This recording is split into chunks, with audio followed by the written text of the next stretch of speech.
On this episode of Hot Rod Garage, I got a new co-host. And she's fearless.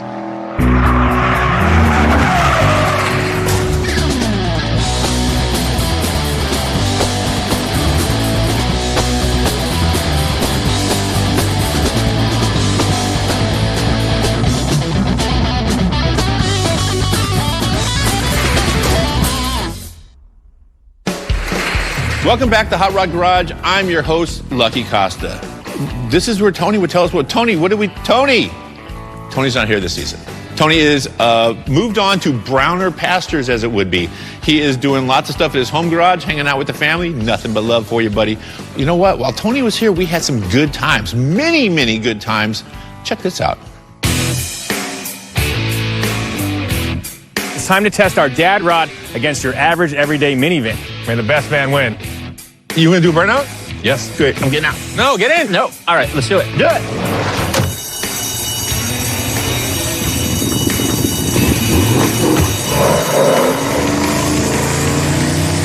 First pass, 1096. Woo! 10 seconds. I think it exploded. We did it. The light's yellow, but I'm going for it. Hell yeah. Hit it, buddy. We can do it.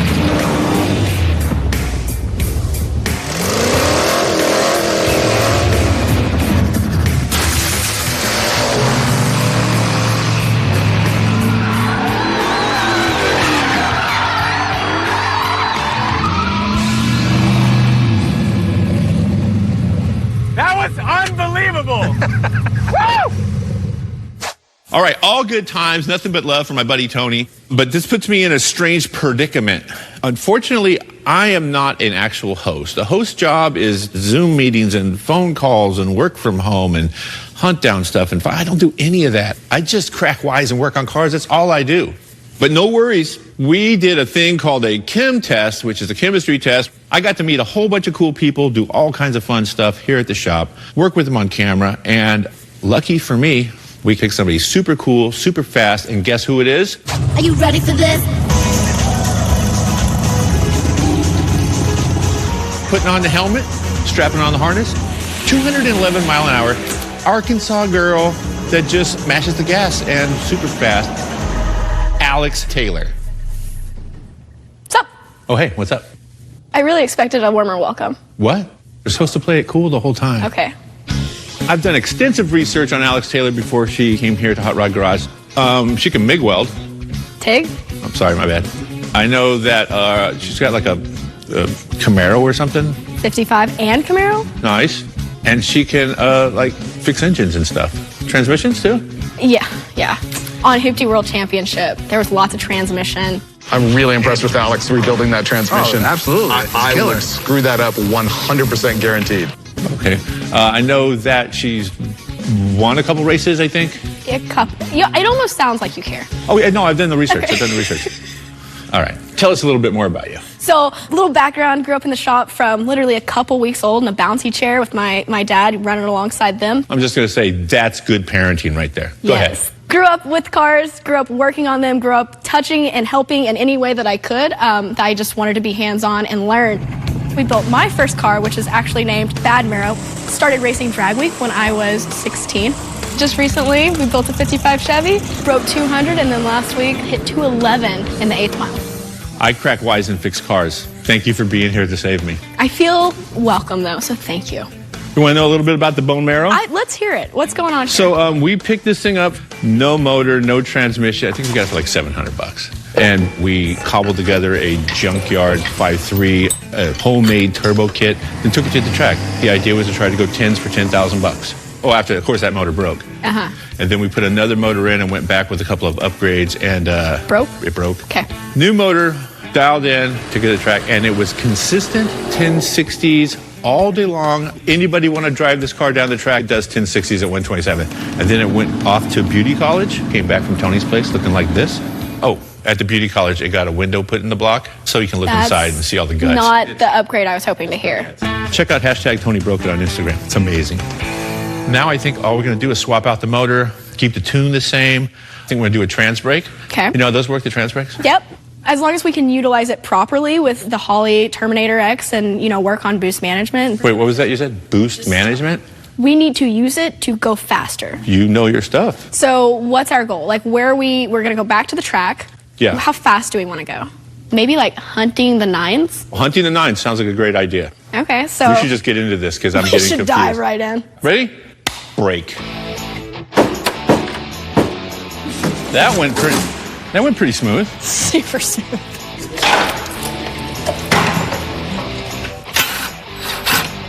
You flexing on me? Yeah, big guns. You're doing it. Lucky, you said hold. Sorry. My bad. Welcome to Hot Rod Garage. Get you some stitches. Going up. And Man, it's a pretty big cam, that's all I'm gonna say. Oh, look. What is that? Like a part of a rod. A little bit of a rod cap. Good rod though, right? I mean, I think we could use Nice, that. keychain. Straight up pulling parts out the bottom of the car. Hashtag Tony broke it. The good news is there is a spare engine to go in, so we don't have to worry about this too much, but I think we'll keep this as a keepsake and hopefully get to taking this out and replacing.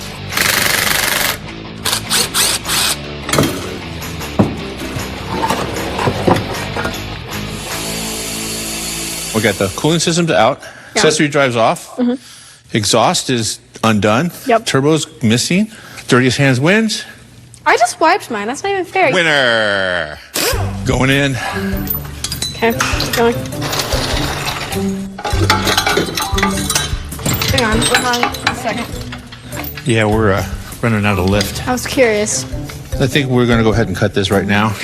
So the radiator bracket / core support is a little too nice. We got scruples here at Hot Rod Garage.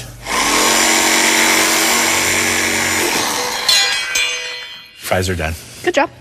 I got scruples. All right, so motor and transmission are out. That was good times. It is twice as broken as we thought it was. From the looks of the giant holes in the oil pan and the block, guts have been stirred up inside this. Definitely. So we got replacement cam for it. It's the exact same cam spec and everything. I think all we need to do is pull the heads off of the other motor. 7-layer head gaskets, ARP studs, put it back together and use the same tune, basically. Are you okay beating up on this transmission? I am down to dig into that 400. Really? Yep. I will do the easy stuff. You do the transmission. Oh, we have a thing here called cookie break. That's now. Okay. So before we get ready to tear down this Turbo 400, let's go over what makes an automatic transmission automatic. Let's start by breaking down this beautiful diagram that I have going on here. So here is going to be your front of the transmission, which is attached to the back of your engine block. So behind this bell housing here, you're going to have your converter, and then moving back in the transmission, you're going to have your front pump, then you're going to have your clutch packs, and then your intermediate clutch pack and center support, and then you're going to have the planetaries back here, which connects to an output shaft back here, which goes to your drive shaft. Below, you're going to have your valve body, which we're going to be changing. So let's go over the basics of what each does. So when we talk about a clutch pack, that's basically a drum with alternating fibers and steels stacked in between. When fluid is directed to these clutch packs, it engages those clutches, and when fluid is redirected, it disengages those packs. When the clutch pack is engaged, it activates the different gear sets in the rear.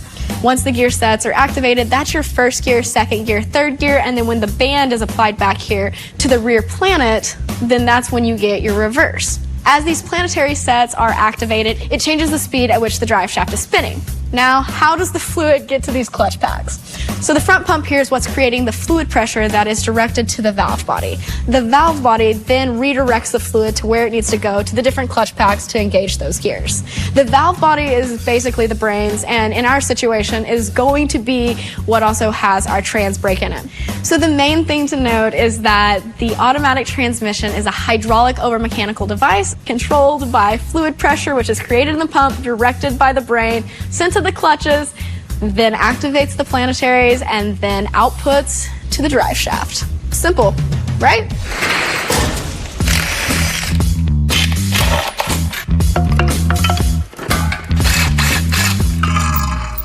Let's get the other motor over here and start swapping guts. There's dead bugs everywhere. This is a VVT motor, variable valve timing. We are going to get rid of that with a trick flow variable valve timing delete kit. All that should add to a pretty dependable motor. Do you need help? No. You look like you need help. I meant to do that, by the way. You didn't. I did. You didn't. It's okay. That's good work. how we check coolant. Okay. Is she gone yet? Is she looking at me? I'm going to go ahead and tear into the Turbo 400, and we're going to be adding a new valve body with a trans brake. Basically, how it works, we will apply power to this, and it's going to activate the solenoid, which is going to direct fluid to different passages, which will basically apply you could either say the reverse and first or reverse and third at the same time. So you're able to foot to the floor, gas all the way, build boost on the line, and it basically holds it in place. Then you let go of the button and car launches. So for those that might not know, a trans brake is going to help us as we look to go faster with the car. It's going to help with repeatability and consistency, and when we get into boost management, it's going to help us on the line. We have to make a couple small modifications, pull the drum apart, drill a hole, and then we should be ready to stack back together.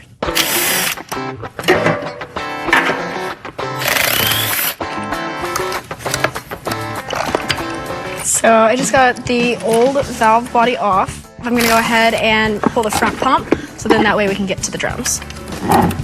That's the forward drum. Here we have our direct drum.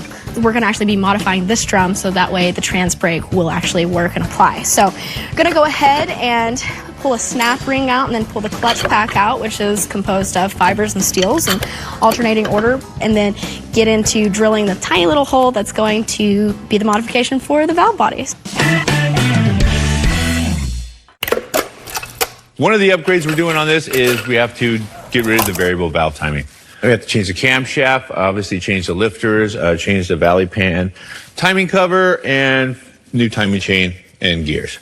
I've torn it all down to the motor and get out the camshaft. I will use my Karate Kid skills.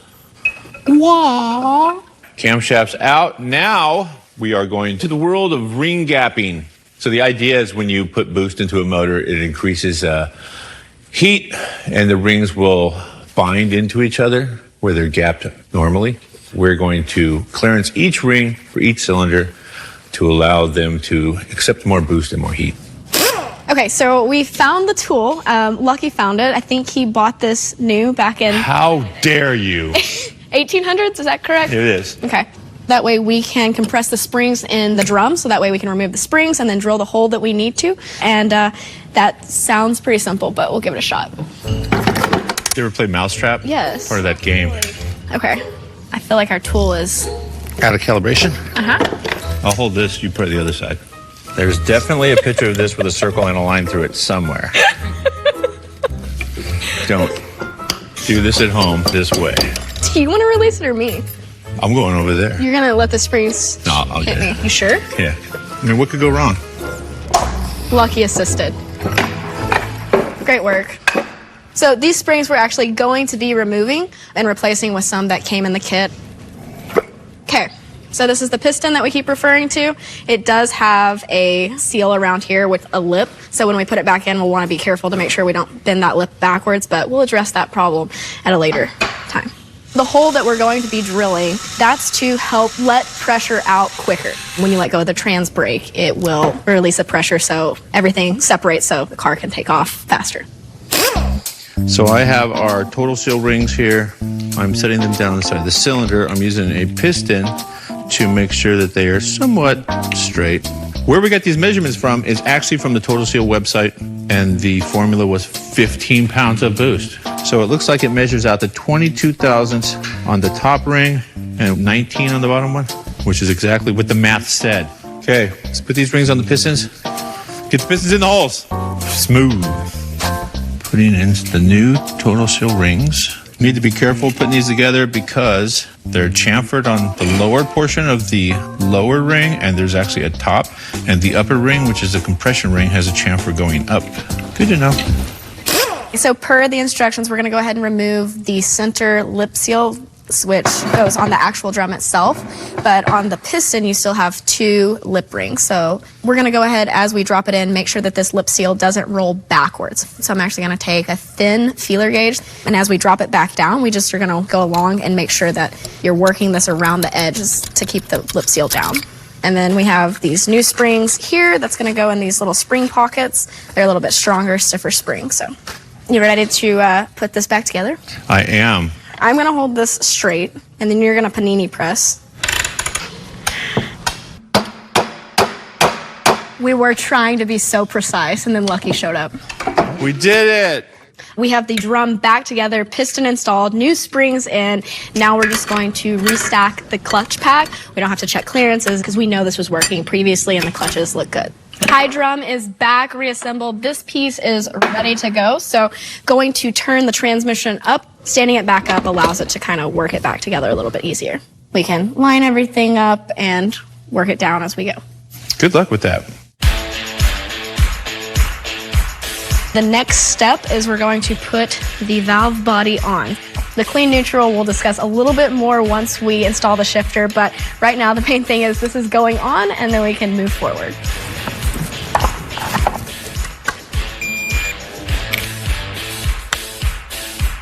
All right. Pistones are in, new rings gapped for optimum boostability. Now, bring out the cam. If you're squeamish, you might want to look away because this is gross. Normally I would wear gloves, but I never wear gloves. Going in, cover me. Oh, snap.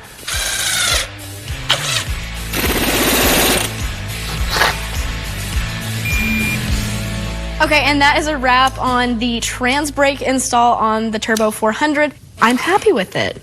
I'm not mad about it. It's good.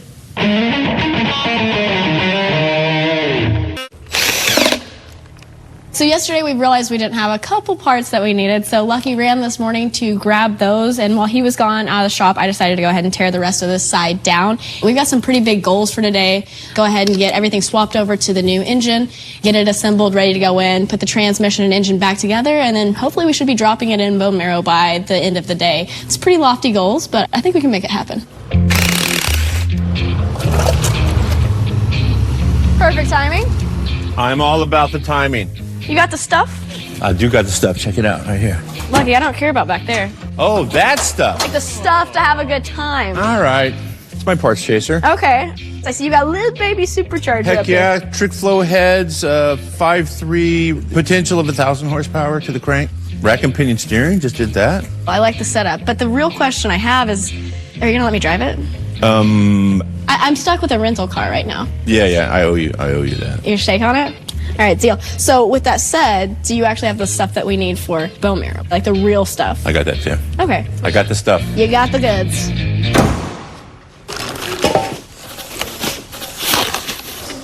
This is an aftermarket oil pan.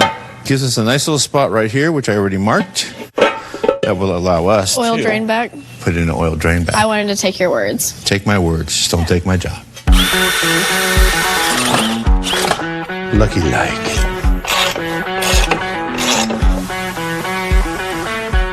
Perfect.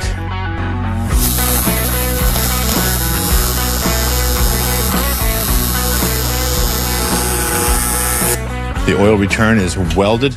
Little silicone in all four corners of the block where the front cover and rear cover bolt on. That just stops oil from seeping through the gasket. And I think we're good. This pan comes with all new pan bolts, so you don't have to save the old ones. Okay, we're gonna zip these in. We're gonna torque them to 18 foot-pounds.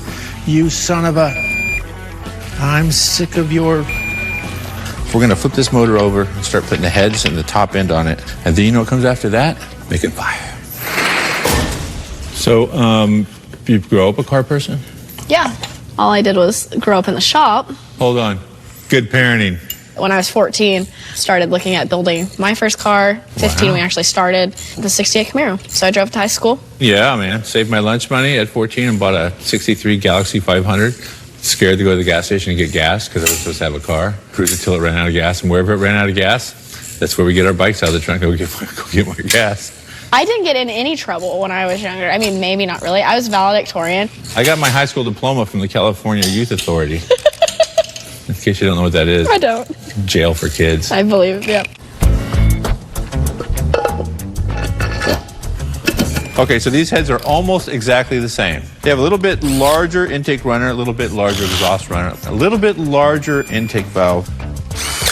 So cylinder heads are installed, rocker assemblies are assembled, and now we're putting on the intake plenum. We should apologize to this thing now because we're going to run a whole lot of boost through it. Whoa, how many ugga-duggas is that? That was 1. Okay, that side's torqued. 1. I learned something today. Here to help, buddy. Okay, I feel good about that. Coffee break? Coffee break. Yeah, coffee break. Ready, break. Well, I thought you needed help, but I'll do this too. This is technically help. So this is going to connect to the transmission, and then that means we're going to roll the table out of the way soon, and then roll this back into bone marrow. 18, 12, 31, 75. I'll grab the transmission and lift it up by myself. Yeah, I'm sure. More? Half a bounce, right there. Up and in. Damn. Big, strong girl. You work that side, I'll work this side. All right. And just so you know, I am surgical with this cherry picker. All right. Slow, bud. Down. Drop it. No. I'd do that, but I have a doctor's note. This side's lining up. That mine's good. Keep going. Wow, that's weird. Bolt went right through. Did it work? It worked. Holy schmoly. So here is the original, unmodified crossmember for this Camaro. A relic. Look at the technology going on right there. The way it's been curved and contoured. It's like art. It is. Good? All plays. Dude, I think we had a good day. I know. I'm sorry, feel like Dudette. it. Dudette, I think we It's had a good okay. day. You can call me dude. So, I mean, under here's pretty much wrapped up. I mean, Yeah. we got to do shifter tomorrow. Drive shaft, crossmember handle, tighten a couple of bolts. Drop it down, plug some wires in. Hang some exhaust, stab in some turbo. Test drive coming sooner than later then. Yeah. Okay, high five. Yay! So we have moved forward with the Gen 3 to Gen 4 conversion. A couple differences on the Gen 4 are the knock sensors are low on the block and not in the bottom of the intake or underneath the valley pan. And the crank sensor is in the front, not in the back. Retrofit kit comes with these nice extensions, very well done. Makes the installation super simple. You need to look into that when you upgrade from your window blocked Gen 3 to your non-window blocked Gen 4. We are going to be putting a new shifter in bone marrow. It's the B&M Pro Stick, but the catch here is that they don't make a gate plate for the B&M with a clean neutral, or they don't have that option. So when you engage clean neutral, it keeps your direct clutches engaged and keeps the planetaries from overspeeding, which allows your transmission to come down gradually while your engine can come down rapidly in RPM. So the clean neutral allows your engine to have a happier, longer lifespan and your transmission as well. So super important component in this, and since we have it, we want to make sure we utilize it. What are you saying over there? We want things to break less, Lucky. Stop teasing. Cleaner things and less breakage. Stop it. That's the goal. So I have got this shifter exploded here, and I'm actually going to be pulling a little bit from my own race car. This is a 200 mile an hour gate plate. The main thing that we want to modify here is this is where our clean neutral is going to be.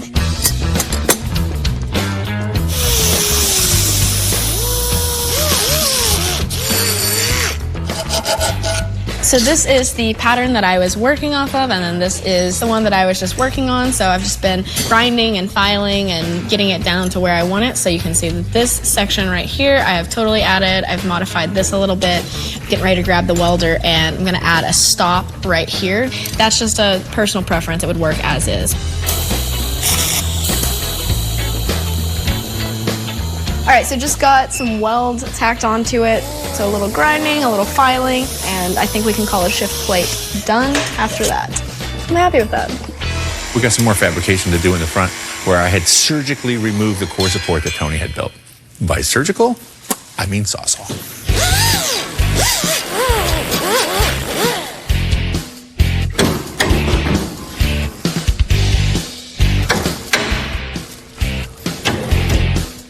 I'm going to weld one side and just put a bolt through the other. That way we can take it apart.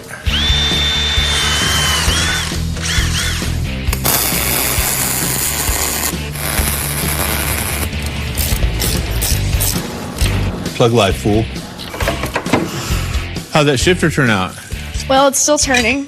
How'd the spark plugs turn out? They're still sparking. Cool. All right, talk to you later. Bye. It's time for this old shifter to come out and then start working on mounting the new one.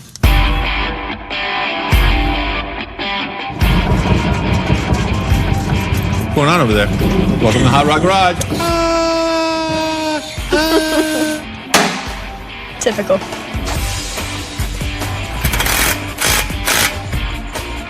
So all the wiring's done. It's time to put the exhaust manifolds on. Start hanging the turbo. It is round, made of metal. Turboski. So we need a spot to hang the shifter. See Yeah. the platform in there. I do. That thing was specifically designed for any shifter and 2 cup holders. I'm going to make a couple tabs to mount the shifter with. Right. How do you like that plasma cutter? I want a bandsaw. Talk to management. I guess I'll make a plasma cutter work. Plasma cutters rule.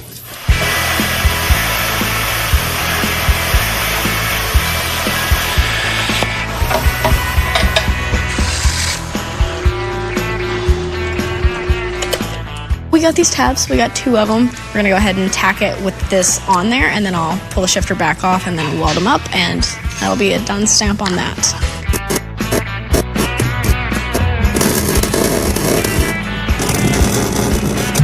So we're going to go ahead and put the shifter back on, wire it up. We can run the cable to it on the shifter. It took a little while, but I think it'll be worth it in the end. Whoa, a lot of violence there.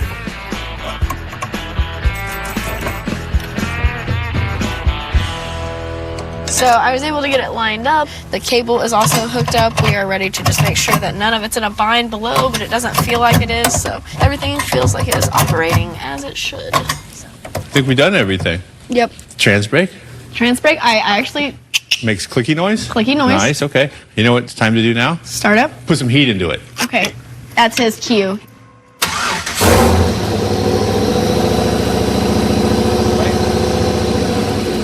That's the tune right there.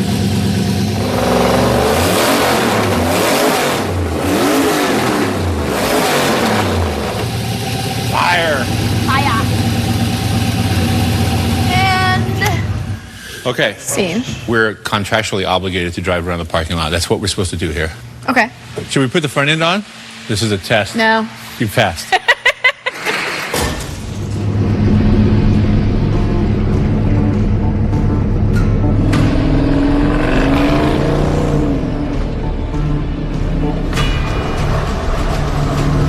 This is our secret location. I like it. Still burn out.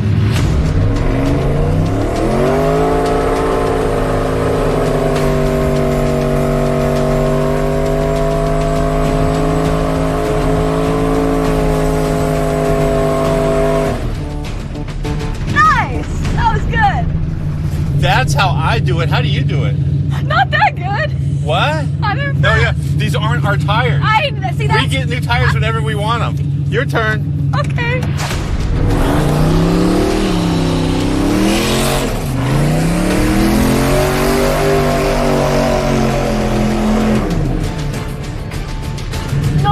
Nice work.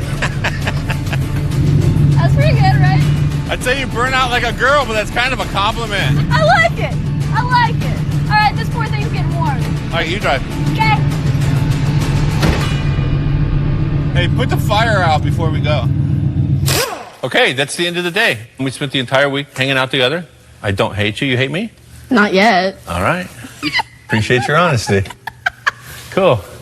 Good for you pulling a transmission apart and just putting it back together. Thank you. I think the trans brake's going to be a game changer. You think it's going to be that It's a much? game changer on the street. Not that we were irresponsible in doing launches on the street. We would did never not do do that. that ever under any circumstances. At all.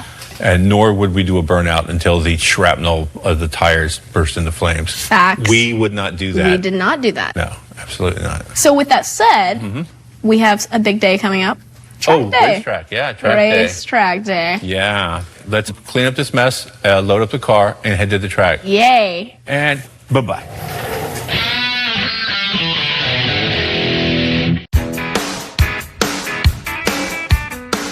We are here at beautiful Famoso drag strip in wonderful Bakersfield, California. Since the last time the car was at the track, there has been lots of modifications. We went with an aluminum block, so we got some weight reduction. Lucky and I installed trans brake. We got new shifter. And then one of the other changes that Tony made, fiberglass front end. So last time we made passes here, I believe it was a 1060s, around 127. But you haven't actually made a pass with the fiberglass front end. I have not. No one's made a pass. No. So we should probably get a baseline on that first. And So how are we going to duplicate the baseline that we started out with? I mean, It's a lot lighter now. it's got an aluminum block. All right. You kind of look like an iron block. What did you call me? How dare you? I just need you to get in for like weight replication. I'm dead weight. You're dead weight here. Great. I get to drive it first. Yeah. Okay. You ready? Deal. Let's go. Go.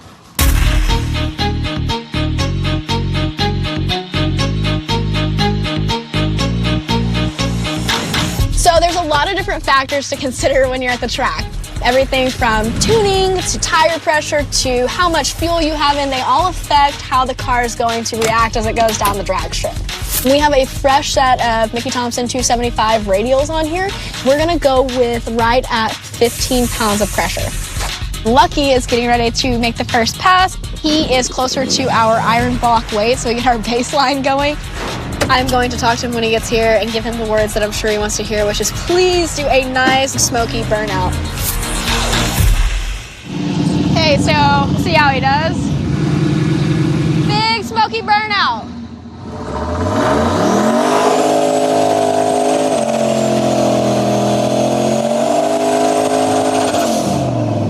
Not exactly what I had in mind, but we'll go with it. He's rolling into it.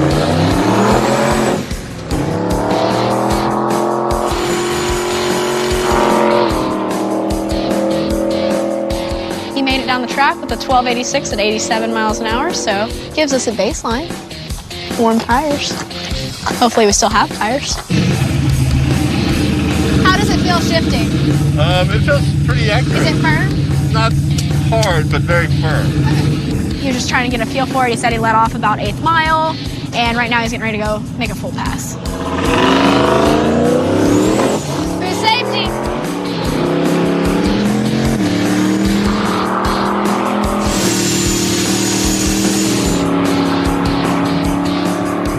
$14.15 at 104. We picked up mile an hour, so later on we can add a bump button and pre-stage and all that, but right now it's mainly about seeing faster quarter mile times.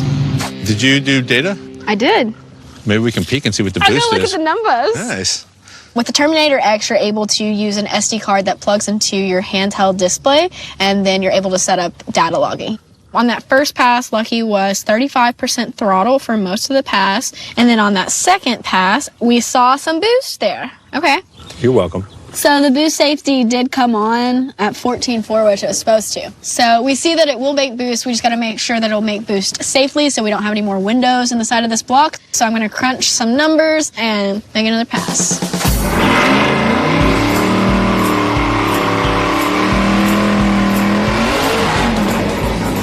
We got to work on his rolling burnouts. It's just so much fun. All right.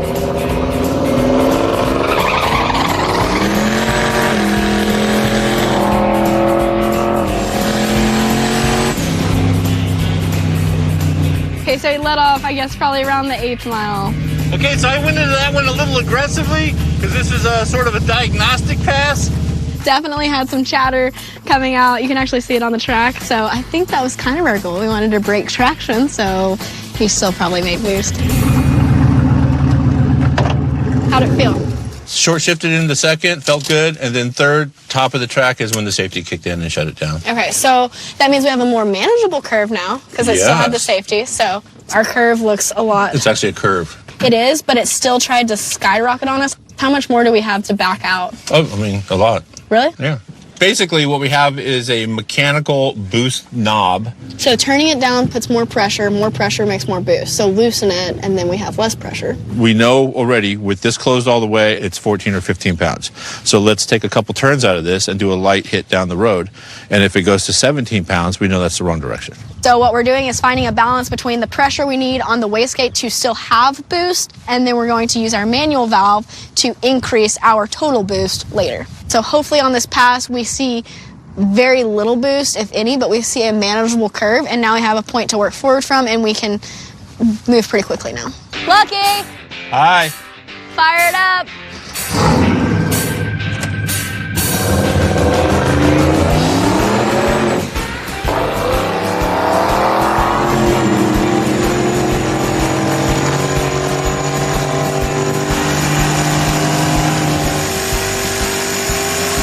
$13.20, 93. I don't know what I think about that. So that was probably about 70 or 80% throttle. I need driver feedback. Where's Lucky? How'd it feel? No, it felt a lot better. I mean, it's way down on power, but it's working better. What's the boost at now? So it's 14.1. The curve is looking better. I mean, it's more gradual. It's still very fast. So we're gonna go ahead and back it all the way out. That's almost all the way out, right? It's literally almost all the way out.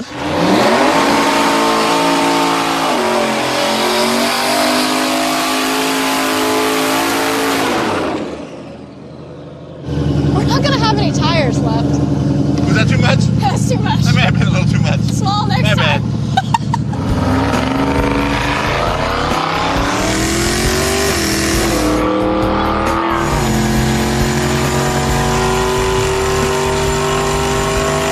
It was a continual pass, so that is a positive. We're in the right direction. Okay, that right there was a good time. Probably 70, 80% throttle, but obviously we have the boost management figured out. So from here, what we're gonna do is we're gonna look at our laptop, check our data. We wanna see a nice smooth boost curve. I wanna see our max boost, and then it's gonna be power management. And most importantly, it's almost time for me to make a pass. And that makes me happy.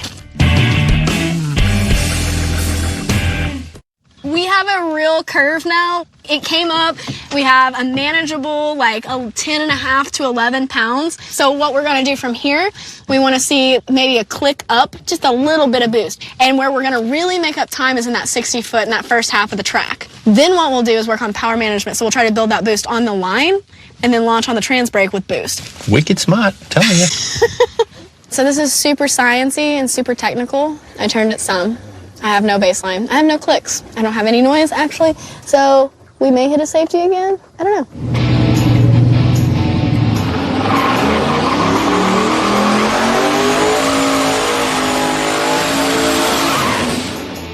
Much better.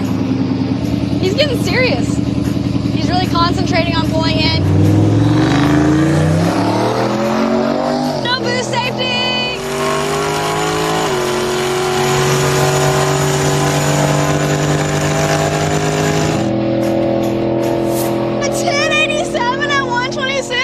That's good. Oh, that's awesome. Okay, that was the best pass for sure. It felt clean the whole way through. Didn't backfire, didn't misfire, didn't go into safety. Boost felt good.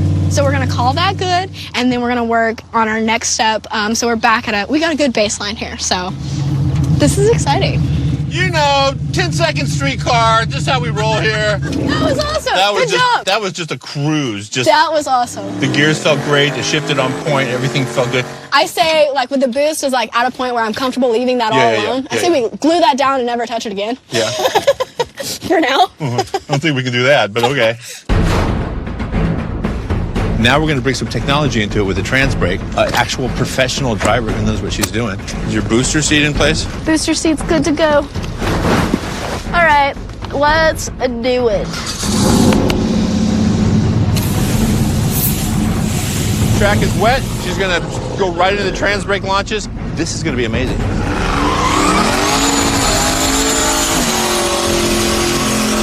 That is an Alex Taylor burnout right there.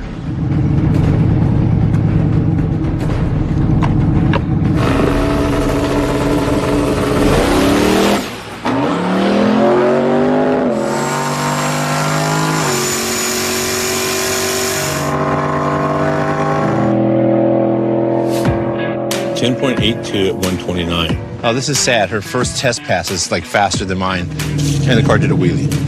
Yeah. You rule. You know it did a wheelie, right? I felt it do you something. hate the wheelie. Either something fell off or you did a wheelie. Okay, laptop time. We did have a peak of 16 pounds of boost. Oh, we hit a safety. That's what happened there. So here I'm gonna give it a grace period where if it sees boost above 16 pounds for 1 second, then it cuts. So it gives it that 1 second to ride it, like to level itself out and come back down to the range that we wanna see. So I'm gonna load this in and we're gonna make 2 quick passes and we're gonna call it a day and then get boost control ordered immediately.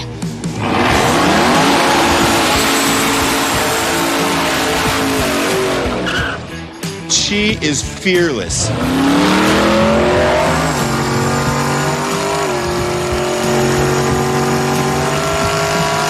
This thing just did a 1024 this time at 128.92, almost 129. It can't get any better than that right there. Hey, that was awesome. What was the 60 foot there? A 1.429. Hey, that's pretty dang good. That was a huge improvement, a 140-something 60 foot. I'm pumped. I'm gonna sit on the button just a little while longer and try to build a little bit more off the launch, see how it acts, but I'm happy. But let's make one more, call it a day.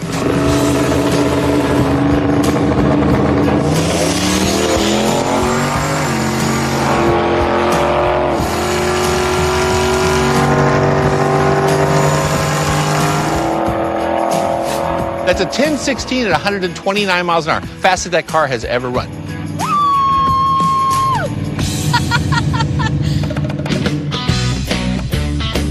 Okay, so apparently that's how you do it. That was pretty good. 1016s at 129. Still hunting 9s though. We are hunting 9s. We have a race car on our hands, but I'd say that was a good first episode. Yeah. We've got trans brake that definitely helped. The aluminum block held up well. I think that gives us a game plan, at least in my mind, for what we do with the bone marrow going forward. Yeah, boost and power management. Boost and power management. So who do we need to thank? We need to thank our friends here at Famoso Drag Strip. Been a great day here. Don't forget to follow us on social media. I'm Mobile Tech Lucky on Instagram. You are? Alex Taylor Racing. I totally knew that. We are Hot Rod Garage Show on Facebook and Instagram. Welcome to Hot Rod Garage. Glad to be here.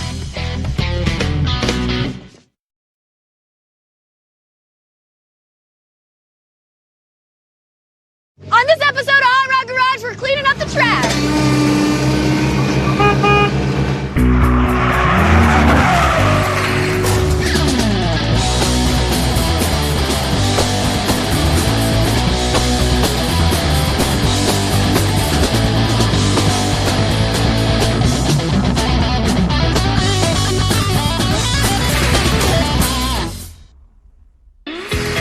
Welcome back to Hot Rod Garage. I'm Lucky Costa, and today, as always, we have my good friend, Alex Taylor. Sup? How are you? Good friends for a few episodes now. I mean, we're not enemies Just saying. yet, so we're doing good. All right. So the plan for this week is to dig into the trash. We are dumpster diving with the Grand Trashinal, trying to find some power. I know it's in there.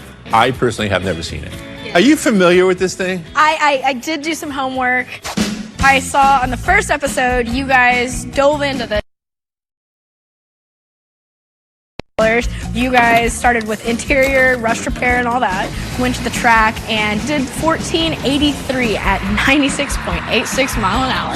And then episode 2 and 3, which you weren't here for, Tony and Jimmy swapped to an 87 motor, intercooled, bigger turbo, Holley controls, gear star transmission, but still only made 255 wheel horsepower at 16.5 pounds of boost. Is that good? And no, it leaves so much room for improvement. Perfect, because we're here to do that. I mean, the good thing is we can only go up from here. I don't think anybody checked the specs on the cam. The cam just came in the motor. It does need some digging, but some diagnostics. And then new heads and cam. Heads and cam are a nice combination. You like that? Yeah. Okay. Running diagnostics on something this old is not what you're thinking. We're not plugging in. We're not reading anything. We're not playing video games. We put a dial indicator on the rockers, crank the motor over slow, Right. be able to see if there's any flat cam lobes, maybe see where the overlap is, take the timing cover off the front, check the timing in the front. We have to do all that before we can put all that goodness on here. And so with all that goodness and all that diagnostic, we're going to make power this time, right? That's exactly right. That's the plan. I'm turning wrenches. You're making power. I like that. I'm not mad about that. All right. Are we good? I think we're good here. Before we get into all that, I'd like to introduce you to one more drama. And we're here. Right here with this. Some kind of sorcery. I know, right? You know what this is, by the way? Refresh me. How old are you? It's before my time. So this is the 1992 Turbo V6 Typhoon. This thing was almost 300 horsepower in 1992. This is all-wheel drive for the road. When the Typhoon comes to town, everything gets wrecked. No, that's a hurricane. No, you're definitely wrong. That's a hurricane. You tried. What year were you born? 97. Before you were born, something I thought I'd never say. Before you were born, 300 horsepower was a lot.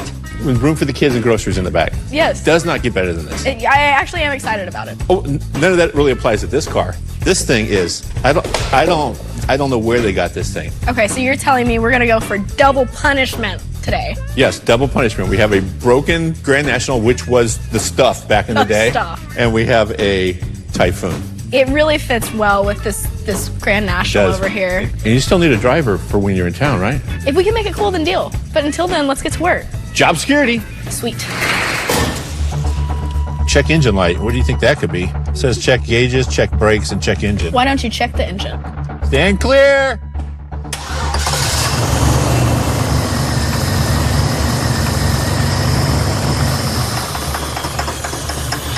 That's a knock. Okay, so it did start. Yeah. You heard it run? It did run. Unfortunately, the knock is real. It is real. I did hear it, but it didn't sound like too detrimental It's really, yet. yeah, the lifter sounded okay. We know the ignition system works, so Yeah. it's just starving for fuel. Ready to tear it down? I say let's get started. Try to lean towards you. Slide her back. Keep going. We did it.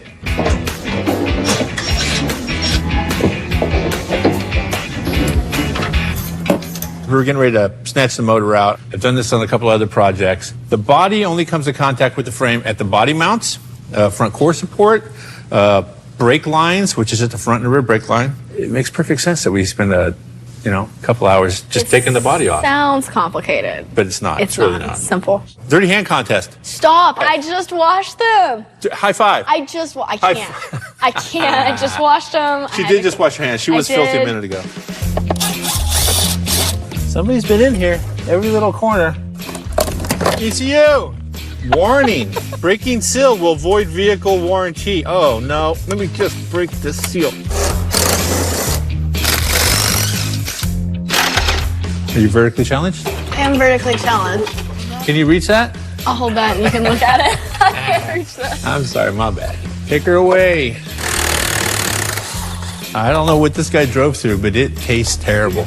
There you go. Thanks. Remember to smile and have your mouth open when you're doing that? Oh, yeah.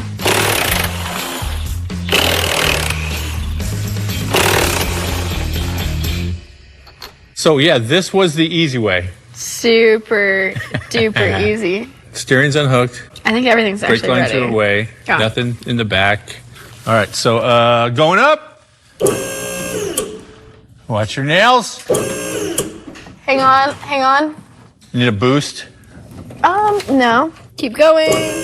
Oh, hold. Okay.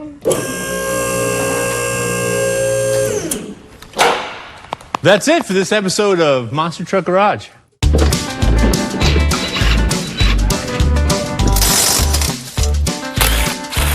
Hey, there's a hair tie. You need it? I was going to get my hair did.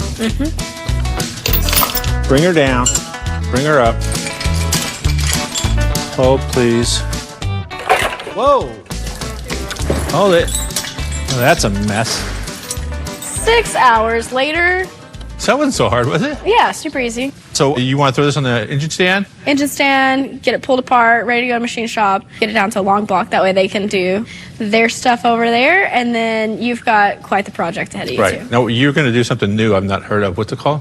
Bag and tag. See, that's boost management I learned, and bag and tag. I don't get it. You know, at least we have one of the two. Okay, I'll be over here hacking and thrashing. So, Okay, I'm going to bag and tag, you hack and thrash. okay.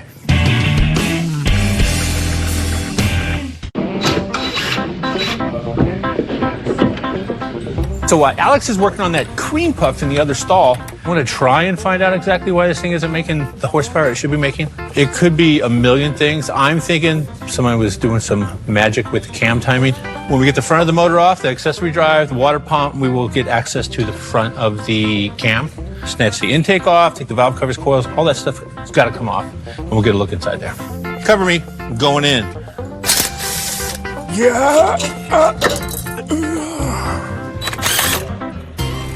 So Alex Taylor, Yes, Lucky Costa. See a nice little pile of parts over there. How's your bag and tagging thing Well, I've working not out? got to the bag and tag. I've got to the pile and organize, and then we'll get to the bag and tag. Can I see your hands, please? Look at that. Very impressed. Thank you. All right. How's it going over there? Pretty good. Getting ready to have another beverage right now. Okay, talk to you later. Bye.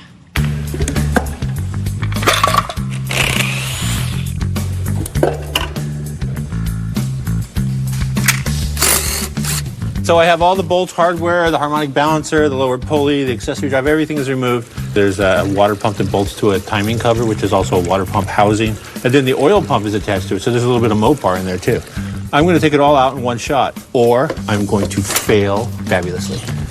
All right, the bag and tag method does exist. I got bags and I got a pin so I can tag. So I'm just gonna go through and put things in bags. Once you see the process, it's gonna make sense.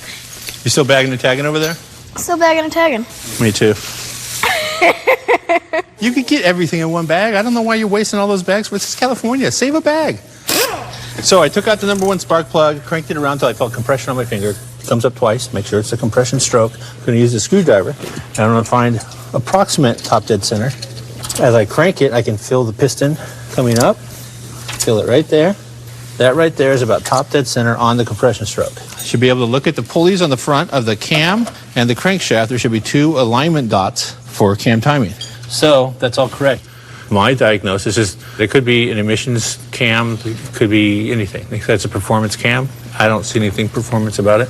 We'll be able to do a compression test, make sure the pistons are doing all this thing. This could have dish pistons in it, it could have, who knows. So we'll pull it apart and go further into it until it breathes fire. That's how we rock here at Hot Rod Garage.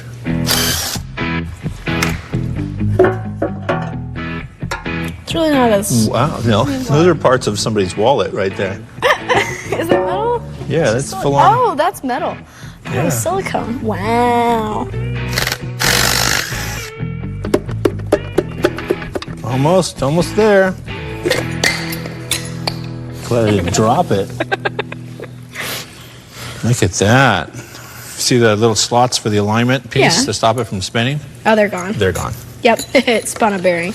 That kind of wraps up this for now. I'm gonna finish bagging, tagging, cleaning up, then we're gonna put it all on hopefully a pallet and send it off and let it be somebody else's problem for a little bit, and then jump and focus all of our attention over to the Grand National. And it's going to need all of our attention. It needs attention.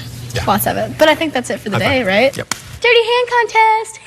Win. Actually, I think we just tied because you smeared all that crap on me. You want more? No, okay. Okay. So you done with that little dream boat over there? I mean, it's as done as it's going to be for right now. Did you order up the 44-inch tires for it? I think that's kind of a cool idea. I actually like that. Hashtag David Chappelle. Dirt every day. We're coming for you. I mean, I think it'd be kind of cool. But the real question is, like, where's the rest of it under here? No, that's it. So you didn't find what you were hoping to find? No, I was really hoping to find that the cam timing was way off, or the chain had stretched or slipped, or I don't know. I took it apart and it said Kia or something on it, but everything looks absolutely correct. I doubt it's the tune. I'm guessing it's just the combination. Motors are super sensitive, but fortunately enough, we have another set of heads, new camshaft, and hydraulic roller lifters, all designed to go in this motor and make it run good. So we're gonna like cross our fingers and hope on this combination. Welcome to Hot Rod Garage. Ow! You could have sharpened those a little more. Yeah. Okay. Little dish pistons too for a boost. So all the old is out. You want to take a minute and tell these guys what's going on? Actually, I'd love to. Let's go. Okay, it is time to talk performance upgrades, which I think our Grand National is desperately in need of. Our friends over at Cruise Performance hooked us up with a package which included heads that have been ported in machine. These new valves are Ferreira stainless valves with packs, springs, retainers, and keepers. They set us up with a new cam, new shaft, roller rockers, and new lifters. They actually have the same chamber size, 46cc, but we do have a slightly larger exhaust valve, which is a 1.6 over here compared to the 1.5. The larger exhaust valve is going to be beneficial because the more exhaust that we can get out is the more exhaust we can get to the turbo. So once Lucky gets our mystery cam out over there, we'll talk specs as we're installing this later, but we do know that it is perfectly paired with the package that Cruise sent us. Okay, right now it is cam o'clock. I go to the front and take the cam gear off, and then we will extract the cam. I am so close to camshaft, I can taste it. Look at that. Seems like this cam should be a lot longer. Such a cute little guy. It is. So this is a Cruise cam. It's ground by competition cams. It's called the 210 roller cam. Apparently there's some technology in camshafts, and it's all top secret. This is the stock cam. They're pretty close to parallel all the way down. You can see this is a lot wider at the top, which means the valve is going to stay open longer. This one's a little sharper. This one obviously goes a little bit higher, which means the valve is going to open further. I can tell it's a lot more camshaft, and more flow equals more go. This is gross. I've been trying to save all the gross jobs for Alex, but apparently she's in a meeting or something. I don't know. Cam's going in. Gonna go Chuck Norris on that. Lift it up with my bare hands. Something's happening. With the Cruise Performance camshaft installed, taking special care as to make sure the thrust washer is all aligned and lubricated. I'm going to put on the timing set. That would be the upper cam gear, the crank gear, and the timing chain, which is a double roller. By double roller, it literally has two sets of gears, top and bottom. If you look at the old stuff, it only has one. I'm just going to tap this on right now so I can rotate the cam, get it back and forth, and get it set up. Whoa, what? That's crazy. These are multi-layered gaskets for boosted application. And boost, in case you didn't know, is the answer to all your problems. Okay, so we have some new Morel roller hydraulic lifters. So we're gonna go ahead and get those soaking while we go ahead and prep the block to put the heads on. Soaking these so that way we can start them up when they're already primed and ready to go instead of starting with a dry lifter. Pull the gasket. I'm blowing the gasket. Yeah. I think I hurt myself. So here are the hydraulic roller lifters. Cool deal here is they have little rollers on the bottom. See them spinning? And they roll on the camshaft. With the roller, less friction means more power. These have a dog bone, prevent them from spinning. Sort of a lifter guide. Well, you said your push rods were too long. They definitely were. I came over and saw it wasn't gonna work. So Right. we have an arsenal of push rods. Here's some 8-inch ones. Okay, so the gig was we've gone from regular hydraulic lifter to a hydraulic roller, so it ended up changing the push rod length. This is how you confirm the length. I'm taking a Sharpie and I'm just putting a mark on top of each valve, and then we will set the rocker shaft assembly on. Gonna crank it over. Is that it? You're good. What she's looking at there is the alignment dots, making sure we're right back at top dead center. And now you can look at the top of the valve and see exactly where the rocker is hitting. Yeah, right in the middle. That's where the rocker's pushing on the valve. I feel good about that. 8 is the number. So when you're out doing your racing thing, you have like a crew jump out and just be, hey, didn't like it, fix it. No. Like when I've been doing this, driving the Pro Mod, it's weird because I don't actually touch it that much. Right. Words I never thought I heard from anybody. When I was driving the Pro Mod the other day. Go ahead. Go ahead, don't rub it in at all. New day, are you ready? New day. I am ready. Apparently the elves that come in at night and put cars together They didn't show up. didn't get the memo. I have to fix that. We are the elves. Oh, shoot. It's crazy. So it looks like we're waiting for some parts. However, we do have some headers to put on these. Have you seen those headers? Yeah, and they are nice. They are nice. Cruise Performance sent these over. They're a stainless fabricated header, and they look killer. Check out those welds. They go to a 2-inch collector, which, I mean, seems small. Right. But I think it's big for what we're working with. Right, here. and I think with this motor, every little bit counts. So dive into your complicated bolts over there, and I'll take this easy side. This is a tuned exhaust system. So we will mock these up and then set the turbo on here, because these are for like stock application, what do they call it? Factory replacement, style 3, in case you're wondering. Get ready, grip. Yep. Wow, I think that's actually gonna, look at that. Dang, You see that? that's awesome.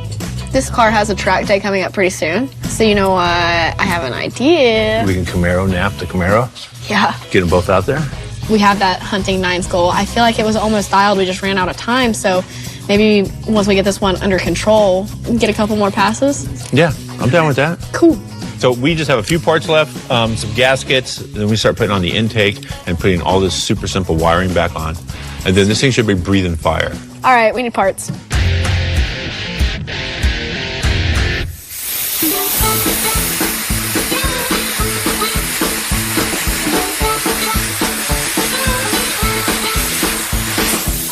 Okay. Good luck.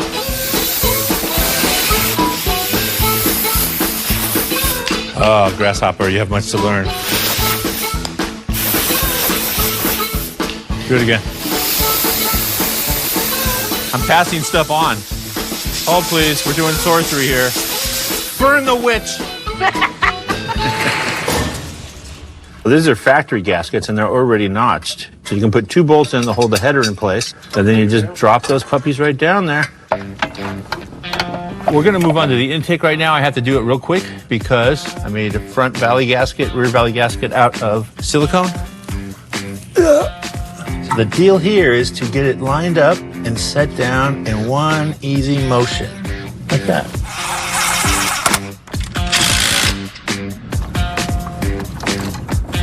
What, did it almost fall into place? I almost fell someplace. Holy cow, it's falling together.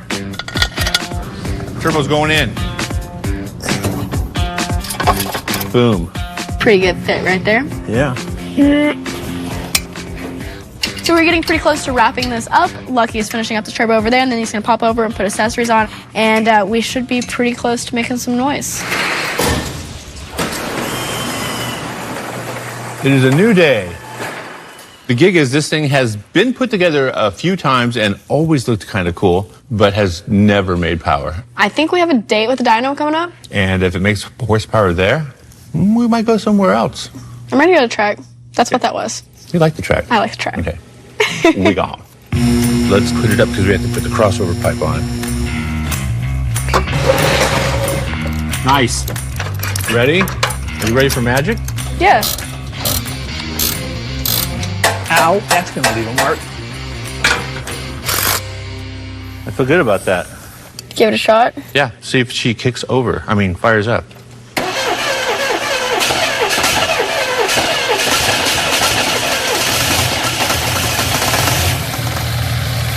Oil pressure? Yeah, we got oil pressure. Nice. The fuel does not smell good at all.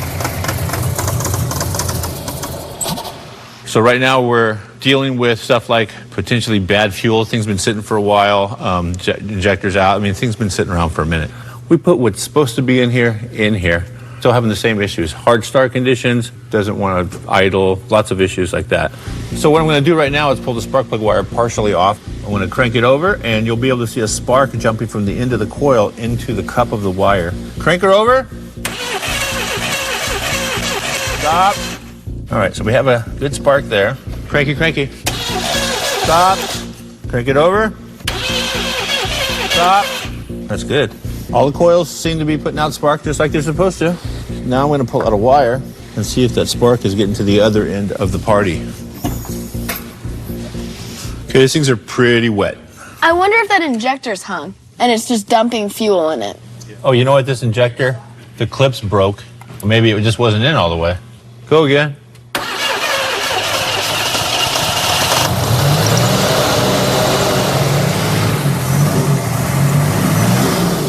What's the temp? 144. Okay, it's running. It is running. It's running decent. I'm going to go out on a limb and say it's running better than it's ever run. And it's still running terrible. Yeah, it's running terrible, but it's running decent compared to what it was. It idles, at least. So this is California. It's the middle of the day. Go for a spin. Load it on the trailer. Load it on the trailer. I just don't see it making Load it it on there. the trailer, turn on the AC, and drive to the dyno. Yeah. Ready to go? Let's do it.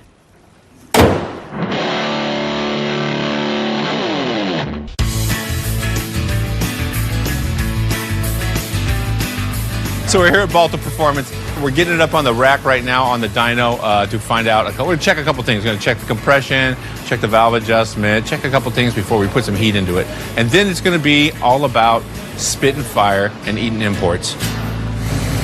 We are evaluating what our situation looks like. As we sit there and try to crank it over, it's got that low compression, like the speeding up and slowing down. So we're gonna see if it's that, or if it's just truly misfiring, or if it's stuff we can fix today. The other thing is that the O2 bung is pre-turbo.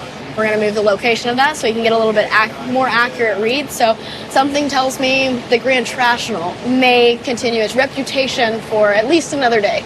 Right now I'm going to crank it over until it comes up to top dead center, and I will check the lash on the rockers to see if it's holding the valve open. The number 1 cylinder is the weakest one, so if that makes any sort of a difference, we'll just check them all. While Lucky is readjusting the preload on the lifters over there, I've already got the super hot O2 sensor undone from below the turbo, and then I'm gonna weld the new one over on post turbo side.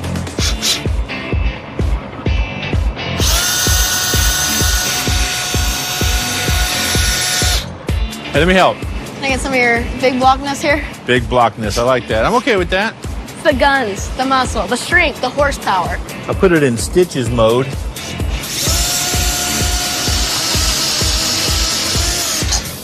We're in. It's a good in a bit right there. On this episode of Hot Rod Garage, we turn up the heat. There's the temperature right there. What was once only 130 is now 214, which means it's hitting on all the holes. The car sounds so much better than it did leaving the shop. Turns out it wasn't anything major, which is a great deal. Just a little bit of adjustment, a little bit of movement. We didn't break it? We haven't broke it yet. We found dead cylinders, fixed those. Dead plugs, fixed those. Yep. Relocated the O2 sensor so it actually reads information as opposed to, it was in the emissions position before. Yeah. Getting ready to fire it up and put some heat into it. You'll be able to see everything on the telemetry on the flat screen right behind me. Check this out.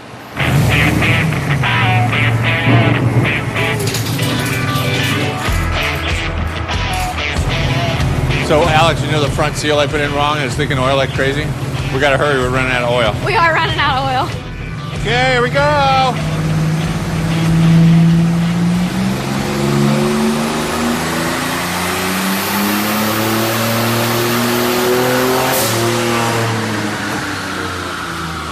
So it looks like our best torque is 400 to 1, and that was at like 4,200 RPMs. And we made 357 horsepower at like 5,200 RPM. That's like win. This is already a win. I mean, that's just, this party's just started. Even if that's where we ended, I'd be happy, but I feel like there's more in it, and I want to see more. More is better.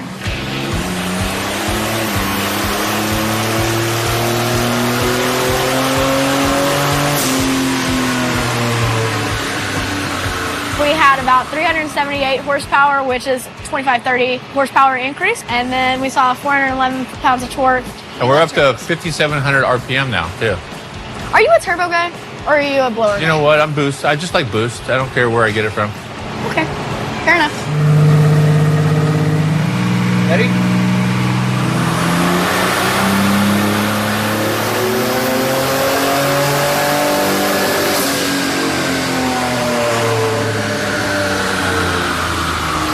$374 and 401. Well, that's all the oil we got, ladies and gentlemen. So I'd say that's a pretty successful day. We are very successful. Success. I would say I'm very happy with those numbers. We had 378. Which is about 440 to the crank. That's a win. That's amazing is what that is. We had about 411 foot-pounds of torque. Which is about 480 foot-pounds of torque at the crank. That's pretty dang good. And they're the best numbers we've had ever on this car. That's a win. That's amazing. So that sets us up with the perfect numbers to head to the track after this. And we have some upgrades we can still do. That makes me happy. I like the idea of more boost. Injectors, wastegate, has a small oil leak. I don't know if you noticed. It's only a tiny one. Technically, it's one drip. We're out of It's oil. this big. But I say we call it there. Okay, that's it. Wrap on the day. We rock.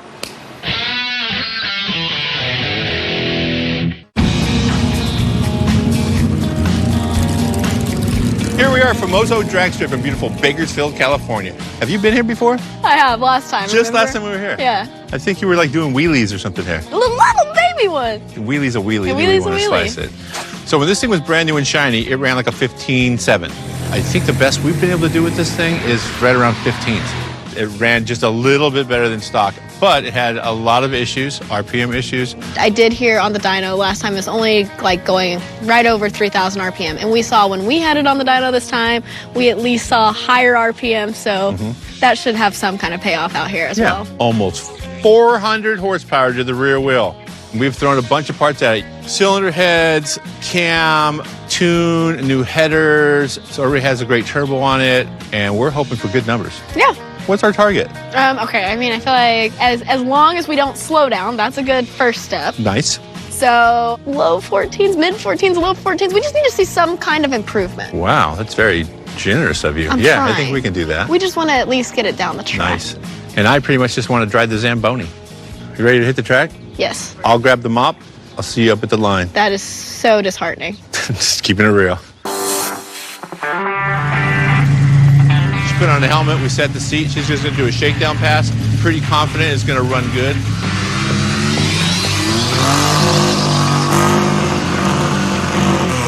She's not messing around today.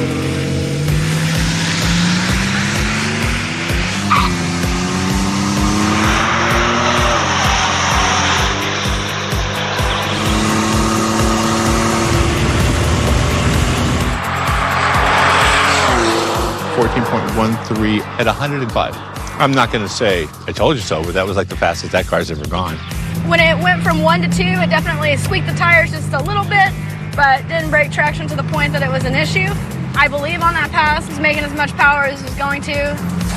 The car's just a cruiser. Was it pinning you back a little bit? Nope, I'm like, well, what do I want to eat for lunch? Sunday cruise. That looks nice over there. Good scenery here. If you put a 6-second girl into a 15-second car, this is what you get right here.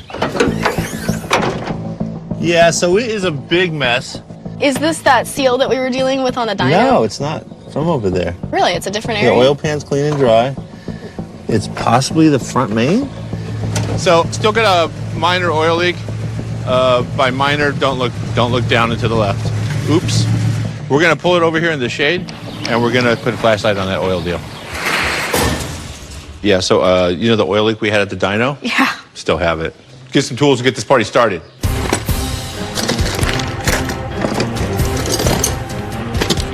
We don't have any tools that we need. Cheese and rice.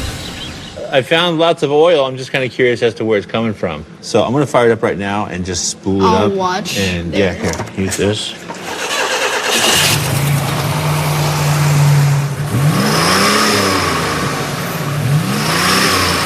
All right, set it off.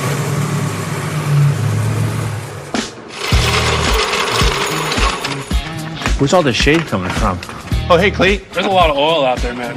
Who's driving? Alex? So while Lucky is chasing our mysterious oil leak, which is all over the place, I'm gonna pull the block off plates on the cutout off, so sound better and a little less restriction, so.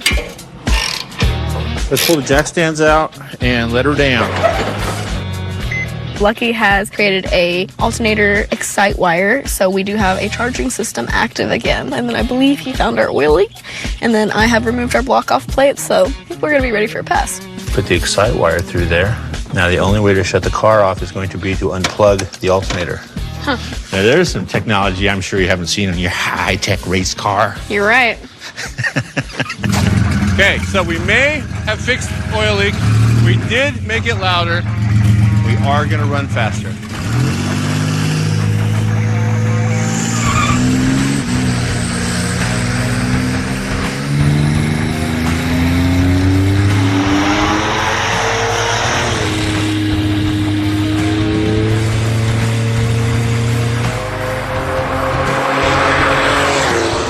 Let's just keep following these shakedowns. So the only thing left on the track is water. We should check the oil. A little bit more power made it spin, just a little bit. I pedaled it too much, killed the boost I made, so I doubt that's gonna be better. We'll see. Changing my launch strategy. Yeah. 15-20. That much boost made it spin off the line, so we're gonna go back to rolling into it. Just exactly. Yep. That's what I say.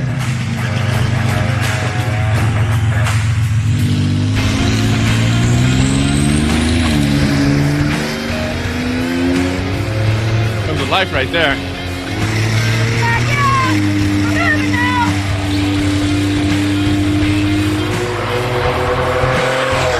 Looks like a 1473 at 98.14 miles per hour. 1473. So I don't know that it likes it with the cutout open. It may need more restriction. So while Alex is under there putting the block-off plate back on, what I'm going to do is get some of our little absorbent pads and probably zip tie them to the oil filter because it's laying right next to where the oil is coming out. Hopefully catch some of that before Cleat catches me. Back it out. Oh, clear it off. Let's ask the track official if this is okay. Cleat, think it still has a small oil leak? You think this is okay? Yeah, no, there's not enough dry sweep in the world for that. No? All right, my bad. But for occasions not so rare, we do bring a spare. Yeah, that gives us more time to like chase some nines. We're gonna make a few passes with our bone marrow and see if we can't get a little closer to those elusive nines. The only tool that we have to tune the turbo with is this basic dial, which increases or decreases boost pressure to the wastegate. We're going to make some more adjustments that hopefully gives us a little bit more boost before the safety kicks in. Let me tune it. Let me tune it to 0. That's closed all the way. Okay, perfect. So we've confirmed this is all the way. Give me a minute. I do want to know the clicks because I'm trying to get a reference point. All right, hold please. Hold please. So that's closed all the way. No air, no boost is going from the turbo to the wastegate. You guys just trying to make me hyperventilate? Could you confirm? Don't do it. Could you Don't do it. total flow to no flow? Can you find that number of clicks and then put it back to 0?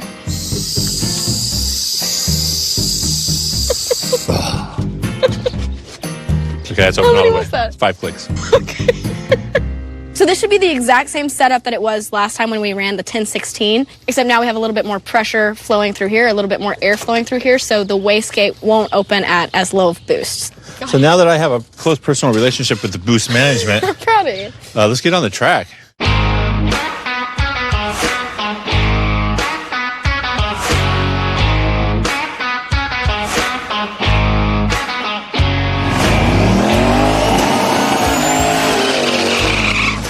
Somebody's not messing around today. Let's do it.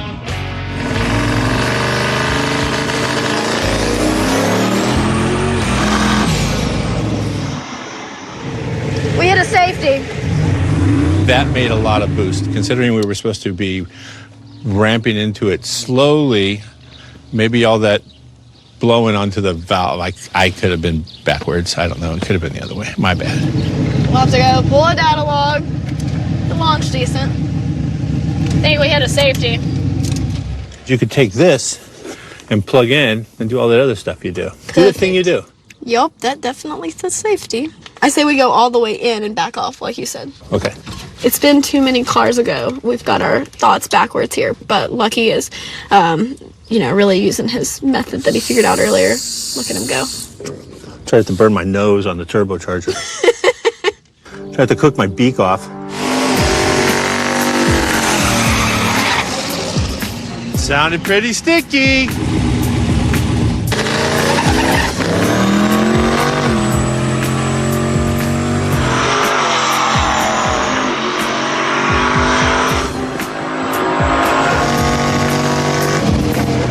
We broke traction that time, so we could put a timing retard in it or something like that. I need to look at the data here, but we're on the right track now.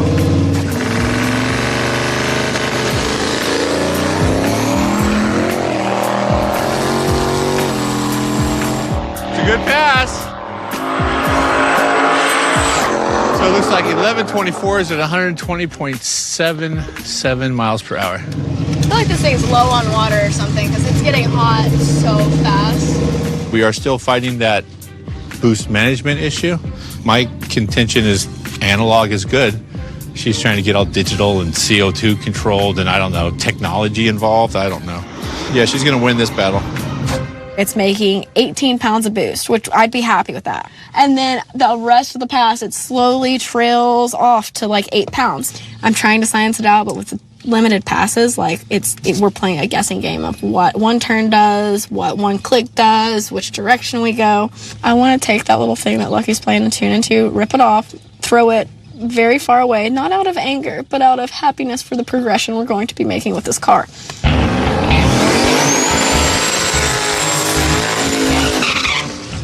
Now we're talking.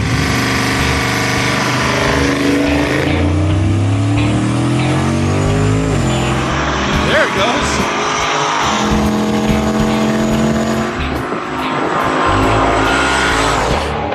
So the problem we're having, it's not building boosters on launch. This is a problem that we could work on private property by the studio. And then once we get it working good over there, we can come back out here. Because that's what this car is all about. Fun. Fun and good times. I'm going to lobby for some higher tech technology to match the rest of the technology that's here. A turbo LS, like, it's going to do it. It's just, we've got the Holly, we've got all the good stuff, but we're not utilizing it like we should be. So, on that note, I'm ready to park this car for the day. That's it for this episode of Hot Rod Garage. The Grand Traditional has definitely left its mark here at Famoso Drive. We can't be mad about like 7/10 improvement. Speaking of leaving its mark here, Cleet, I will clean up all the stains that this car left. No, you everywhere. won't. No, you won't. I'll get someone to do it for me. So technically, the Grand Traditional did not disappoint. That's true. We wanted to make more power when we went into this. Mm-hmm. We did. Yeah, we did.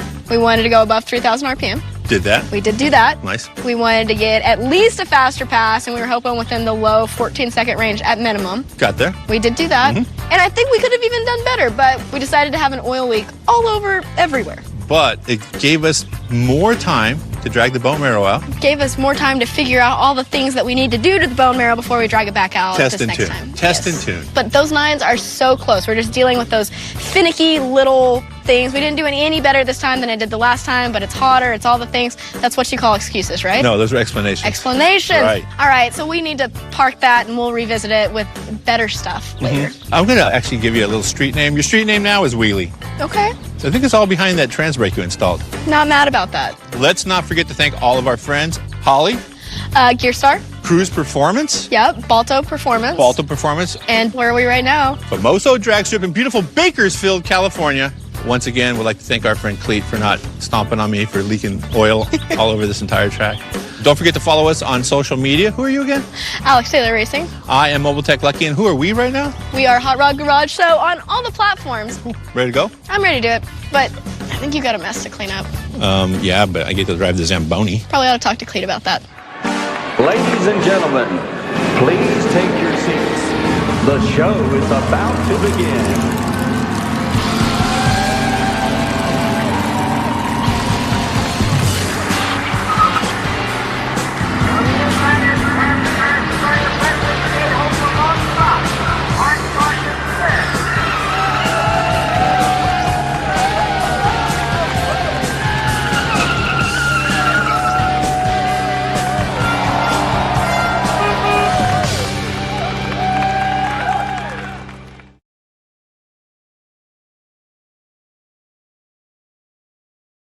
On this episode of Hot Rod Garage, Javelin is on point.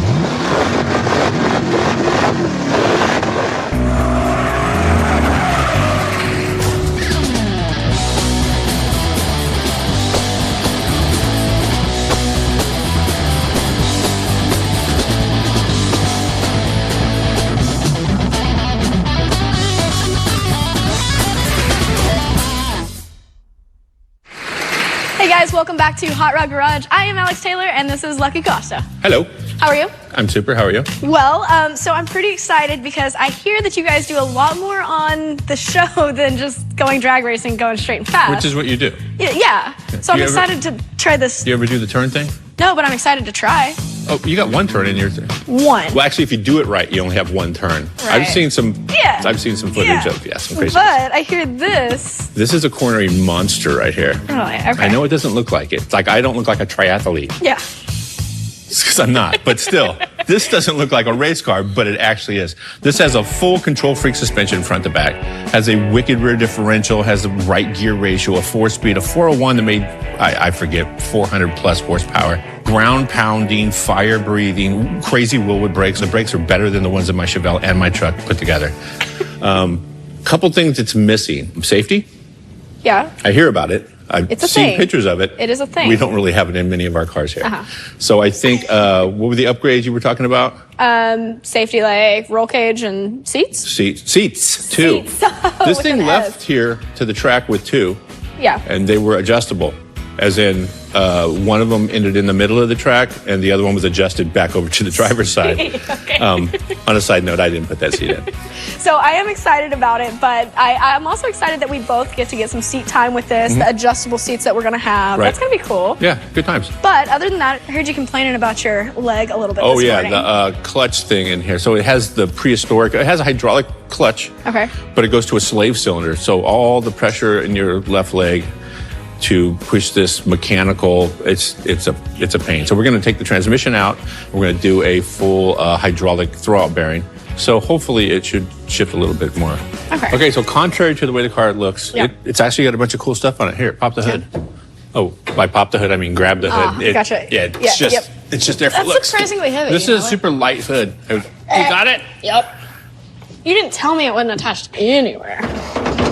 Welcome to Hot Rod Garage. Welcome to Hot Rod Garage. So there's that 401 right there. 450 something horsepower. That's pretty impressive. Only leaks on the top, doesn't leak on the bottom. It's also I think pretty impressive. much whatever's leaking burns off before it gets to the bottom. It actually looks pretty nice for what the outside looks like. Yeah. Oh, by the way, it takes 2 feet to operate the clutch, which makes it difficult when you have to operate the gas pedal at the same time. That is a problem. So let's go up and have a look at that. Okay. It looks cool. It does. It does.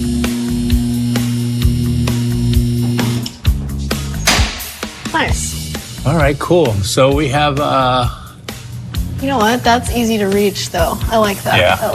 We can get to that. Yeah, because we won't even have to take out the bell housing. We're just going to pull out the transmission, and then we have a hydraulic throwout bearing. So instead of the mechanical linkage, hydraulic throwout bearing should shift like a Honda car. Front to back, it looks good here, actually. So lots of good stuff. Okay, so now you're familiarized with how great this thing is underneath. Surprisingly, yeah. Snatch off the exhaust. By exhaust, I mean just like two feet of muffler. Right, okay. And we'll pull out the trans cross member, take off the shift linkage, and actually just the shifter linkage stays on, and drive shaft, and we'll pop out the transmission and get right to the middle of the clutch. That's pretty simple, actually. Okay, ready, go. It almost hit me in the face. You didn't move I'm fast enough. suing you.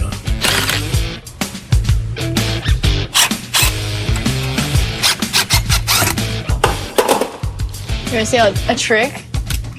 Wow. Did you make it into a chicken head? Yeah.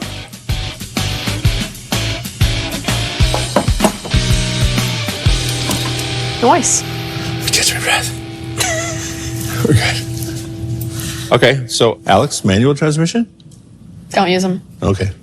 They're out there. Yeah. I know you don't use You can them. drive them. Yeah. Just choose not to. So the gig is manual transmission, manual clutch. I had a hydraulic slave cylinder to press the throwout bearing fork, but it just takes a lot of pressure, a lot of geometry, a lot of stuff that's just not good. There is a solution for this. Off with that, on with this hydraulic throwout bearing. Hydraulic fluid goes into one side, you bleed out the other side. This goes out, depresses the clutch pressure plate, and it's like driving a Honda car. It shifts so comfortably, no pressure involved, super comfortable. It should slide right on. That doesn't look like. Oh, that did not sound right. Oh, yeah. That Now it's like sounded trying to pull the transmission apart, taking it back out. Hold on. Okay, yeah, so that's wrong. Pretty So we sure. need to, let me use my micrometer. And, yeah, that's wrong. So we need to do a little research and actually measure this. I'm pretty sure there's a different seal. We have the wrong seal here. So maybe like a different shaft or something. So I think while this is down, we'll do some measurements, get a hold of McLeod, order the correct seal. I'm sure that's all it is. But we got plenty of stuff to do while we're waiting for a part. Waiting for a part is the name of the game here. We do that a lot. Waiting for parts. And I'm ready to go. You ready to go? Ready to do it? Okay.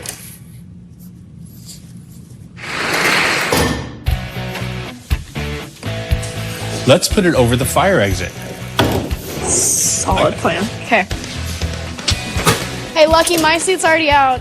Your side's left. This is the only secure seat. See if we can get the hoop in with the seat in place. Probably has to go the other.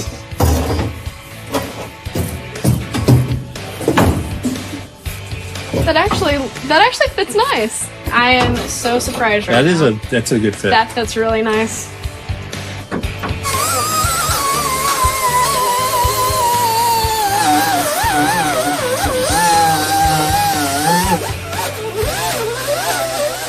Okay, so we just got done doing a little cleanup and damage repair because apparently somebody decided to jack this thing up on the floor because it was a perfect indentation of a floor jack. Yeah. Go figure. And we got these plates. Came with 6 of them, which is weird. It's an 8-point roll bar, right? It's 8-point. Came with technically. 6. Yeah. We've now massaged these. They fit very nicely. We've done a little grinding. It's time to do some welding.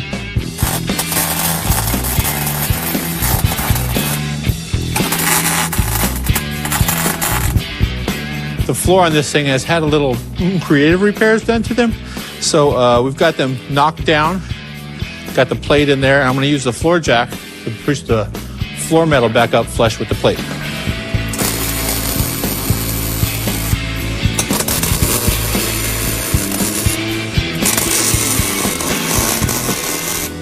I think I made a mess looking. Did you weld the floor jack to the floor? I think it'll be fine.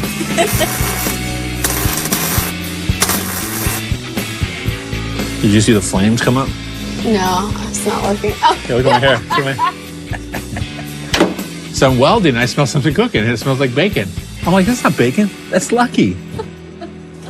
Coming in. Coming in hot. Perfect. Oh, please, I just pinned myself in. Here. Oh, I'm stuck. Hold it. Okay. There you go. Okay. Oh. Way in front. Wait, hold on. Wait. This is weird. Fits perfect. Pretty good. It does. Okay, that is it. You know I want to say it, right?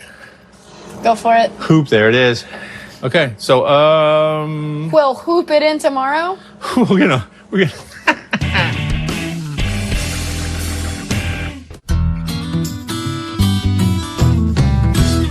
So yesterday we got quite a bit of stuff actually finished. Actually, we got a lot of stuff started, nothing finished. Ooh, yeah. We did get the plates tacked in for the main hoop. So I say we have a good structure to starting point there for today. Yep. But we've got all of the roll bar left, pretty much. Yeah, we got 2 points in of the 8-pointer. We actually don't even have 2 points in. 1.5 points. We've got them standing.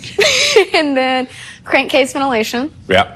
Waiting for parts on the transmission. That's the true. rod bearing thing. Yep. And then we'll start getting it all back together. And we're Yep. supposed to be at the track the day after tomorrow. Yeah, you forgot something though. We still have to put seats in. Oh, the seats, So, Recaros. yep, I've been getting this driver's seat pulled out. So Did you see those seats? I did. Pretty nice. They are nice seats. Much nicer than The car. Yeah. Yeah. This thing catches on fire. We need to get those seats out in a hurry. right. Okay. Well, that's not a long list or anything to do today. Good to go? Yeah. All right. Lunch break.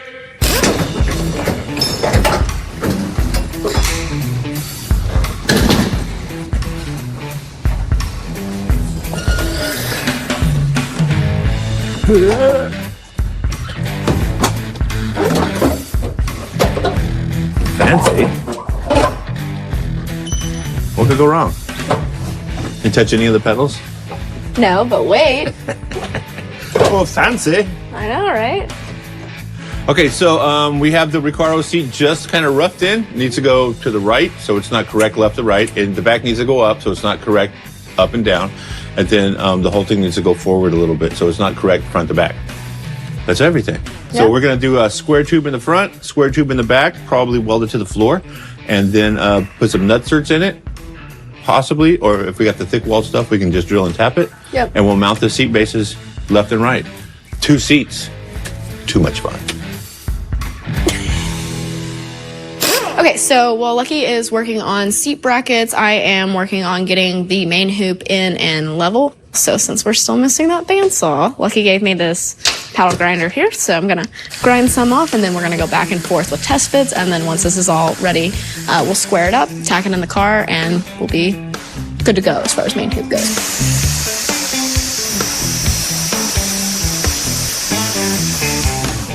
So what you doing? I'd like to test this, please. Yeah. Maybe hot at the bottom.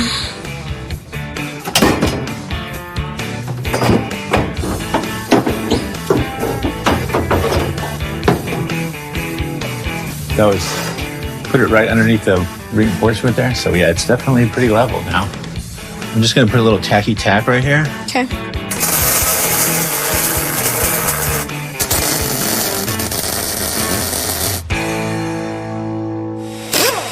Okay, so I spent the last 2 days building these seat brackets. Actually, maybe a couple hours. The front of the floor is flat, so that's where this piece will go. Weld right to the floor. The back of it sits at a little bit of an angle. They will weld right to that. And then bolt right to the seat.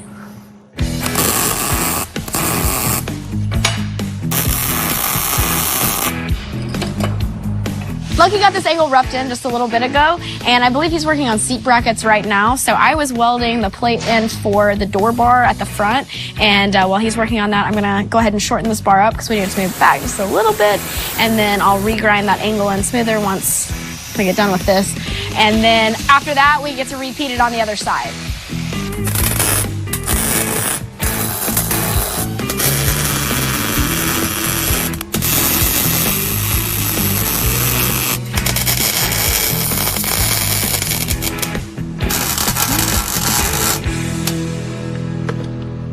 Okay, that's it. I'm done. I'm sick of this for the day. For the day. I quit. I'm storming out in a huff. What about you? I'm gonna act like I'm gonna drive out really angrily fast in a huff. Nice. What did we do today? We did the roll bar, the door bars. Yep. The seat brackets, front, back, and reinforced. Yep. We need to do crankcase ventilation. Yep. Put the transmission back in.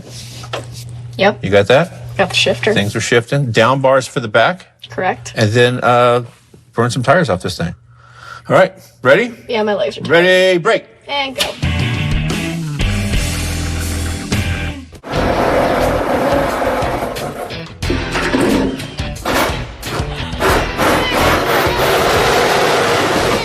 Wait. Ever drilled an oval hole before? Oh, no. I was walking up and you hit me already to start the morning. Oh, well, welcome to the Hot Rod Garage. Thanks. Glad I can appreciate help. Okay, so work with me on this. So I drilled one hole here for safety to make sure this thing cuts a good hole. Mm-hmm. Shout out to the bulldozer from Milwaukee. And then I realized that was just a test hole and it wasn't in the right spot. So then, hey, hand me that other pipe right there. Watch your ears. This will then go through this hole, the actual hole I meant it to go through. I had to clearance it somewhere. So we're going to take a little length out of it. Mm-hmm. And that's a good spot, right? I mean, I think that is kind of what we were thinking yesterday when we were talking about it. So yeah. I'm happy with it. So I accidentally didn't break it. Nice. Good times. All right. So now we just got to figure out the length, the angle, make a plate. Oh, no, we got plates, part of the kit. Yeah, plates. Just got to bend them. Do a little bend on them, drop them in, weld it up. You know, everything we did yesterday again. Repeat. Good times. Ready? Let's go. Go.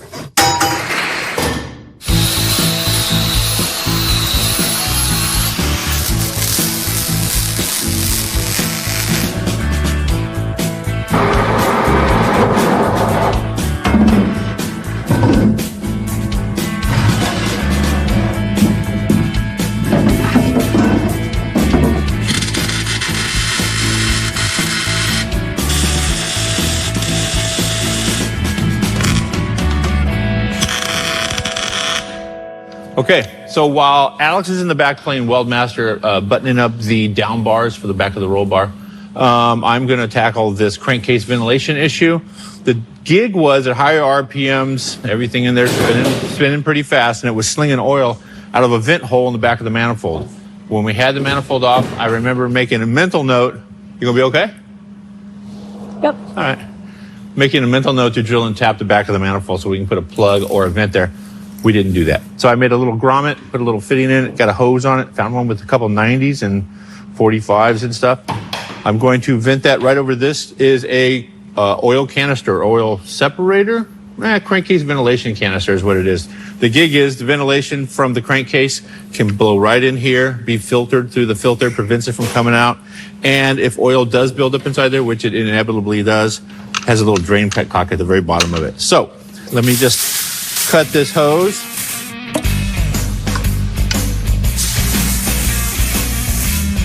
This has a big -10 on it, which is the equivalent to a 3/4 inch hose.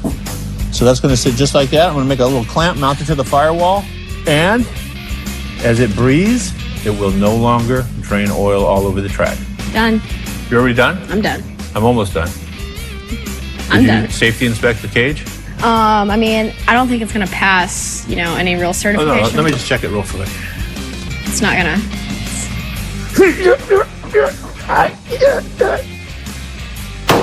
Solid. Hot Rod Garage, mark of approval. Done. Caca. Woody-hoo. Oh, hey. Hey, look, catch. That sucked. Nice try. Oh, hello there. So the seal showed up, huh? Yes, it did. Is that where you were all this time? Yeah. Thought it was snack time or something. Let's just see. Oh. How nice. Look what a little measuring can do for you. Uh-huh. Now I'm gonna Hang on, stop. You know we only have one of these, and you know it took like days to get that, right? Uh-huh. So like, I'm just saying, like, no pressure, but You were saying? don't mess it up. Yeah. I got you. Are you sure? Yeah. You got it. Uh-huh. You're not gonna mess it up? No promises. Okay. Now you have to be very careful when you're doing this. I know that means you're not going to. You didn't mess it up. This little area right here is machined out because oil comes through the bearing and then has to drain back into the housing of the transmission. Right. Now it goes like this.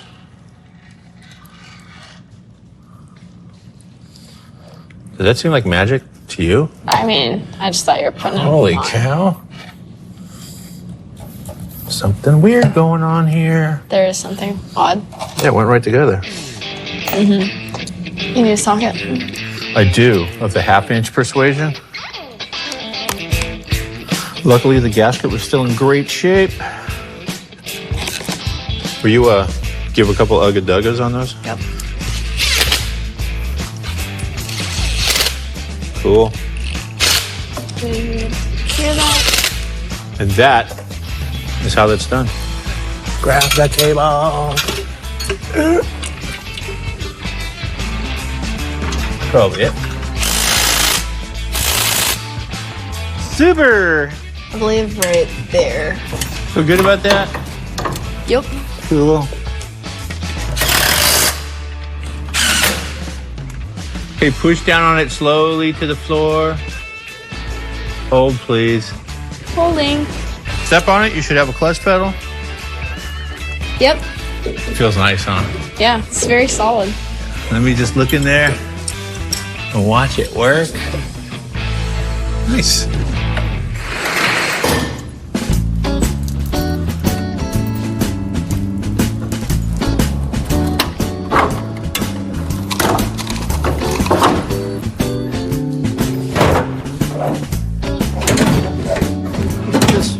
Who put this roll bar in the way?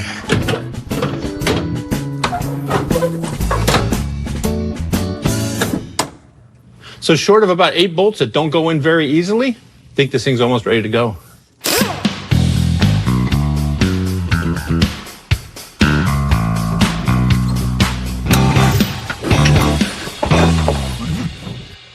Checklist.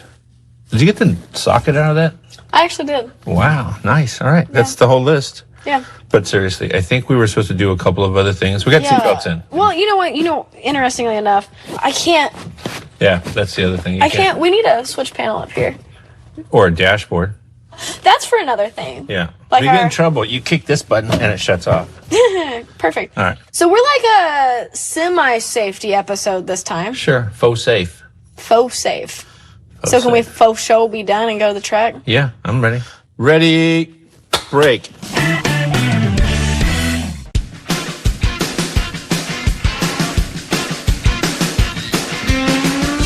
So we're here at Willow Springs Raceway. We're at Streets of Willow. You ever been here before? Never been. It is a good time. This is like a drag strip with fun. everywhere else? I mean, a couple drag strips and then a couple turns. I'm actually pumped about it. This is one of those driving disciplines that I'd love to dive a little bit more into, and I think we're diving headfirst today. Speaking of driving, do you know who that is? I know his name's Randy Popst, and I know he is really good at what he's doing. He is the go-to drive guy that Motor Trend uses to test all their vehicles. He's got the skills. For sure has the skills. So, speaking of skills, I got none. I mean, You got the go straight skills. I don't know. Yeah. You've got skills. He's lying here. I say we set up a competition. You want some of this? Like a tiny bit. I don't think she Soft wants. You don't want none of this. I'll bet you a high five, like a full high five, not a half high five. No, I want money. $1? Dollar deal. Deal. All right. No, What with the secret agent anyways, code he's thing gonna here? What? Kids. shake. So, anyways, he's going to dial the car in and then hopefully dial us in because he's going to be setting us up for hopefully success today. Yeah. Yeah. You don't sound confident, Lucky. Okay. I feel good about it. Okay. I think I still hear him running, and I see him coming right now. Yeah.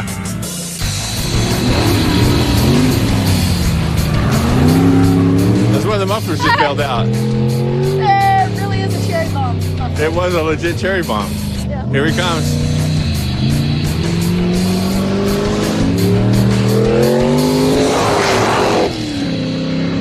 Not gonna lie, that one was pretty wild. Had to back up on that one. Man, I hope the other one comes off. This thing is going to sound wicked. Yeah. So, Randy starting from a dead stop, launching and going through the gears, 1 minute, 33 seconds. 0.19. I think the little numbers are going to count. On that lap, he also lost one of the cherry bombs. Hey, weight reduction this lap. It should technically be faster. Now, this time, he's going to come flying right by us, and we'll restart it when he goes by. I'm working on lap 2 right now. Oh, you're running that one right now? Did you not start yours? I did not start mine. I was just so happy to see I got 133. This is perfect. I got the first lap. You got the second. It's teamwork. Teamwork. Makes the dream work. Teamwork.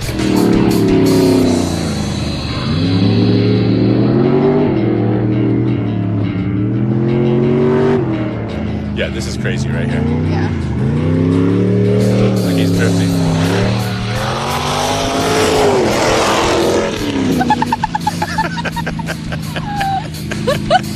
He came through looking at us.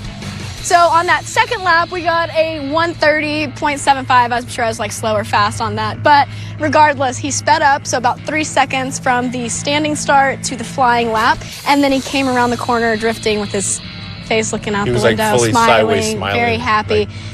Lucky and I actually were having a discussion that we don't No interest in driving that crazy ever full send in on my it. life. Yeah. So with that said, you want to like rock, paper, scissors, shows for who goes first? Nose goes. Any preference? Yeah, sure. Let's go. Rock, paper, you win. Nice. Guess I'm going first. You got a 130 on that last lap. That's not bad for That's not- streets of Willow. It needs a little fine tuning. Like there's oil everywhere. Uh-huh. And the oil pressure, I just sort of ignored it and just went. Attaboy. Oh, we got lots of leakage here. Yeah, see, I see a lot of oil on the wheel well right here. It's pretty oily back So here. I think it's Something big. Yeah, no, it's a crank. Yeah, it's the ventilation. It's blowing around that seal. So how did oil get in here? That's what it must be going oil through the smoke window. comes in there, I'll tell you. It's from that The shifter boot hole.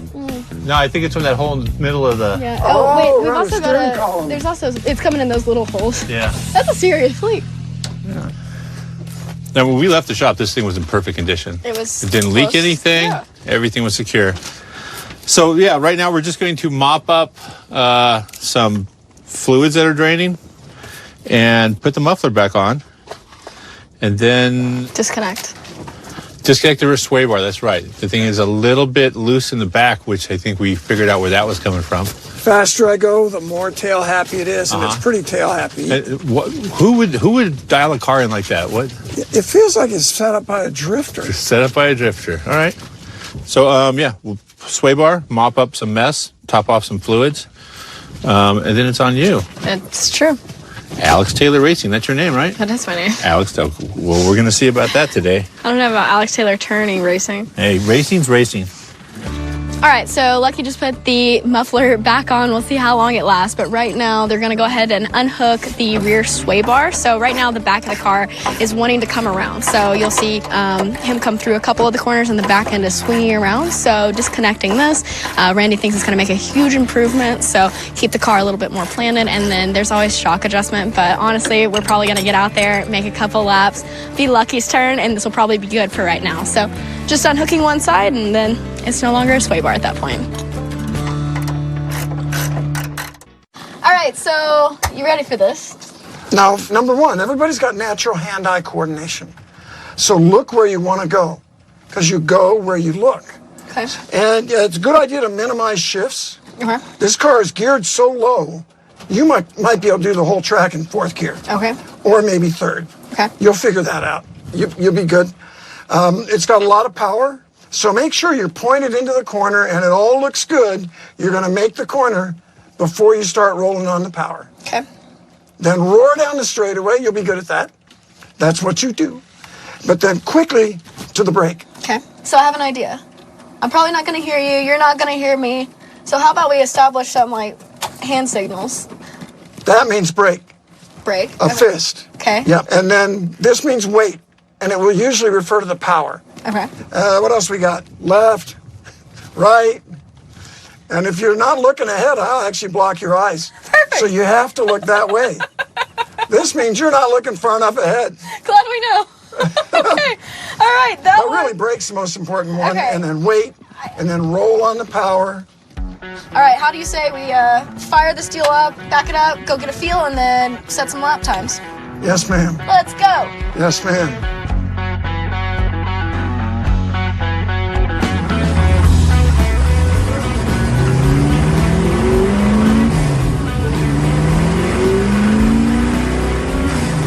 Alex is out there with Randy right now doing a shakedown run. She seems like she's getting after it a little bit. And that's the first time she's driven the car on this track or ever we might want to run. Oh no, she's good.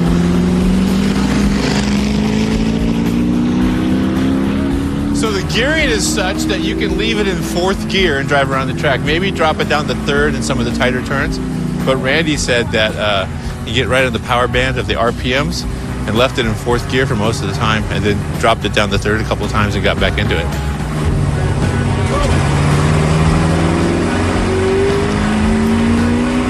Yay, Alex. So it does have a crankcase ventilation issue.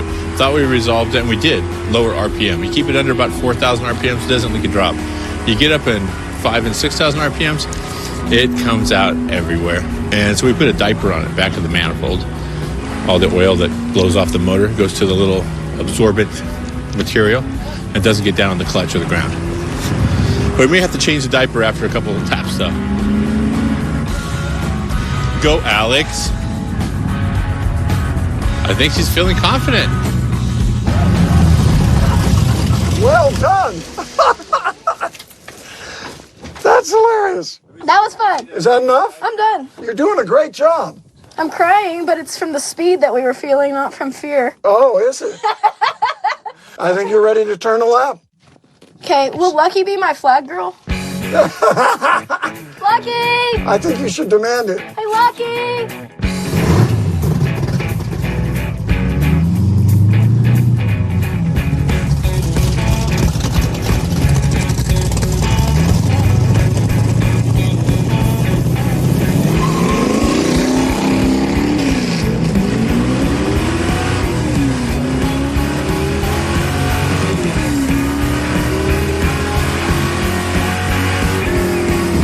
Not messing around.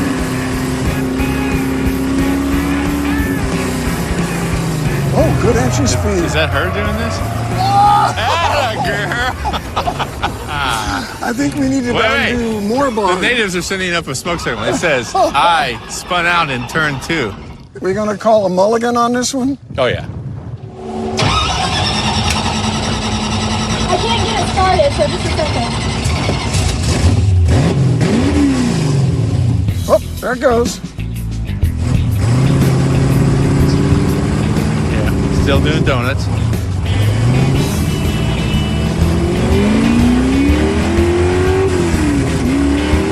can tell from here she had good entry speed. Oh yeah, she's not toying around. We're a little smoky. That's Well, that could be dirt from the road. probably more oil rolling down there. So that manifold has an EGR casting on it? Yeah. But they didn't drill through the 2 holes. However, they drilled and tapped the bolts to hold the EGR valve, and I didn't think anything of it. And I've got everything back there on a diaper, and you guys come back and there's oil everywhere. It's the only place it could be coming out of those 2 holes. So I put a couple bolts in them. Oh, we can't see her from here. We'll be able to see the clouds, the smoke signals. Now, were you in the car? There was no sway bar. Is there any chance it's looser now? Or she just, I don't think she's so. looser now. Yeah, she just got in there hot. I could see the speed. You know, when Yeah. you know you're on the clock, it's a whole new game. It's kind of like when the cops turn on the lights. Changes the driving radically.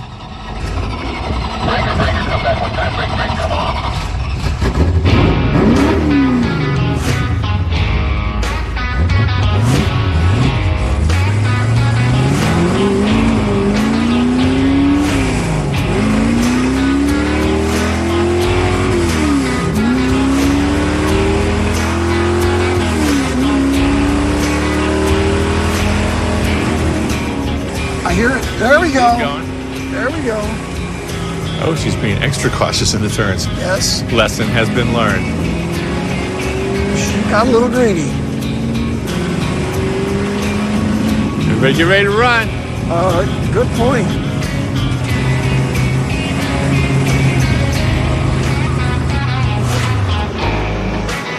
You can count that one against me.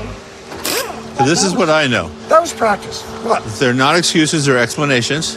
I'm. I just want you to know, my 12-year-old told me this. Dad, it's not an excuse, it's an explanation. I like it. Okay, so, and I've been using it ever since I got it from him. Okay. And then all good stories start out with, well, what happened was. Do you want to know what happened? So yeah, what happened up here at turn 2? So I was like, heck yeah, we're good. And I was like, that felt really good. And then I got to the corner and I was like, why am I not stopping? Well, the clutch pedal and the brake pedal are 2 different pedals. They are. So don't do that. And by the time I diddle farted around and got over to the brakes, we were hot. So you pumped the clutch to slow down?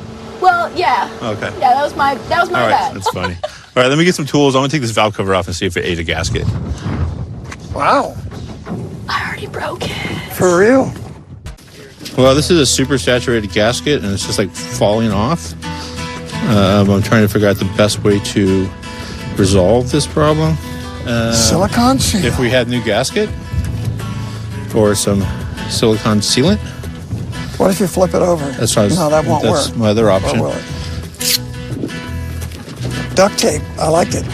So what I've done is put a little gaff tape retainer on it. It's going to pull the gasket all the way back in the corner and hopefully help it seal a little bit better. All right, cover me.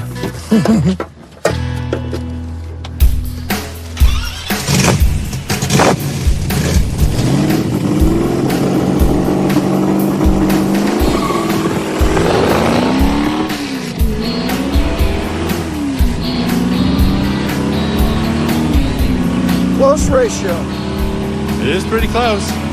Look at her, outside the track, apex in the turn. Yep. Oh, brakes. I think there's a delay, She made it. but there was no delay in that skid sound. Yeah, she is ruthless. Definitely being more careful at the moment. Yeah. I wish we could see what was going on back there right now.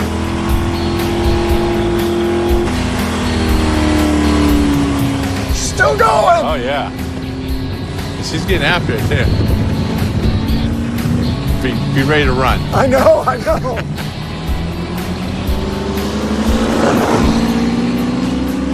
Woo! She's getting after it. So 146. Not bad.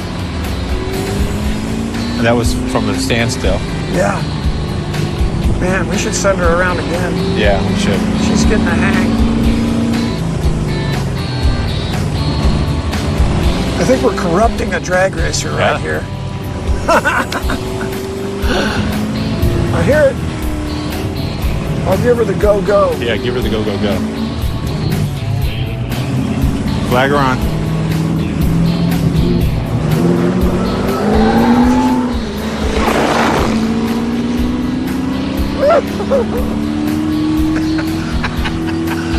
I thought that was going to be a hook. I really did. Yeah. But she caught it. Her first lap was 146. Her second lap was 140. Excellent. Yeah. What's the difference? Oh, she's revving it. Is that her? Yeah, I hear it. 6,000, buddy. I hope you got those rockers tight. Tell you in a minute. Wow, look at her. Look at her, yeah. Suspension is working well. Yeah, I'm ready to run.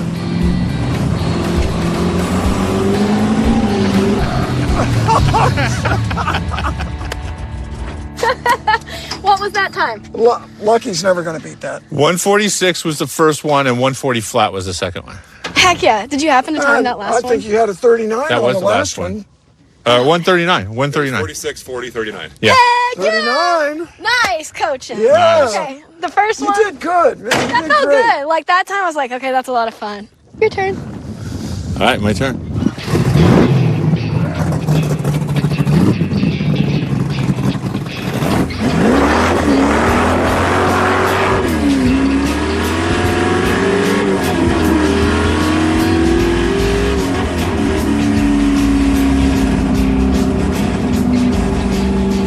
So Lucky is on his practice laps right now with Randy in the car. Randy's a good teacher, and his little hand signals work pretty well. A lot of that out there is a mental discipline that you have to like establish, and then the driving is also. But I noticed a lot of it's mental.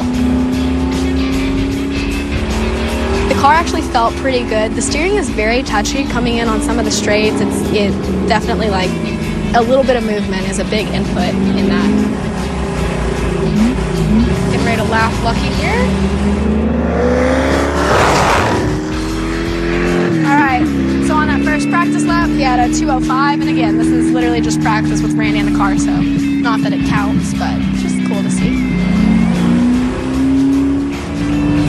I think having Randy in the car is like a blanket as well, even though you're like, yeah, I got this once he gets out, but then it's like, wait, no one's there to tell me if I'm gonna like drive into the abyss. He like will reach over and grab the steering wheel and correct if it's incorrect. So that's another mental thing. I don't know if you guys are catching on, but a lot of driving stuff is mental.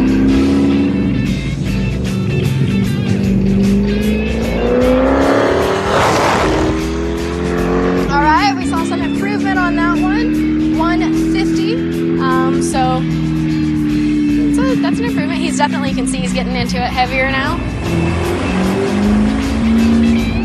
I get addicted to like any kind of driving. Some people like pick their discipline and they're like, no, that's the only discipline. And like my heart will always be with drag racing. I love the acceleration, but I'm always down to try a different discipline. I think like it helps you, understanding how a car reacts in any situation helps you in other disciplines. Randy kept reiterating like, don't get greedy. And so that's very true with a lot of this. Let's see, he's getting ready to come through. What is it going to be? 146.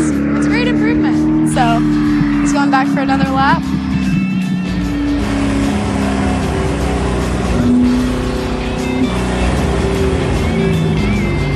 I assume on this one he'll probably pull it back in and get ready for his real run with the javelin.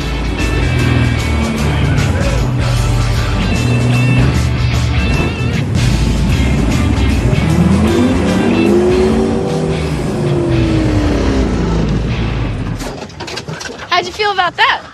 I'm beat, but that was a lot of fun. You're tuckered. So Randy knows some stuff, don't he? he's a smart fella. So are you ready to make your solo laps? I'm done.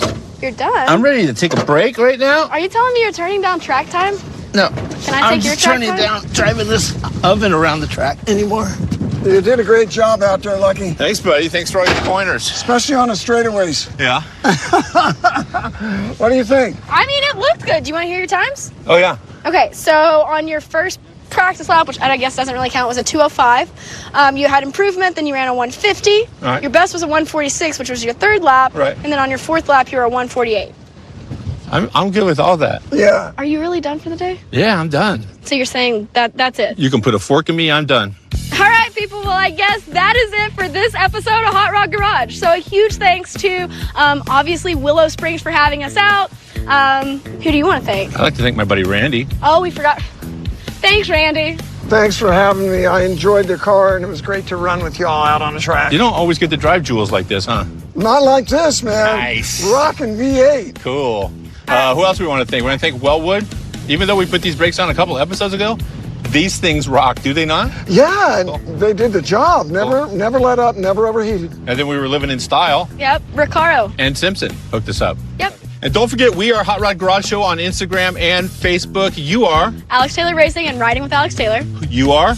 Randy Popst on Instagram, Facebook, you name it. Everything, including the planet. Yep. I'm Mobile Tech Lucky on everything. Cool. We gone? Yep. All right, let's go. Cool. We're out of here.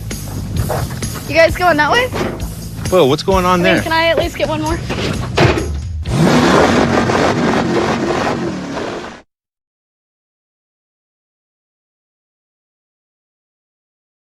On this episode of Hot Rod Garage, it's not 1Z, it's not 2Z, but it's twinsies.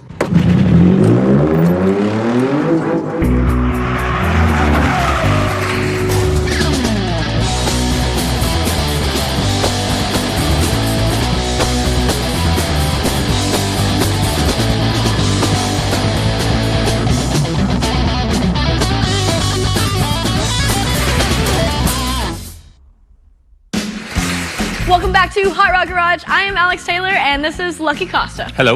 I feel like this season's all about learning and trying new things. So last time we did get to go road course. We had Randy. That was a lot of fun. Randy Popst. Oops, you Took got me it this right. long to be able to pronounce his name correctly. So, have you properly learned to drift? I have not properly learned arithmetic yet, so I've definitely not properly learned to drift. See what you're saying there. Drifting when I was growing up was what happened just before you went off track. You know what I mean? Like if you went into the turn too hot, you drifted off track. My license plate on my car in 1997 was four-wheel drift. What? No, it's Yeah, it was in '97. But now it's a sport. It's so, a thing. Yeah. But the cool part is we have a couple twin Z's. Is that you? Is that you? All right, twin Z's. These twinsies are going to be great because the Z cars are supposed to be great for learning to drift in. Right. I've seen a lot of them out there. These are relatively cheap, sturdy chassis, rear-wheel drive, lots of support. I heard straight pipe in these things is really cool. I heard The opposite. But that makes me feel like to fit in, we need to. Yeah, exactly. Yeah. I have hopped in a drift car and attempted, but I only had a couple hours to practice, so I haven't really got much time either. So I'm pretty excited about what we got going on here. It's going to be dancing on burning rubber. Yours smells like vape, mine smells like Axe cologne. What are you gonna name yours? I'm going to call mine Solid as a Rock. So if you are looking to buy a couple of drift dream boats, such as these, Quality. I believe in Los Angeles, California, yours is how much? $7,500. And what exactly do you get for $7,500? Well, you should come check it out. right. So, starting at the front, something that you don't have that I know you want. Cattle guard? Bash bars. Okay, I need one of those just for the name. We actually have BC coilovers, so Coilover all the way around? yeah. Well, pop the hood too. Okay. Under the dash, it says HOOD on it. Apparently, on this, there's a difference in the plenum versus the intake pipe. Okay, well, you got a cold air intake. I see that. Also, it has a stage 2 clutch and a lightweight flywheel. But you know what I never get about that? What? What is stage 1 or 2 or 3? Do we know? No. So basically, we know it's modified, but we don't know to what It could be a company called Stage 2 that makes Stage 2, clutches. yeah, so we don't actually know. And if you check out the inside, we have race weight modifications, so deleted door cards. These are actually nice seats, and you got a little sleepy time pillow here? Yeah. Do you want to hear it? Because it's also got no exhaust and no cap. Oh, yes, that I like to hear. Okay.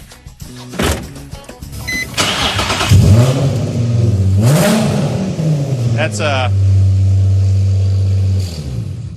The one thing that I, feel like we're advised that's an awful modification for this is a straight pipe. so you're going to leave it? Heck yeah. I feel more drifty. I won't be able to tell because you'll be behind me, so it's all right. Wait, Does it have a fart can? It has a 2.5 gallon fart can. That's pretty sweet. I mean, what does $5,000 get you? Apparently, it doesn't get you a bash bar. I got some kind of wheels. They're made of metal.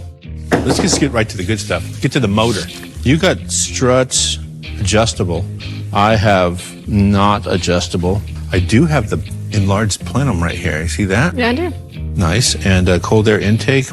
I don't think either of us have an angle kit. We don't have what that. Real pros have. 2 wings, not 1. Yeah. 2. That's double the cool.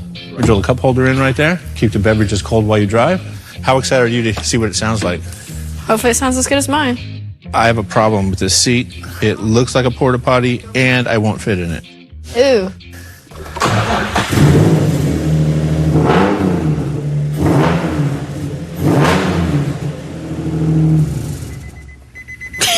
Help me up. Now, I believe we have a bunch of stuff to do to these cars. Yes, we do. Angle kits, that's going to be a big one, so our tires can go like that. Right. Welding up the differentials. Weld that up. Budget posi. We're going to have good seats for both of us. What else we got? Oh, of course.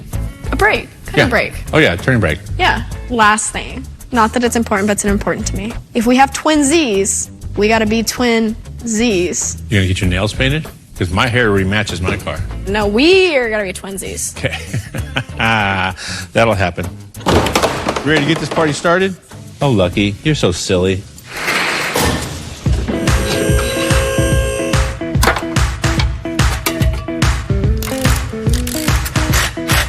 The deal is we're going to take the third members out of both vehicles and weld up the spider gears, make them positive traction, both wheels spinning when you accelerate.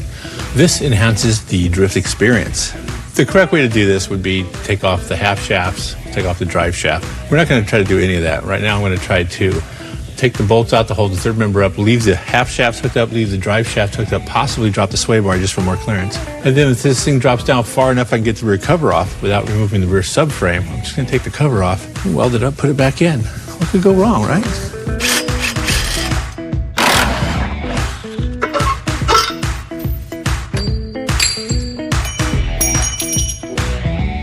So already I have pulled out the exhaust, and then we've got the drive shaft loose and hanging. So then this is getting ready to tip down, and then I can go ahead and drain the fluid and then take the rear cover off. I don't know what's going to come out of this or how fast.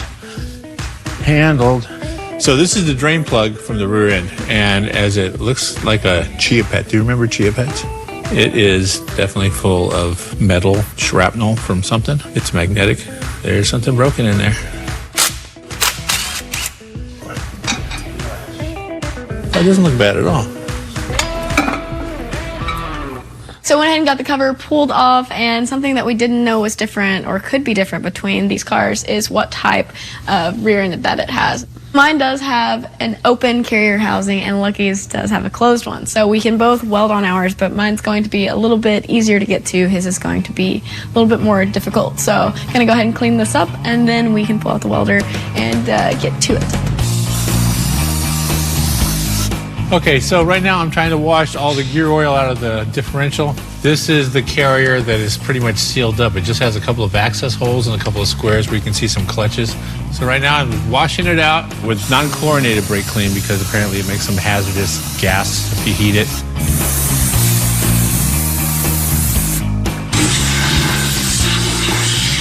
So this is the total budget way to make both wheels spin at the same time when you accelerate. Welding the spider gears together is a old school, tried and tested way of doing it. Note, after you do this, if anything goes wrong, throw it all in the trash and buy everything new. Cover me. Going in. Since I have an open carrier and I can actually get in here, I am going to put a plate in the spider gears and weld to it.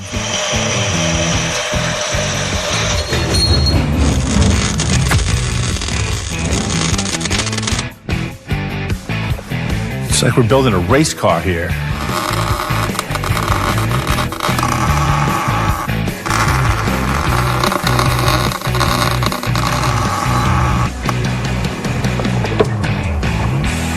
Cool.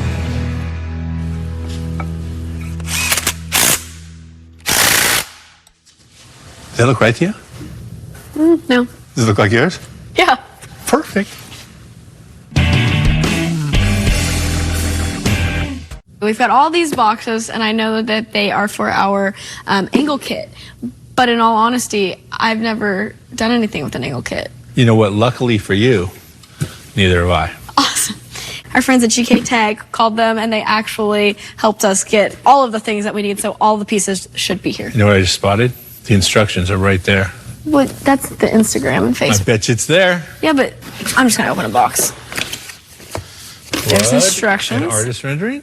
What you got there? This is the actual, what we're referring to as the angle kit itself. So what that is doing, that relocates the outer tie rods in a different position, which will increase or decrease Ackerman, but increase steering. You just wanted to use that word, didn't you? Ackerman, yeah. Love that word. I was just about to call Tony and I found the instructions, so we're good. Oh, perfect. Ready to throw parts on cars? Let's do it and go.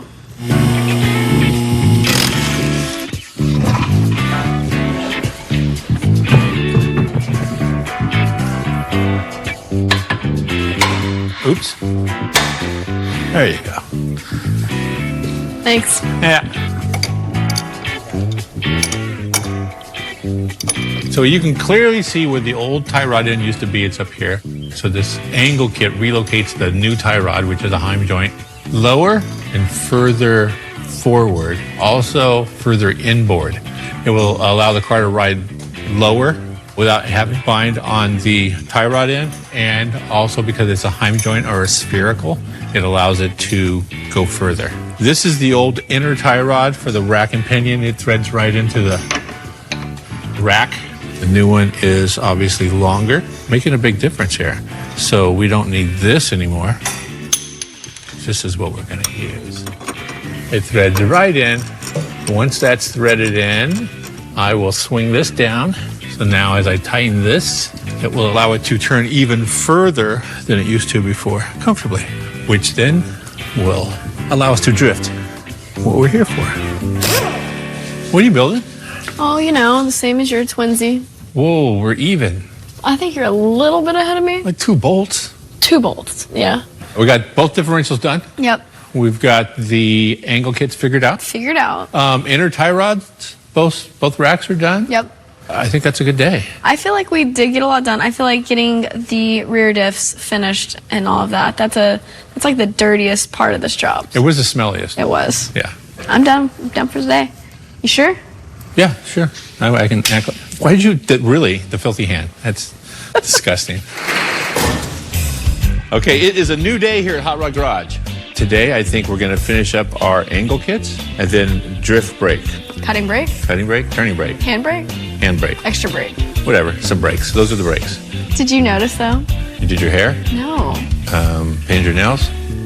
No. Oh, you have custom tire. Yeah, twinsies. Oh. You ready to work on cars? I'm ready. All right, let's go.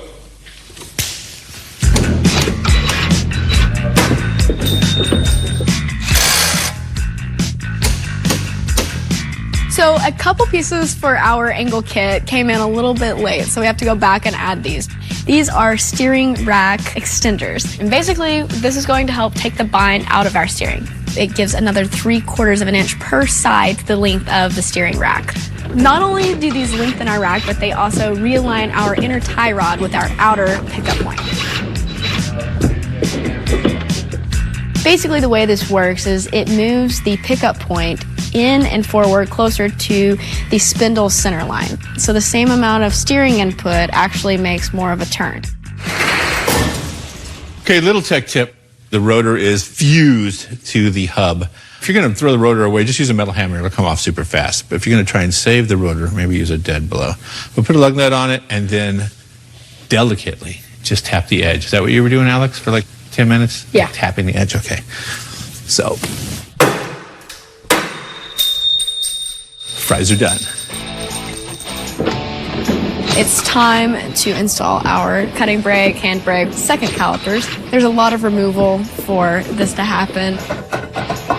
What I'm doing right now is taking the rear brake system off. I already removed the brake caliper. I'm taking off all the e-brake assembly and the linkage and all the little springs and levers and everything for the e-brake. Then I'm going to take off the hub, take off the backing plate. We have to clearance the backing plate. As you can see, there's an opening right here for the front brake caliper. We're putting the second brake caliper on it. That's the drift brake. We're going to do a little notch here, and hang a exactly the same caliper. Back here, we'll have 2 calipers, 2 separate hydraulic systems all together. I'm just going to keep chiseling away. Cover your ears. There's always that one bolt. 1 hub down, 3 more to go. Oh, on a side note, all the time I saved not taking the axles out to drop the rear differential, had to remove them anyway to put the brakes in the back. Oops, my bad.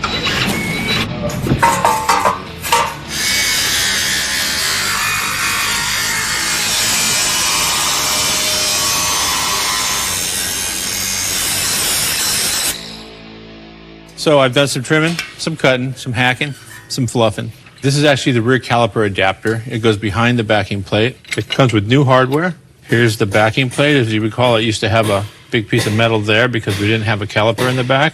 Just gonna kind of start it by finger. The brake rotor will go over this. The stock brake caliper goes on this side. There's actually spacers included with this. This will be the primary brakes. The new caliper, it's a stock style caliper. See, it's like a replacement caliper for the factory one. Obviously, I got to put the axle back in, put the bolt back on, put some brake pads in, tighten everything up. Don't forget to use Loctite. We're this much closer to ruining tires. That's what we do here.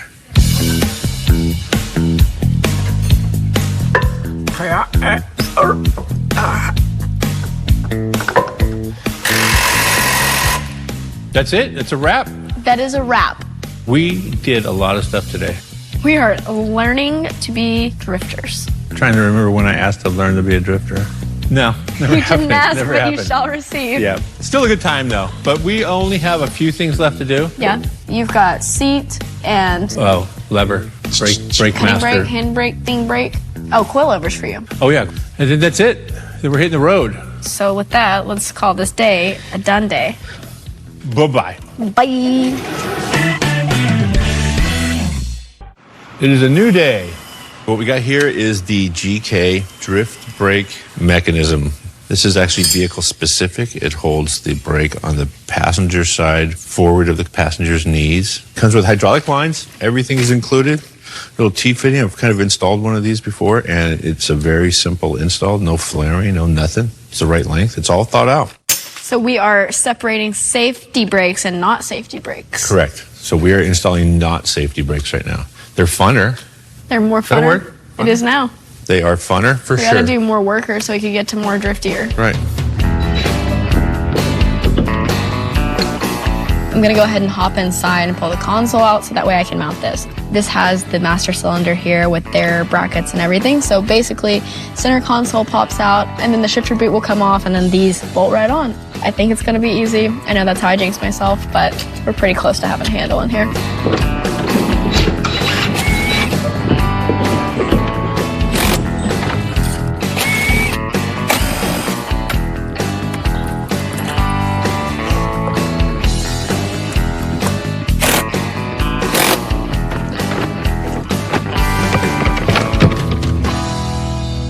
So we're gonna get started on the front struts. We're gonna do a strut conversion over to a coilover. These coilovers actually look pretty meaty and I'm looking forward to getting them in. But let's get the stock ones out first.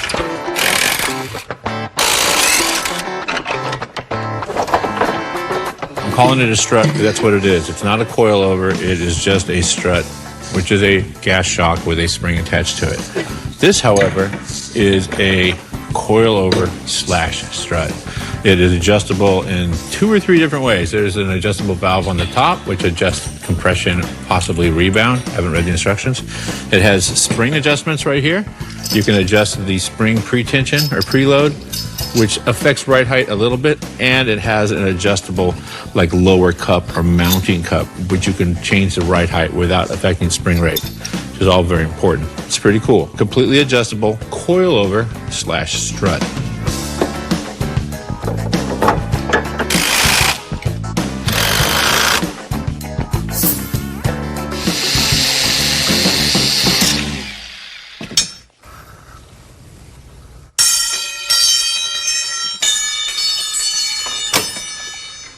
I've set the spring preload at about 8 inches to the center of the nut, and then the overall length for ride height is going to be 10.5. I'm just going to set them the same left and right. The fronts are a little bit longer, so they're set at 12. set everything a little bit high, drive it around for an hour or so, hit plenty of dips, and then remeasure everything.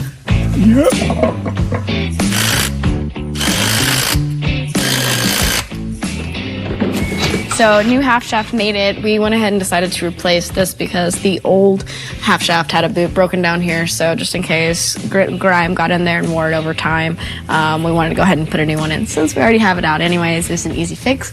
And bonus, I actually remembered to put the spacer in this time on this side so I don't have to redo it like I did the other side. So yay, winning. That's a win.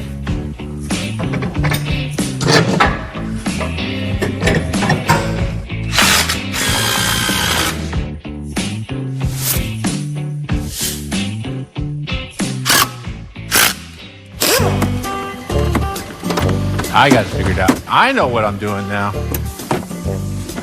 My goodness. Safety obviously was the number one concern, Because if you follow this piece of chicken wire right here, it goes right down to the seatbelt. So, yeah, we can use nothing here. I got a Kirky seat here. This one is a little bit wider. It's designed for a grown-ass man. I think it's going to fit. Oh, sorry. My bad. It's a very delicate procedure for making sure that these things fit. Fits in there very nice. Let's test it. We're good. Let's go over and see what Alex has got going on. That does not look like the steering wheel is on. We are like twinsies. No, just we have a lot in common in our cars. Just say it, accept it. We're twinsies. I'm twinsy adjacent. Is it okay? No. Next to twinsy? So we both have handbrakes now because we're twinsies. And yeah, got the steering all wrapped up and everything. Yeah, I did that. Twinsies. I also see you have different wheels. You like those? Full gangster 18s. Yeah, these tires are more affordable. And 20s, which is what used to be on here, they tend to want to break transmissions and rear axles and all kinds of other stuff. Wait, you have 18s too? Yeah. We do have a lot in common. Twinsies. A few more things though. We just got to do wrap up steering wheel, obviously, seats, and then maybe a radiator if we feel like it. But then after that, it is time for the track. The drift track. With our twinsies. They are twinsies. They're fraternal twinsies. Woo! We're twinsies. Glad we're on the same page.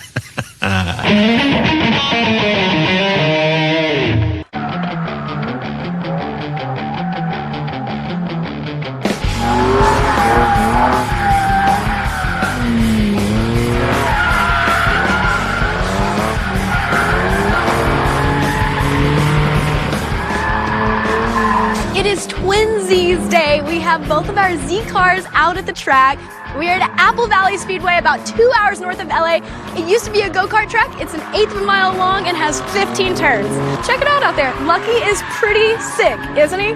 I'd say so, but turns out he is not sick at drifting. He is actually sick at home, and that's not Lucky out there.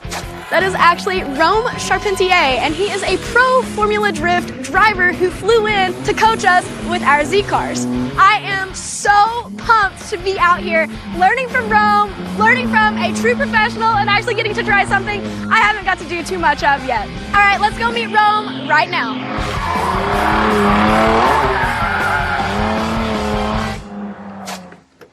Hey, you're not Lucky. Your driving is also not Lucky either. Yeah, no, not today. Today I'm Rome. I am stoked to be out here today. It's going to be a lot of fun, for sure. Drifting is a great aspect of driving and car control. And it's most people's favorite part of driving at all is getting the car a little sideways, a little crooked, straightening it up and having fun. Yeah, I'm pumped. This is something I haven't got to do a lot of, but just watching you make a couple laps out there, I'm excited to be out there. So what do you think so far? This one, I got a couple laps in this one. I still have some more maybe thoughts or concerns about it. So let me shake it down a couple more laps. And then after this one's done, we'll jump in the other one, shake that one down. It's important that the car is already working. So when you get in it, you're basically just fighting you and yourself. You're not fighting the car as well. That makes sense. Yeah. Okay, well, you shake that down. Yep. And then I'll be ready to learn some stuff. All right, make it happen. Rome is out there testing the car right now. Can't wait to see his reaction to these cars.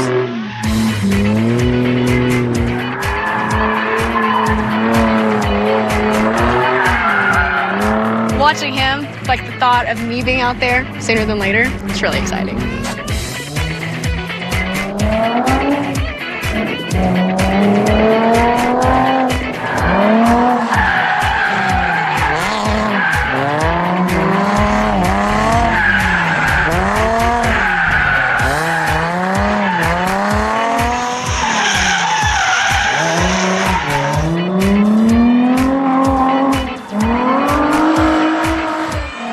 he is pulling in. We'll see if he's thrilled or not so thrilled. All right, so this one's not too bad. This one, we have a little bit of a steering concern. So when you use the power steering, you turn the wheel to the right. Normally, steering wheel's center, as you would know. Right. This one, you turn, you let it go, and it continues going in the direction that you were previously pointed. Perfect. So it might be a little handsy trying to get the thing to center back up. Also, it's kind of dirt nasty low up front. Not good for drifting. We already bent the fender. Okay. So I think we lift it maybe 2 inches so that it'll actually kind of, suspension will work. It should be okay. But I smell plastic burning as you're going straight. So that means that down the straightaway, it's dragging, and I'm getting front tire smoke from it burning the plastic underneath the fenders. So, yeah. Great checklist. Okay, so we've got a couple things over here. Hopefully that's it. And then on the silver one, the leak that you saw, it's just somebody forgot to put a hose clamp on. Well, at least we didn't lose all the coolant, only a little bit of coolant out there. We didn't dust the track, so that's good. I see them wrenching away on it, so they're getting that tightened up. That one, a little bit more work, but I think we'll get them dialed in. It's normal drift day stuff. Sounds good. So, yep, To-do list. To-do list. Let's do it. So we are learning to drift. That's what this is all about. And turns out, just like pretty much in any form of motorsports or racing, there's a lot of dialing in your car. It also helps if you start your car and drive it before you get to the track. And with that said, we're finding a couple issues that we didn't necessarily know we would have. But this is a true, authentic drift day I'm learning, and we're going to work on our cars at the track and then go actually drive them and get to the drifting part. So we got the coolant link fixed, and turns out that's just a loose hose clamp, so easy. And then we did install oil coolers. So on this one, it looks like at the bottom where the adapter is, that's leaking a little bit. We've zip tied some pig mat and some microfiber towel underneath, and we'll just change it out between laps.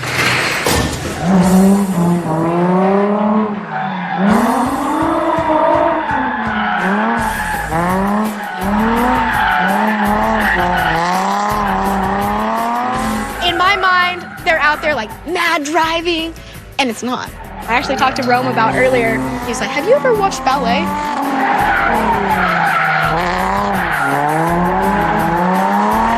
I love the idea of learning anything new, and this is something that's like actually really exciting.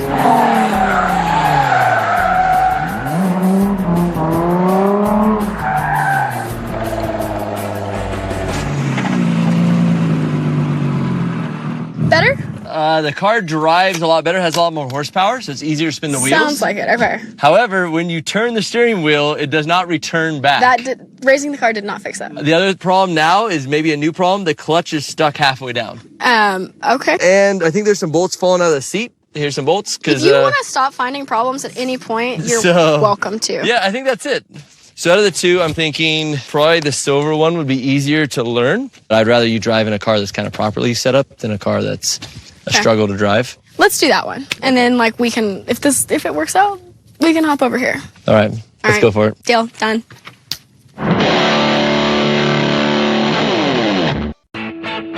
So lesson 1 is learning how to use the clutch. What we do is we put the vehicle in first gear, and you slowly let the clutch out to get the car rolling and moving without using the gas pedal. It's really key here that you don't use the gas pedal at all. You go first, then second, then third, then fourth. The object of the exercise is to learn how the car reacts to the input on your foot and how to drag and work the clutch without burning it up. There we go. See, she got it. She got it first try, actually. So what this does is it actually allows you to figure out where the clutch engages and how hard it engages, which is really important in controlling wheel speed and allowing the car to slide. See, look at how fast she's going now. Now she's actually moving, and she's not yet touched the gas pedal at all. So that's the key to this. It's so weird. It takes a lot of concentration. It's pretty good. I got all the way into third. So what'd you figure out? There's a spot where it's like a little bucky. Yep. And then once you get past the bucky, it just keeps rolling. The gas pedal's like kind of like a crutch, I guess. It is 100%. Okay. I feel like I learned something. Great job. That's cool. That was lesson 1. Awesome. We're moving quick. There we go. Okay. So lesson 2, simple donuts. The idea of this is to really master the art of drifting the car in one direction. The key in this is getting the car to step out on a certain line, and you counter steer to hold that line, along with keeping the throttle really smooth, and that'll allow you to float around in a perfect donut. On this technique, it's pretty simple. The idea is to learn how to balance or kind of dance with the balance point of the car. This is the fundamentals. This is the main part that has to happen. Oh, too much. So why did you spin? Why did you over-rotate? I gave it too much throttle. That's it. Okay. See? You got this. So too much throttle is going to make the car over-rotate. Not enough throttle is going to make the car strain back out. You actually want to slide the wheel in your hand and allow the car to self-steer for you. There we go. Oh, too much. Like, let the wheel slide in your hands, and you'll start to notice that you're driving with the rear of the car, not so much to the front of the car. So it's totally a balance of momentum and wheel speed. There we go. Much better. She's good now. Once she gets it locked in, she can just keep going, which is what it was. So how'd that feel? That was much better. You're doing quite well. All right, I'm gonna go try this again. Yeah, you'll get it. Ballet. It's a ballet! Yes, ballet.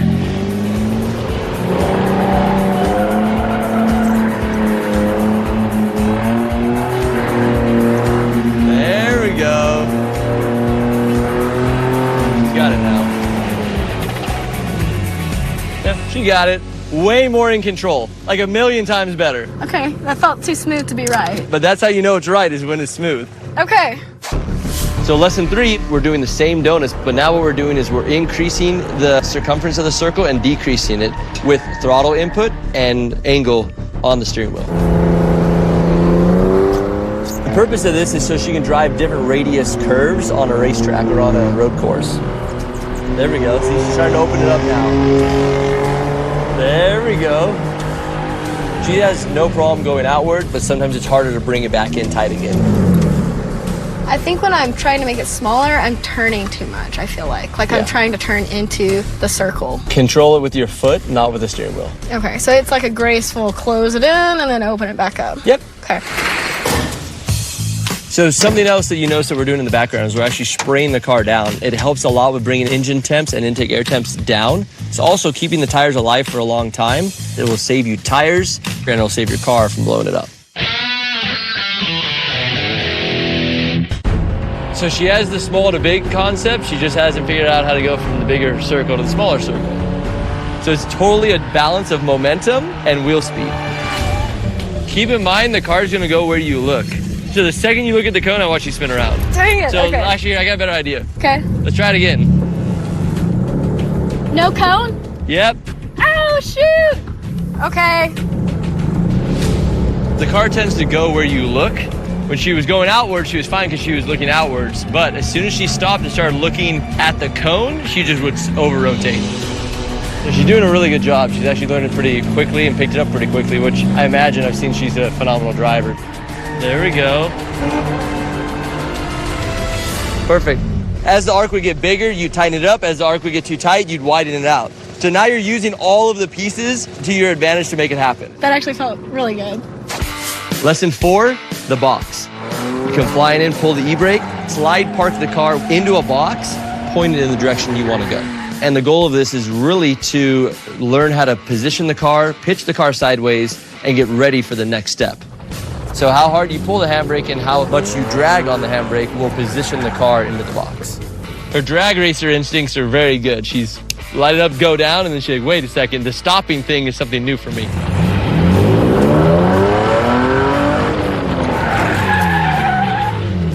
You almost 360'd.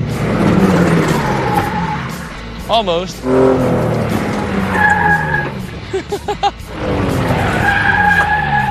She keeps killing our outer cone. She's focusing on the cone. Kind of like a skier trying not to hit a tree. She's staring at the tree. So the key is really trying to realize how far the car is going to slide and how to control that slide as much as you possibly can. Woo! It's pretty good. So she stopped. She got it pitched sideways and she got it slowed down. So she's pretty much right there.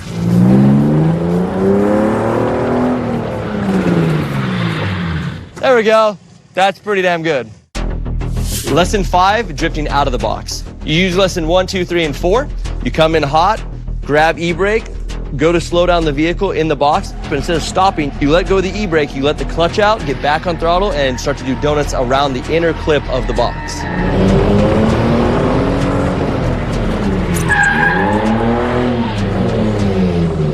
Just a little too much throttle there.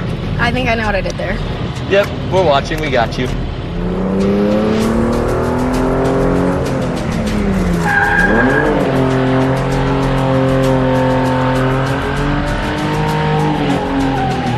Oh!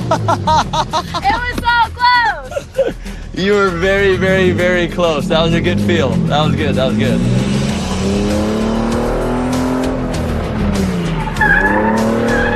There we go. Keep the momentum. She's having way more fun now. Starting to relax. She's starting to smile. Fist out the window, letting you know that she got it. That was perfect. I mean, that was textbook. That was absolutely perfect. That's fun. I like that. Hey, there we go. Next lesson. Lesson 6, figure eights.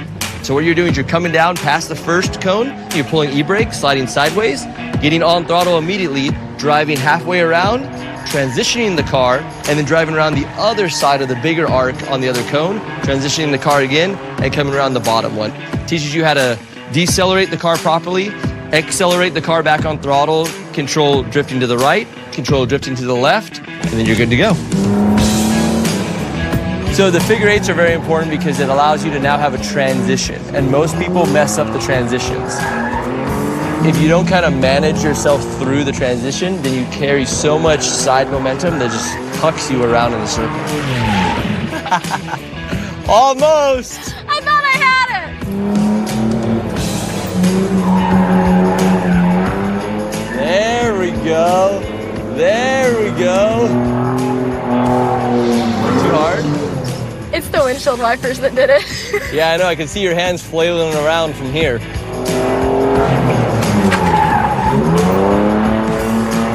There we go. Swing it. So she's doing really good. Really fast learner. She's getting the figure eights down now. Look at that. Oh. So that's like her second one. She just got to keep holding it out. She's starting to actually connect the figure eights. If you listen, that's been like the 4th or 5th figure eight that she's continuously made. As long as this car stays together, we're gonna go on the track with it. Awesome. Let's grab her, let's bring her to the big track. So after accomplishing all the fundamentals, now it's your time. We're gonna go hit the track. You'll be prepped, you'll be ready to go, and you have all the right habits to get out there safely and manage your way through the track. It is pretty cool to see someone who came from a drag racing world jump into a drift car because it's a lot of trusting yourself and allowing yourself to pitch a car sideways. There's 3 continuous turns that are really good. She's gonna e-brake in, get on throttle, do a left, do a sweeping right, and then do a big, long sweeping left. It's good to see her from no drifting to drifting on the track in a couple hours.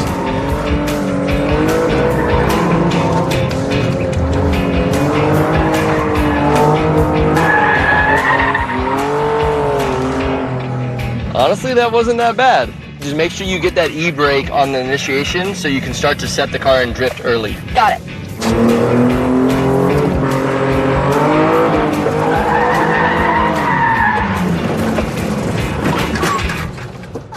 But look at her smile. That's the most important thing. So yeah, still a lot later than that, like maybe 2 car lengths later. So basically run it, instead of an inside line, run it more of an outside line. Got it.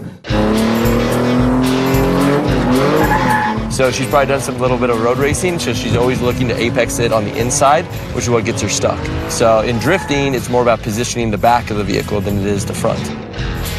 I think I'm in mentally I'm rushing it and it's running it. You're kind of apexing the corners, more like a road racer. You need to be the opposite. You need to be running the wider line on the corners. Run wider, okay. Oh, look at that one. Oh, another big drift. Rally line. She's getting it. The end of this corner was clean and the beginning of that one was clean, so it's just piecing it together. This poor car. I like the rally jump over there you added to the track. That was cute. But see how faster is a lot better? It is. It's intimidating to go that fast, but it's better. She wants to go one more. Sorry, Lucky. You might need a new Z. It can take a long time just to get to this point to be confident enough to drift at a higher speed. The leaps and bounds that she's made in a short period of time is really remarkable. She's sliding around in the seat, and she's battling a lot of things to get this car to work and happen. So hands down, for where she started to where she's at today is insane. So huge hats off to her. I mean, just out here ripping. And the best part is she has a huge smile on her face, and that's really what drifting is all about. So go out there, get in a car, go drift around, and have some fun. All right, and that is it for this Twinsies episode. Today was good. Absolutely. I mean, you started coming out here with basically no experience in drifting, and in a short period of time, she was out there killing it, doing figure eights, drifting both ways, accelerating the car properly, decelerating the car properly, and really is in control of what's going on. Thank you. Definitely bit by the bug, at least just a little. I think anytime you can, go discipline to discipline, you learn so much about car control and so much about how cars react. Like, it's super valuable. So, thank you again. Absolutely. Appreciate it big. So, we go back to the shop, we work on some stuff, and we bring these back out, and it'd be awesome to have you come back out and we could work on this big course. Yep, and then I guess Lucky's gonna have to catch up. Lucky's gonna have to catch up. So a special thanks to Apple Valley Speedway, GK Tech for providing parts, and Rome Charpentier. No, that's not it. Charpentier for French. Okay. There we go, Charpentier. All right, if you want to see more, we are Hot Rod Garage Show on all platforms. I'm Alex Taylor Racing. My twinsie that's missing is Mobile Tech Lucky. You are Rome CP. All right, Lucky, we missed ya, but we'll see you next time. But I say we call it a day.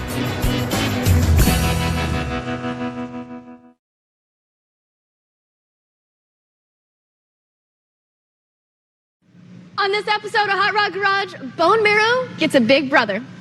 It's okay, little guy. We're still gonna get you in the 9s.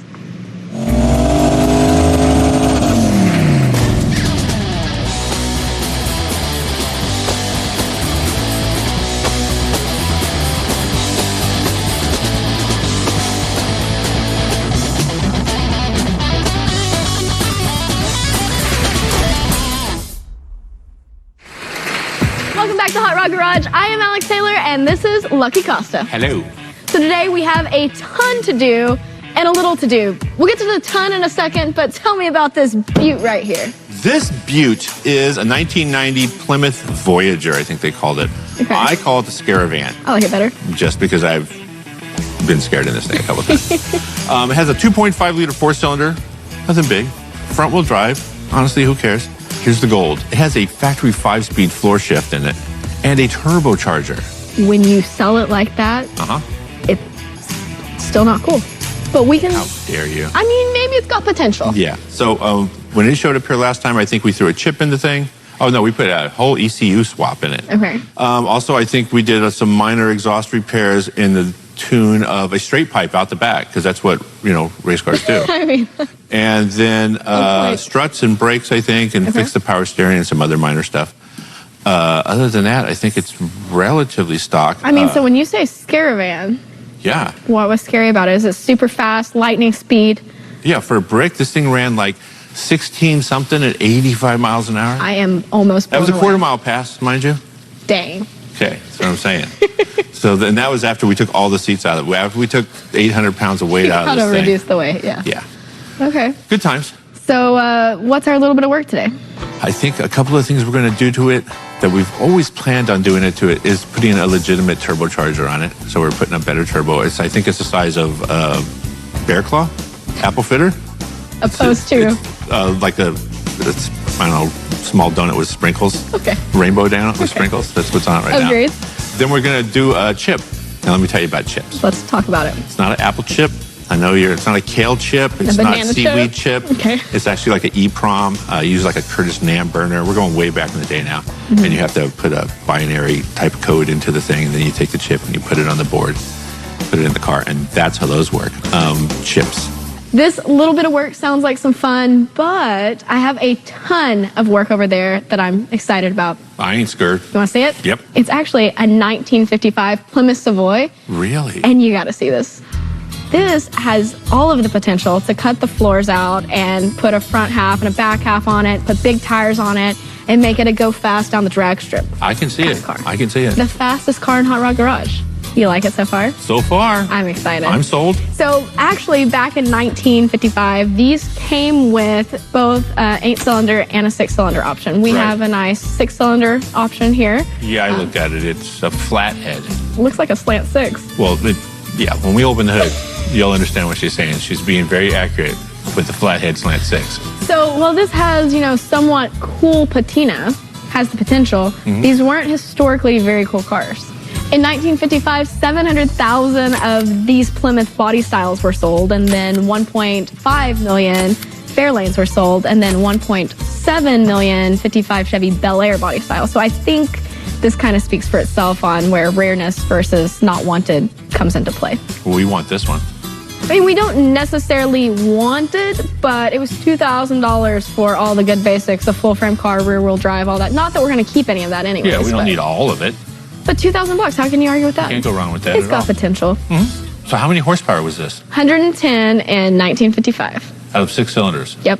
We pretty much need to double that and put a V8 in it. What about like 807 plus some maybe extra power later? That's a peculiar number to come up with. Very specific. Huh. And we're working on a Plymouth. Yes, we are. What do you think's going on there? Yes, we are plotting, we're planning, and that is great because 807 horsepower is exactly the horsepower of a Hellcat Red Eye engine, crate from Direct Connection. How See where I'm going coincidental. with there? You know what else is coming up? Dodge Roadkill Nights. What? On the world famous Woodward Avenue? Absolutely. The Woodward Cruise? Yes. I love that place. So what if we drop one of those in here and then big tire and then we go race at that event? That's coming up pretty quick. It absolutely is.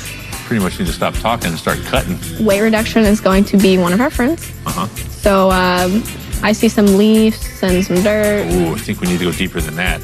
Deeper, like 6 cylinders deep. Oh, that's good. At least, yeah. Gotta go. I think we need to keep the roof, the doors, the fenders, the hood, and the trunk. And then plasma everything else. Everything out. Gotta go. Did you build models when you were younger? I did. It's going to be a lot like that. Perfect. Okay, so let's load this on a trailer after we pull that motor out and go give it a bath. Yeah, you haven't been to the car wash yet, huh? I haven't. It's good times right there at the car wash. Ready to go? Yep. All right. This is a whole lot of hood. A whole lot of ready. Let this bar just fall down when you hook it up. It's not as bad as I expected. Not really, yeah. No. So look at that. I told you it was a slant 6. It sure is, isn't it?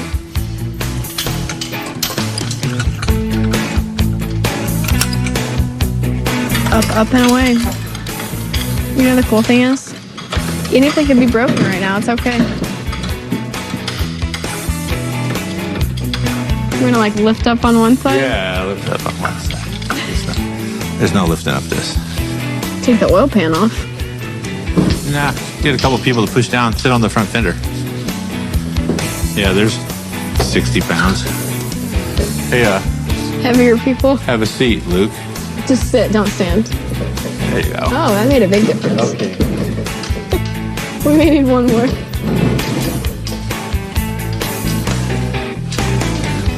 Cool.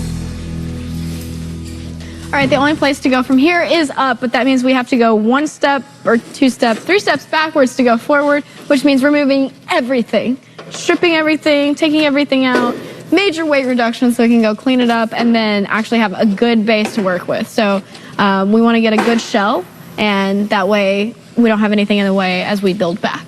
So I'm going to start stripping wires. Lucky's going to keep destroying the inside. Whoa, And it's we're gonna meet in the disassembly is middle. what it is. I'm saying it in a good way. It's good destruction. This is positive destruction.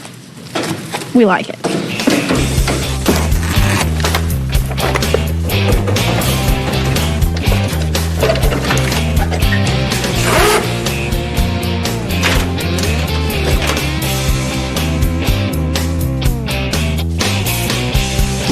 Watch out for critters. That's where they're gonna live. Oh, there's something running in there. I am passing it to you. Oh yeah, there you go. Heater core. Can't wait to get to the car wash. Car wash.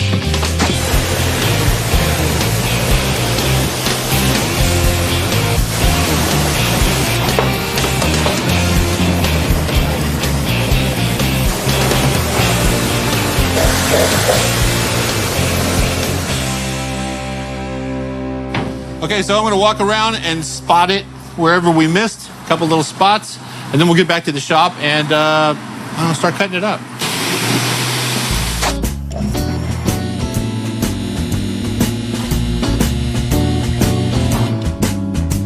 Okay, so as you can see, that turbocharger is conveniently located underneath the entire vehicle. Lucky, I thought you said this was going to be a little bit of work. No, it's not a little bit of work. But as I look and see the zip ties here. What are those? That is a repair. For what? That's because Cleat smash the racetrack. Oh. If you want to meet Cleat angry, pour oil on his track. Big mess. Yeah. Cleat smash. So there's a major, not even a minor, there's a major oil leak. Yeah, we put a diaper on it, and it was honestly catching the oil that was slinging off the motor. I kind of had forgot all about that when we were talking about doing this car. On a lighter note, if you look underneath here, those rusty bolts that look like they're going to come right out with no problem at all. Yeah, totally. Yeah, we have to pull all those off to get it.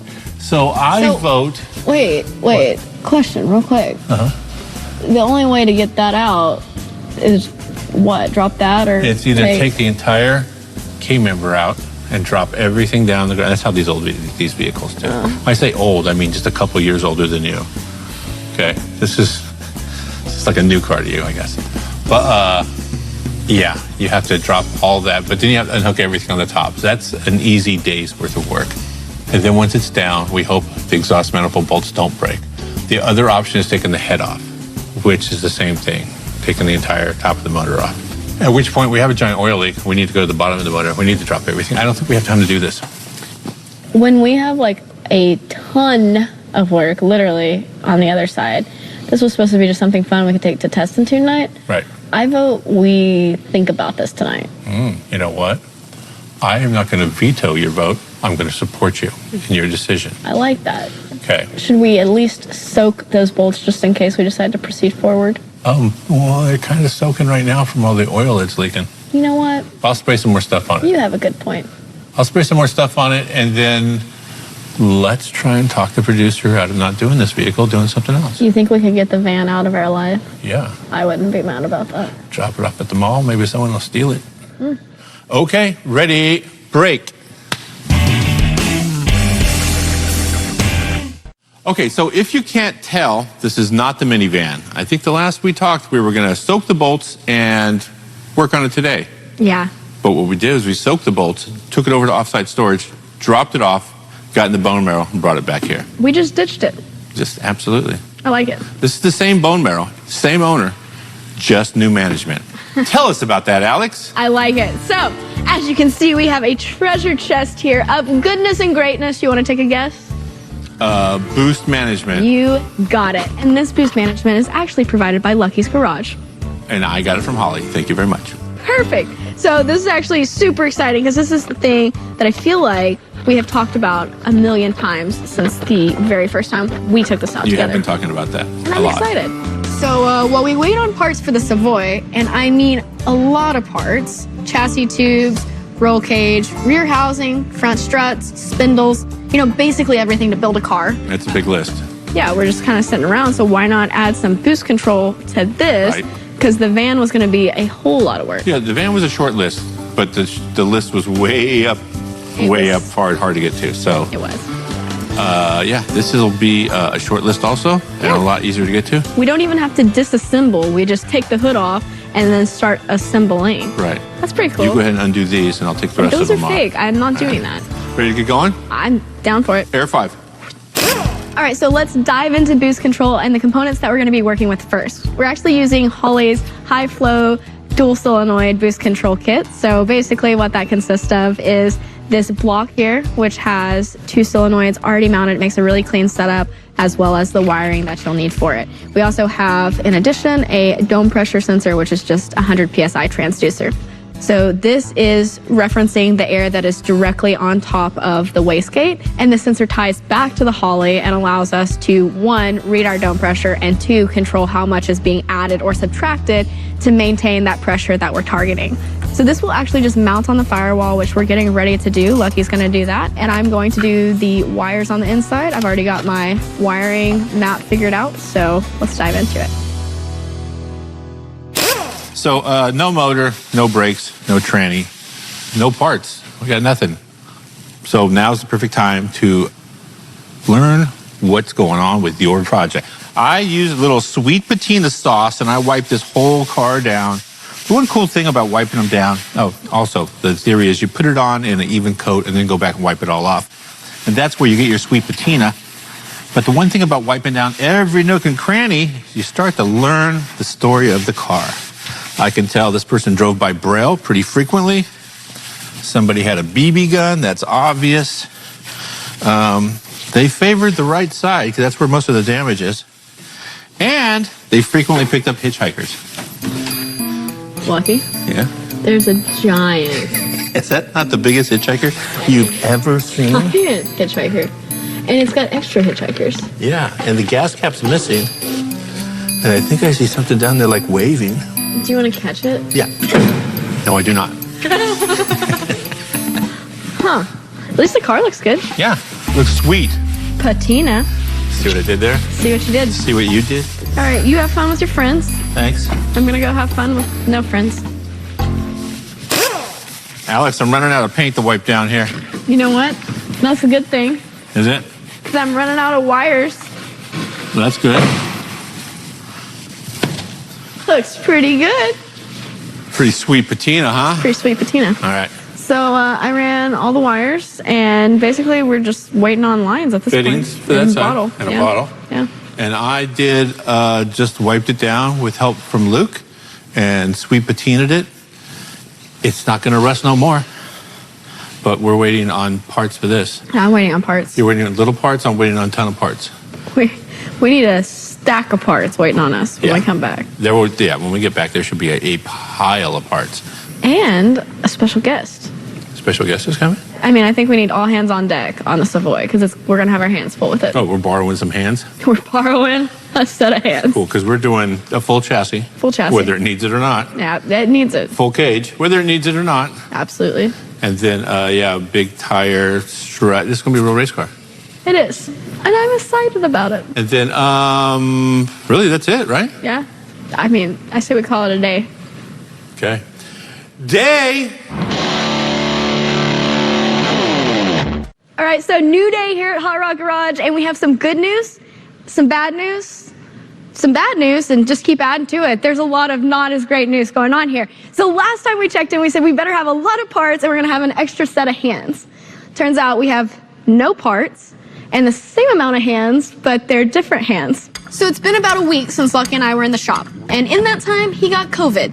Again. He's fine, he's just out for a little bit. But called in some backup, which you guys can call him Dennis, I call him Dad, and here he is. They can call me Dad if they want, I don't care. Dad Dennis? That works. Pretty exciting to have you here, so tell everybody else what I already know. So I've basically built cars all my life. I mean, since I was a teenager, I've still got my first car, in fact. You know that car very well. Yep. And we do this every day. Yep. And that. Yep. So that's similar to your car. This is similar to your 55. Yep. So we used to build fiberglass cars, street rods, and then when you got involved at 15, 14, it turned back into drag racing. Yep. And it's been pretty much drag racing ever since. One-off, custom, high Steel. horsepower, high performance stuff. High horsepower stuff. So what a perfect time to bring him in for our big tire build here. A full race car, drag race, purpose-built car. 1955 Savoy on top of that. Yeah. What a coincidence. 55 seems to be our year. Remember, somewhere down here in Orange County, I've got a 55 Volkswagen that we got to pick up. That's true. Some reason that number sticks with us. But that is true. But we have a lot of work to do. We got to start with a chassis jig because guess what? Waiting on parts. We don't have a chassis, but we can do the jig. We can build a jig. We got to get the body on the jig, squared up, lined up, motor placed. Yep. So hopefully we can get a pretty good start here, and then when Lucky comes back, we'll have all hands on deck so we can really get a lot of work done with the three of us. We'll get it done quick. Sounds like a plan. That's light enough, right? Yep. Not light enough yet. Okay, back up.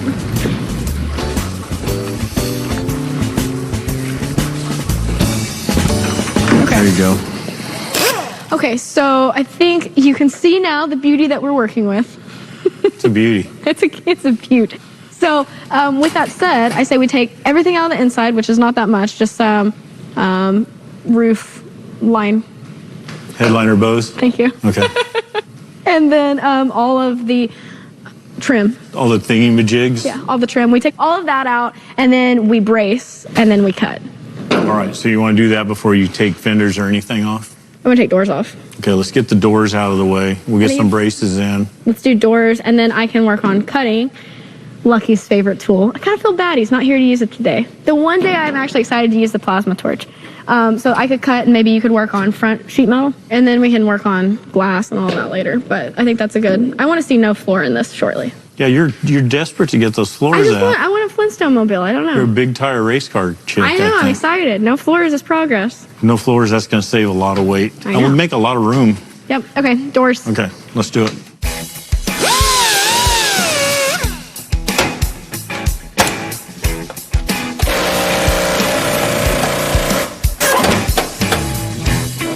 Okay, so what I'm going to do is cut the steering column at the steering gear, because back in '55 they thought it was a good idea to make the shaft come out of the box, come all the way up to the nut on the steering wheel. So in order to take the body off, you got to basically move it back and slide the column out of the little hole in the firewall. We don't need the column anyway. So we're going to cut it in two, jerk the column out, save ourselves some time. Uh-oh. Die grinder came apart. Welcome to Hot Rod Garage. Well, it kind of fell apart right in the middle of the cut. Things. We need some things. Sometimes they work, sometimes they don't. And I found the one that doesn't.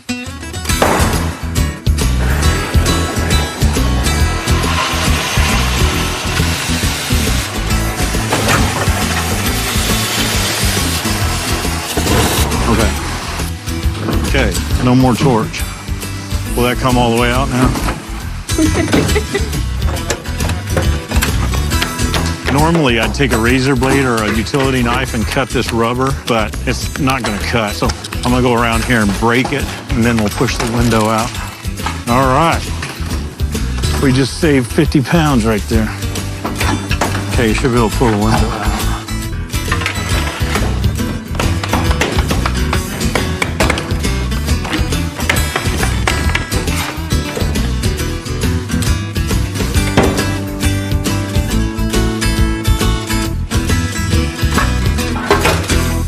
Perfect. So the front cap, we're going to go ahead and just take all the way off together. So that's front fenders and everything like that. Lift just everything you see right here, lift off, set off, and that way it can stay together for a little while, and then we can take it apart in the floor a little bit easier. And we don't need it right now anyway, so that way it kind of keeps stuff a little bit compact.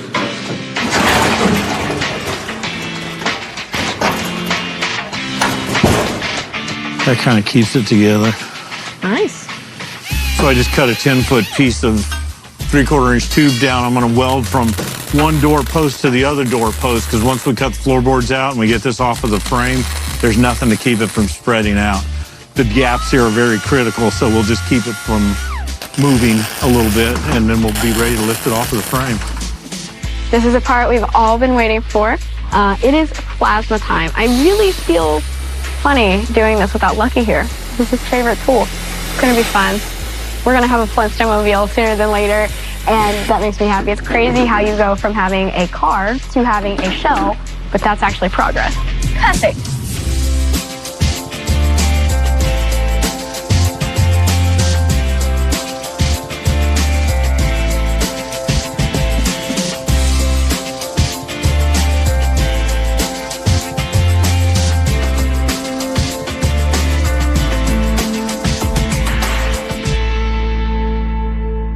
That's pretty exciting. Made a big difference, didn't it? Yeah, so after lots of cutting, not the end of it, but lots of cutting, lots of fire, lots of dirt and mess, we are finally ready to take the body off. Your face shows it too. Yours does too. Huh, thanks. No, I mean, it is. It's not, obviously not finished. We're gonna trim it up once we get it off of this really greasy, nasty frame. There's hours left of cutting and grinding still, but seeing it go up in the air and this rolling out is going to make it look 10 times better. Yeah, we're about to make a big improvement just getting the ugly out of here. Right. So not only we save a lot of weight, but we got rid of a lot. How many times we sweep the floor? 5 or 6 buckets full. Yeah, and it wasn't metal, it's dirt that's trapped in every crevice. This car had to be like we were talking, had to be like a desert car or something, because there's just dirt packed in every place. But if it was anywhere that rained, it definitely would have rusted. It would have rotted away. Yeah, so it's really in pretty good shape for the shape it's in. Yeah, so I say we go up with it. Let's go. I'll make sure that it's balanced.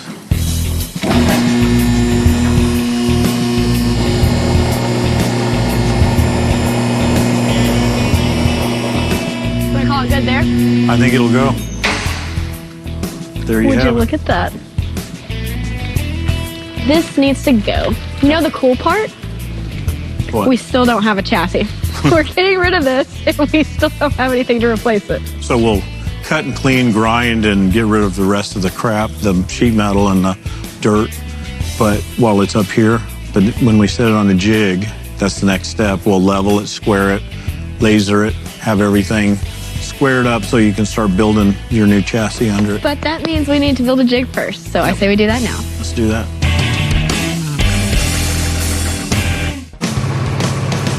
All right, a little roadkill nights prep here. This is probably the easiest part of the build. We are currently headed over to our local power broker, Lenny Thomas dealership. It's in Long Beach. And we're going to pick up our Hellcat crate engine with a 6-speed manual transmission and all of the wiring harness to make this what should be a plug-and-play situation. Our Savoy obviously has a little bit more work to do before this can be dropped in, but pretty exciting because I haven't actually got to pick up anything from a power broker before. Sadly, Lucky's not with us, but he's here in spirit. All right, we just pulled into the Glenny Thomas Power Broker dealer, and our Hellcat engine is sitting right here, ready for us to go. Hellcat red eye, nonetheless, with our 6-speed manual transmission and all of our wiring that would make this a plug-and-play application into our Savoy if the Savoy was ready to plug and play. But nonetheless, this is a super simple pickup. Pull in, pick it up, drop it in the truck, and it'll be ready to head back to the shop. I think it's gonna fit. That is literally the Carolina squat right here. Nice! That stuck the landing. Nice! Nice, okay. And that's how you get it done. That worked. Okay, race car building 101. Gonna take you to school here. If you've cut your car up like we've cut this one up, you need something to square it up and sturdy it up because it's like standing a piece of wet spaghetti on end. You can't do it. You need a jig or a fixture, so I'm gonna show you how to do that. Okay, so the first step is to find that most level place you can on the floor. How do you do that? If you don't have a laser, is just get down, sit down and look toward the light. You might want to put a light at the end of the tunnel. So find that most level spot you can in your shop because it will vary quite a lot. Okay, so next step is to get your materials. 2x3 tubing, I like to use 120 wall or 10 gauge. So get 2 16-foot, that pretty much take care of any car. 5 32-inch to go down the middle, 3 6-foots, and then a little bit of extra just for legs and supports. Step 3, lay your 16-foot pieces out side by side. Measure 36 inches. You're going to have 32 in between it. Put your 32 pieces in each end, 1 in each end, 3 down the center. Square it up by measuring diagonally from corner to corner. Tack weld everything together. Once you've squared everything up, tacked it up, weld it up. Okay, so step 4, now that it's welded together, squared up, our rocker panels are 6 foot long. What we're going to do is we're going to measure off each end of this 5 feet. We're going to put stands, which we're going to call our caster standoffs. We're going to use 4 or 5 inch pieces. We're going to weld those to the bottom of our fixture. We're going to position our casters, drill it, bolt our casters on, and flip it upside down. Okay, step 5. Once you flip that fixture over and you're on your wheels, now you want to put your cross braces. They're going to be one at the front of the rocker panel, one at the rear. For us, that's about a 6-foot spread. You're going to put those on, and at this point, we're going to call the top of that fixture road height or ride height. So if you want 4 inches at the front of your rocker panel, you put a 1-inch spacer underneath that piece of 2x3 tubing going across. I'm going to put a 2-inch piece under the back, so I get just a little bit of down rake. So we'll put 1 piece at the front and 1 piece at the back of the rocker panel. The jig is up. So we got the jig built, body sat on it. We set our ride height. 1 inch in the front, 2.5 inch in the rear of the rocker panel. That puts it 4 inches at the front, the rocker panel, 5.5 at the back. So we're ready to tack weld it, square it up, center it. We'll be done. Okay, our final piece of our boost control showed up. So we have our CO2 bottle here, which came with brackets that we can use to directly mount to the roll cage. And as we choose our location for the bottle, I want to make sure I can reach over as driver, if I'm already strapped in my seat and everything like that. I want to make sure I can reach over and turn the bottle on or off. Okay, so I'm actually just running our lines right here. And this is our feed line from our solenoids. And then we have our dome pressure sensor, which will actually pick up the pressure that's happening in the dome and feed back to our dome pressure sensor. Ideally, we would have 2 ports here. Our wastegate does not have a provision for that. So I'm just teeing back right here and gonna connect it all together here. So 1 line to here and then 2 lines back. 1 more line to add, which goes in place where our manual boost valve once was, which is gone and very excited about. I'm gonna run that real quick and then we can call boost control done. So a pretty easy add for something that should make a huge difference. Something going forward that we still need to add to the car is a bump button so we can build boost and then stage into the beams. Tonight we'll probably just be cutting really awful lights as we hunt our 9 that we're looking for, but everything is already added to the tune in the Holley software. I'm just gonna hook up the laptop in a minute and do a dry test or a bench test to make sure the solenoids are functioning and get the PID terms, which is the terms that get everything smoothed out and the airflow smoothed out. Make sure that's all good to go, and then we'll be ready to head to the track tonight.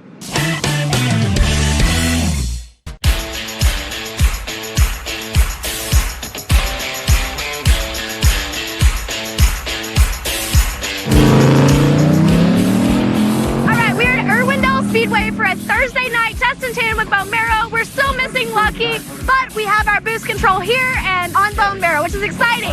We actually ran into a little issue where we didn't have our USB to CAN bus dongle.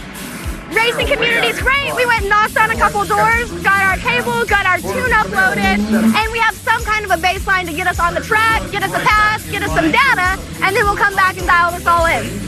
So let's go do it. Alex Taylor coming up with her Camaro.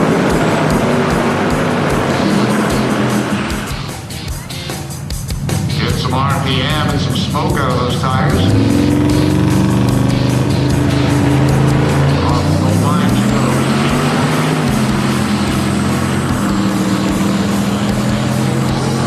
Cruises through the finish line with a 755 at 94 miles an hour. What a turn. Okay. There's like multiple things there. One, it was puffing smoke from the time. I think it's just the breather, but definitely worth checking. Sounded like the fuel pump cavitated after burnout, so I was worried we didn't have enough fuel. 3, it just needs more boost, but that's the first time out with boost control that's absolutely not dialed in. So we got to pass data time. So that's a lot of blow by. So that makes us think that there's like a piston hurt or ring hurt, something like that. Why it's hurt, don't have that answer right now. This is just initial diagnosis. It's not saying that's what it is. It's just saying that it's something to watch. So I don't know if you guys remember at the last race, it was down on power. It's also down this time as well. That one's cold, isn't it? Yeah, watch. Yeah. I'm gonna pull the plug on it. All right, so what we were doing there is we don't have a temperature gun to shoot which cylinders are what temperature. You can figure out what cylinder's dead, so what piston's hurt or what chamber is having the issue based on temperature. If it's a lower temperature, that's where you look at. On those 4, we were able to pour water on because that's also, you can see, you know, if it sizzles off, obviously that's a hot cylinder. On this side, once we got through number 6, you can pour water on it and it lasts much longer. So I'm gonna go ahead and pull the plug, see if we've nipped the plug, if the porcelain's chipped, which will give us a better insight. If it's not one thing, it's another. Oh, it wasn't even plugged in. Was it not? No. Now you're going to have to take that off and figure, is it burned in 2? Yeah, it's burned in 2. It wasn't even plugged up. So, this wasn't even plugged in, and that was laying right on the header. Turns out, if you have 8 cylinders, but you only run 7, it's gonna run like it has 7, which isn't good. We are down 1, but you guys might remember a car from a previous episode that I know has 8 more, so let's go get them.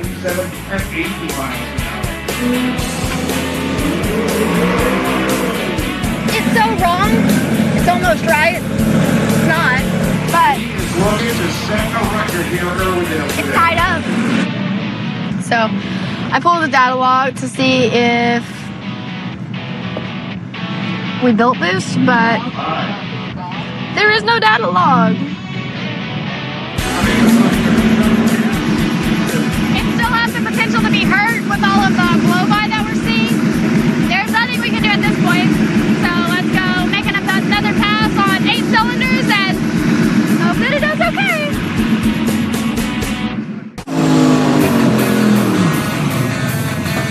Alex Taylor here in the Lucas Lane. Second generation Camaro. RPM's coming up. Well, spins tires hard.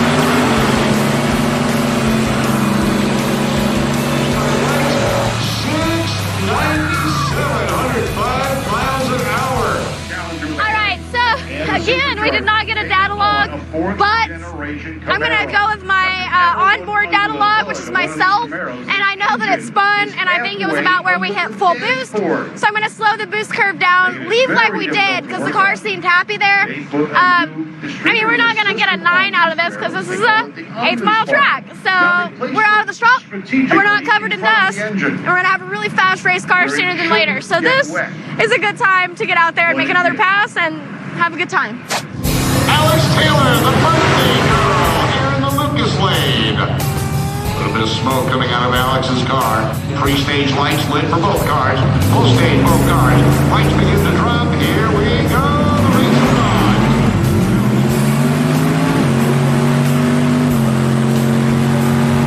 At the stripe, it's Alex driving by. Goes 731 to 775 at 104 miles an hour. So that time, I launched at higher RPM, more boost. The car actually made some power that time, and I actually spun the tires off the hit, which not necessarily ideal if we were really racing. That's a sign of power. That's a sign of something that we can control. I was able to pedal it and get back in it. The car was super light in the front end, so I was driving it a little bit, but went through first, second, third, super good, so I'm actually super happy with that. Sadly, this is only an 8-mile track, so we only have so much data we can work with. I'm still a little concerned that the motor may be a little bit hurt, but we'll deal with that at another point. And there's no guarantee that it is. It's just, you gotta be cautious on all the stuff, so it's a good start. And that's a wrap for this episode. There was a lot happen. We started off with Savoy. You weren't here for this. We started off with a minivan, which we nixed, and then we hopped on Bone Marrow. Then you hopped in. We dug into the Savoy. Lots and lots of dirt and dust and grime. Yeah. It's nice to be able to right here. I know, I can hear you. Yeah. It's nice to be able to shop. And just do some like nice, light and easy racing. Good air, good light. I mean, fun time, good car. Yeah, we had good time. You know what? We actually broke traction in this twice. I can tell you the motor's making steam now. It really felt good. It came up on the chip well, built boost well. I think I had some pretty good reaction times. It left well. You had good reaction times. I just noticed the tires look like basketballs. That's what it felt on that last pass. It was literally like unload, load, unload. I could feel it in the car. Yeah, it did. You're never going to stick the thing with those rubber snubbers. That's 1960s technology. It didn't work then. It doesn't work now. So my advice is to put a set of Caltrax on this thing and make it work. You know what? That's a perfect reminder of why we're building the Savoy, like we're building the Savoy. So I think it was a good time overall. I think so. I think you learned a lot. You know what? Good. And I think Lucky would have really been proud of the boost control. Lucky would have said, man, that made a difference. He can High see it five, girl. He can see it next time. That's Lucky, by the way, temporary for the second. So with that said, a huge shout out to Dodge for making this episode possible, Irwindale Speedway for hosting an awesome test and tune, and then of course cars! Phew! Shout out to Dad for coming out, saving the day, as Lucky is a little bit sick and down, so definitely gonna help us carry the Savoy project home. If you want to see more online, we are Hot Rod Garage. So this is Mobile Tech Lucky. I'm Alex Taylor Racing, and you are? Dennis Taylor, 522. So we will see you guys back in the shop for the Savoy next time you see us, with lots more work to do. And then we're going to be headed to Roadkill Nights, and we're going to be doing some real street racing with a lot of other people. That's going to be a really good time. Yep. Hard street racing. It's tough. Yep. We're So, good at it. lots to do, but it's going to be fun.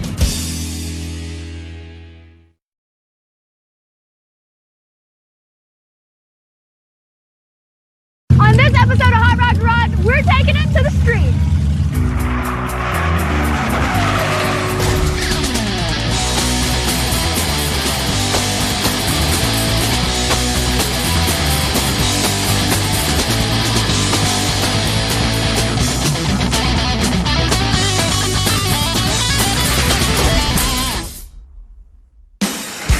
Hey, welcome back to Hot Rod Garage. I'm Lucky Costa. This is my good friend, Alex Taylor.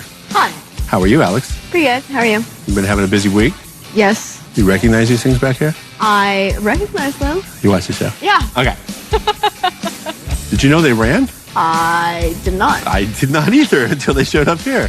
And we're going to find out exactly how good they run today. This is our diesel Camino. It has a Cummins 12 valve in it with 1,000 foot-pounds of torque. Gear star transmission, locker rear end. It's a retired race car. Beautiful car. Super nice paint. Fun driver. Interesting combination. It's just how we roll. Very interesting. Is it a truck? Is it a car? Is it a diesel? Is it a, who knows?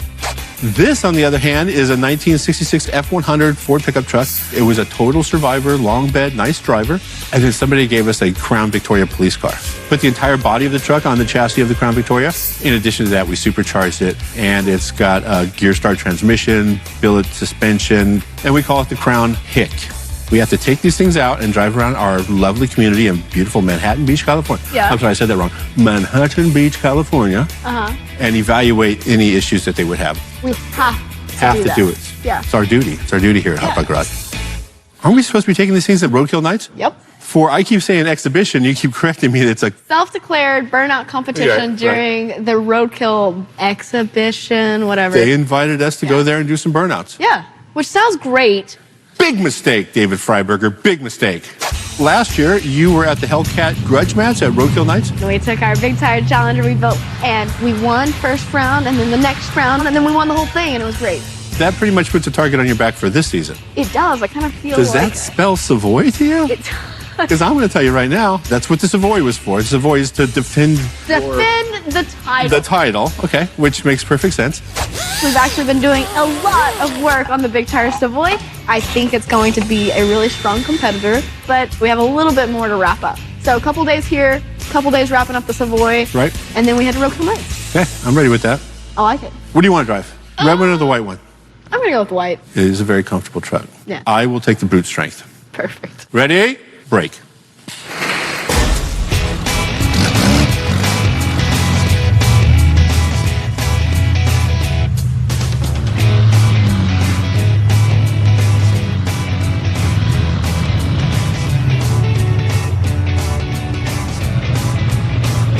Alex is test driving her car. See how she's doing. How's it going? I'll race you! You want some of this? I'll race you! Oh, I don't think so.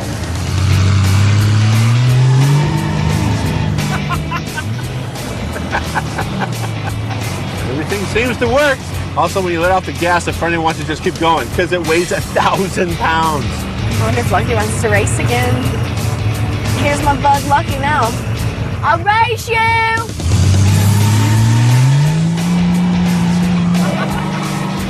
That was a second gear launch. So this truck is going to be great for burnouts because I literally just like touched the throttle and it came to life.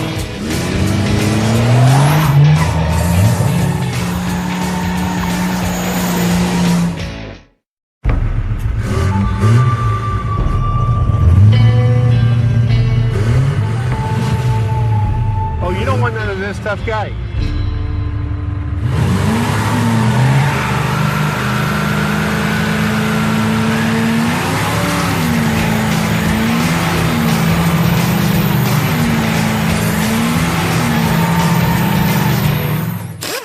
So how was that for you, Alex? You are a dangerous person to cruise with. How dare you? Because, like, you pull up next to you and, like, you act the fool. So You're an instigator. I gotta match the fullness. You seem to be a little competitive because you always had a bumper on me and you were like always looking over like ready to cut a light. Like, is he moving? Looking for that reaction. I'm going to call you Trigger from now on because that's all it takes. Just pull up next to her. That triggers her. She's gone. Everything is a competition. Yeah, absolutely. So how was yours? I mean, it's a good time. It's you give it a little gas, and it's just it's gonna be great for a burnout. A little gas makes a lot of smoke. It makes a lot. As it should be. So that's working correctly. Yeah. Anything else? I mean, there's a little bit that needs to be done. I think the most prominent thing is the belt squeak. Maybe not a big deal, but worth checking. Right. And then when we turn really sharp on a couple of those U-turns, got a little bit rubbing up front. So maybe raise it up a little. It is pretty low. There's a little bit of a clunk in the back, maybe drive shaft hitting or... Yeah, we did add a couple extra cross members, so yeah, could be a little interference back there. Okay, how about yours? Mine has some sort of a smoking issue off the rear wheels. I think yours had a similar issue too. Very similar, actually. Yeah, maybe massage the exhaust to get it to blow out the back a little bit more because it comes out the side. You loved that. And it's foul. It smells. Yeah. And then we're going to bring the front end up a little bit on here. Right. Also, since it is a burnout competition, I suggest we do line lock on both vehicles. Instead of separating and conquering, we'll work together on these if that's cool. I like that idea. We'll get that one racked and find out what the clunkety lunks and noises are. Deal. Let's do it. All right, ready? Break.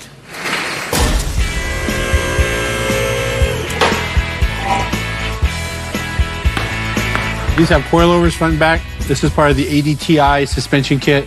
Coilover adjusting wrench, spanner wrench. An inch in there probably relates 4 inches out here. So I'm going to go up about a ½ inch, 3 or 4 turns, and then put it back down and measure it again.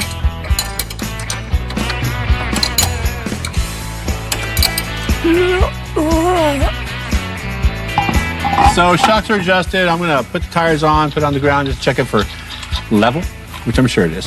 Then we're going to have a peek at the frame reinforcement in the back. It goes dangerously close to the drive shaft. I was going to take the bed off, but I think I found a different way to do it. Welcome to Hot Rod Garage.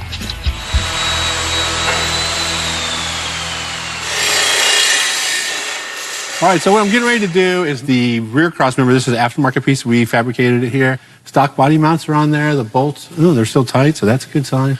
But it's dangerously close to the official police drive shaft. I could just notch the cross member and call it a day. No, I'm not going to do that. Got another piece of cross member material. It's like a 2x3, and I'm going to put that on top, weld it, and then cut this intersection out. It'll be just as strong as it was, if not stronger. Then I'll paint it black, and we'll hit the track. Going in. Cover me.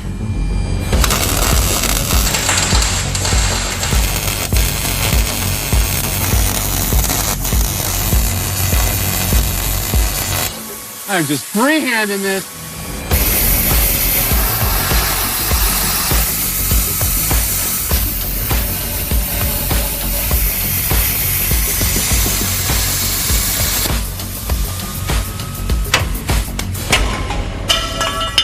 And scene.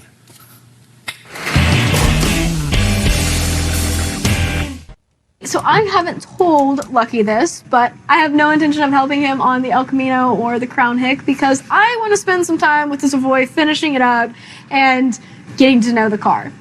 Something nobody knows yet, really, is how the car performed at the dyno. So we were able to put down some really impressive numbers. 988 horsepower to the tire with 1,018 foot-pounds of torque. Stock from the factory.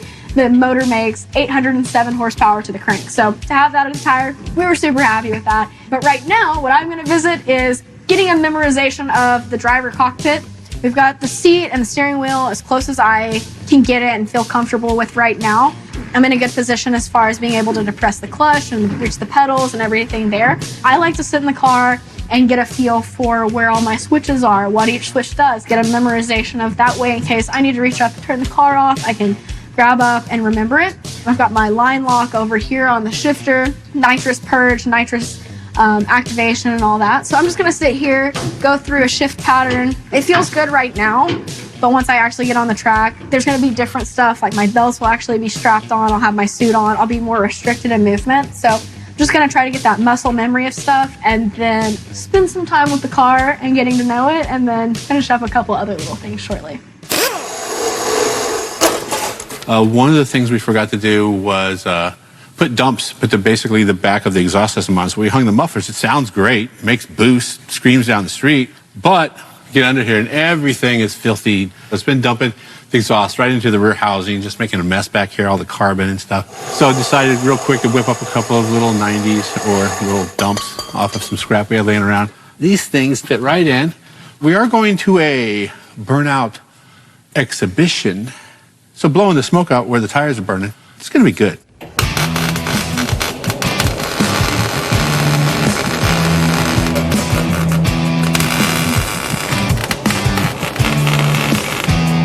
Cool. It is time for a little diesel Camino goodness. Let's see if we can crank up the springs.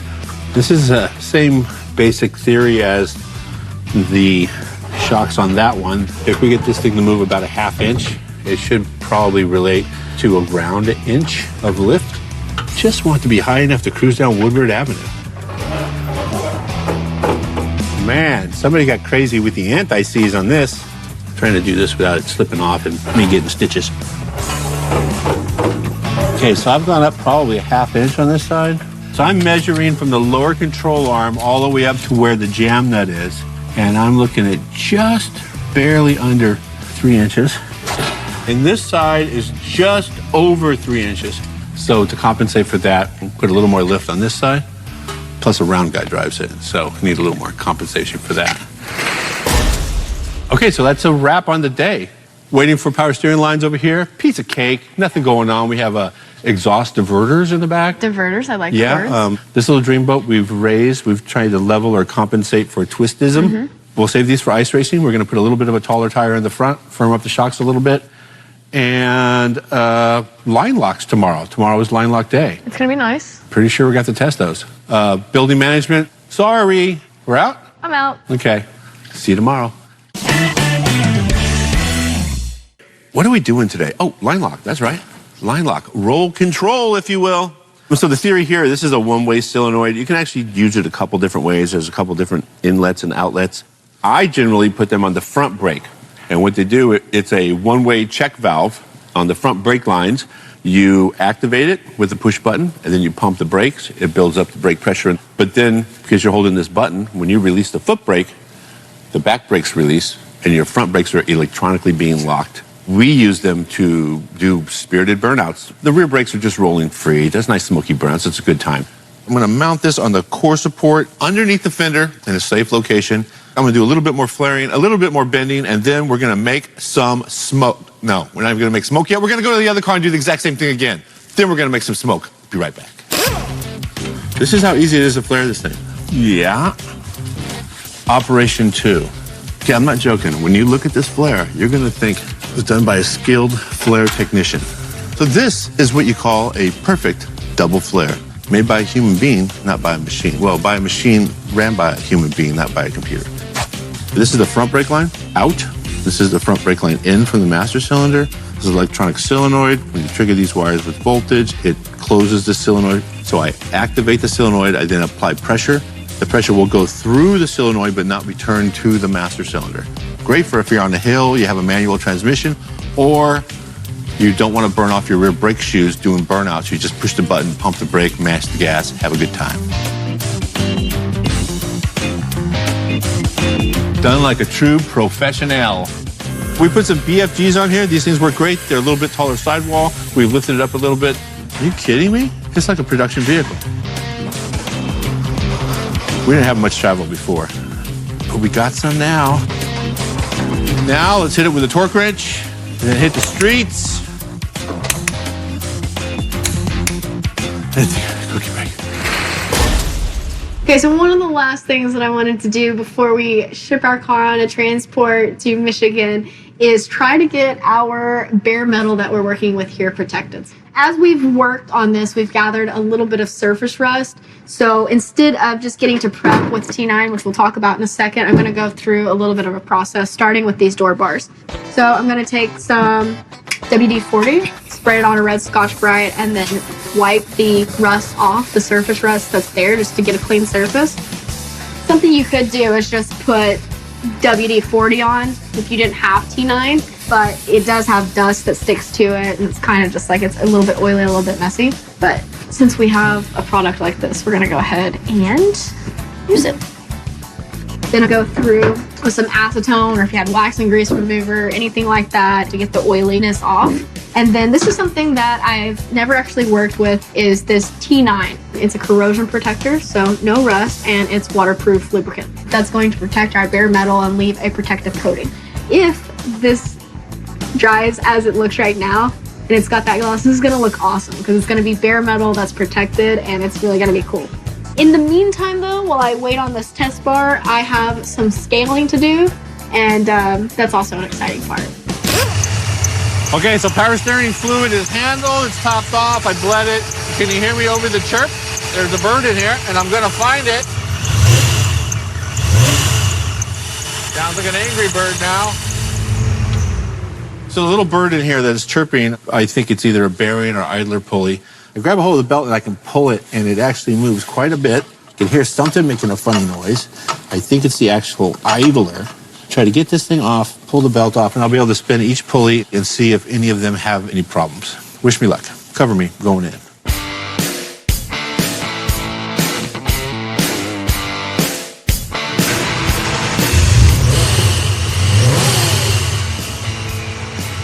Sorry, sweetie. My bad. Okay, Tweety the bird is out living the good life now. The belt was just maybe on weird. I just took it off, shot a little lubricant on the bearings a little bit, and the noise is gone. Moving on to line lock.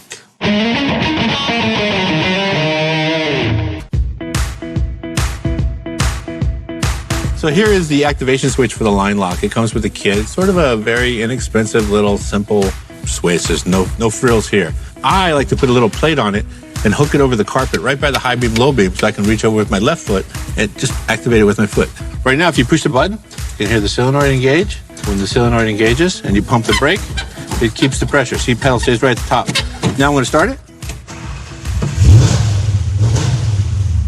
I'm going to put it in gear. Not moving. As soon as I let off that button, though, it's moving. Next! So when we started building the Savoy, one of the things that we wanted to focus on was weight distribution. So by stripping the car down, we were able to get it down to the lowest weight we possibly could, but we're able to add weight back to distribute it where we want. So while a lightweight car is very important and it seems counterproductive to add weight back to a car, you want to be able to get the weight bias towards the back. So that way the tires plant, everything hooks and stuff is working like it needs to. Ideally, we'd like to see 40% of the weight in the front, 60% in the rear, but that's a really big ask and pretty hard to meet. So we welded some all thread to the bottom of the rear frame rails, and then we stacked 3 25-pound weights on each side. So let's go ahead and pop it on the scales and see where we're sitting. Keep in mind, this has all of the fluids, so the only thing that's not in there is me. So I am very happy to say that after gutting it and adding everything back, we have a car that is under 3,000 pounds. It is, say, 2965-ish, and we have a 53% weight distribution in the back.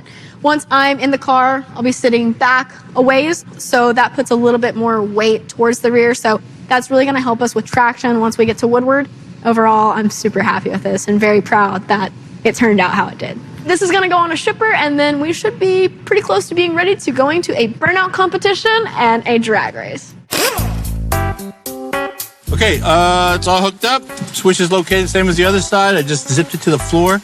This car is sort of, a little less care taken in this installation, if you know what I mean. It has no carpet. We didn't break anything. That's always good. Pressing the button, pumping the brake. It's in low gear. Not working. Okay, so I think we have a bad solenoid. It's not a big deal. Everything's plumbed. It's all good. I'll swap that solenoid out real quick, and then this one will be good to go. So it sounds like these two projects are ready to go. I know we've been crossing paths a little bit. How's the weather been over there? It's looking fast. So I got a little checklist for you. Okay. deal with the line lock is we're able to push a button, lock the front brakes, Okay. push the button, mash the pedal. So not only did Crown Hick get it, El Camino did as well, El Camino got line lock also. There wasn't a lot to do on the El Camino. I think a little alignment on the front end, and that was really about it, that and the line lock. You're telling me we got 2 smoky burnout machines ready to go. Oh, yeah. I would like to apologize to anybody who steps to us in these streets. Now, I have not been to roadkill nights in a while, and they weren't doing the whole influencer drag race thing last time I was there. So how stressed are you on this? This year going into it, there's the target on the back, the pressure of being the reigning champ. It's a big build, and there's a lot of eyes watching, and yeah, I think it's kind of stressful. Yeah, I hope everybody there brought their A game, because you guys sure did. So next time we see you guys, we will be in Michigan on Woodward Avenue, making smoke and making fast passes.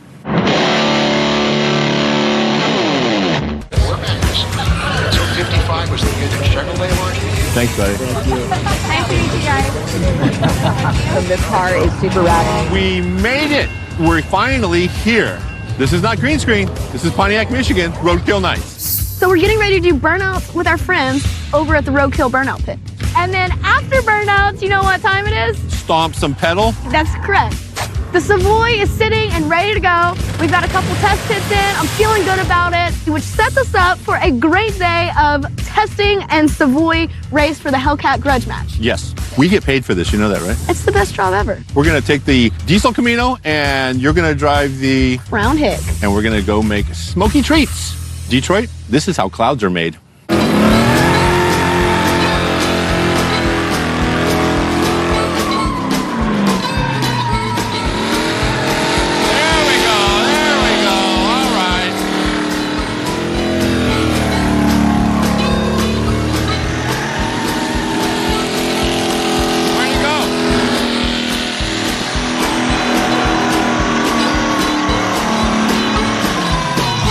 Also just came back with the Wreck Runner. Interesting technique. He took it out there until it threw up all over the track and then drove through it, which is kind of gross, but it made a lot of smoke.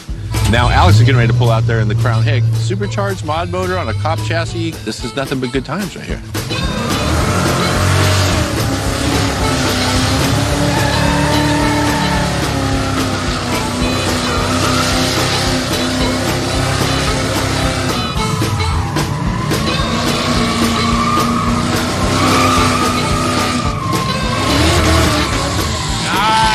There we go.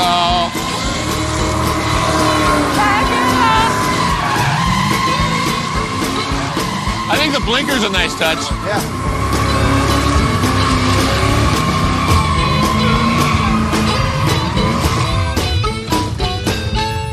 Nice. That was a win. So that was good times. That was a good time. How do you feel? Where we ranked in the competition? We're one right now. We're definitely number one. So we beat Dolch. Well, we went. Yeah, we've only been 2 cars, and we're number one for That's sure. all I care about, as long as we stay number one.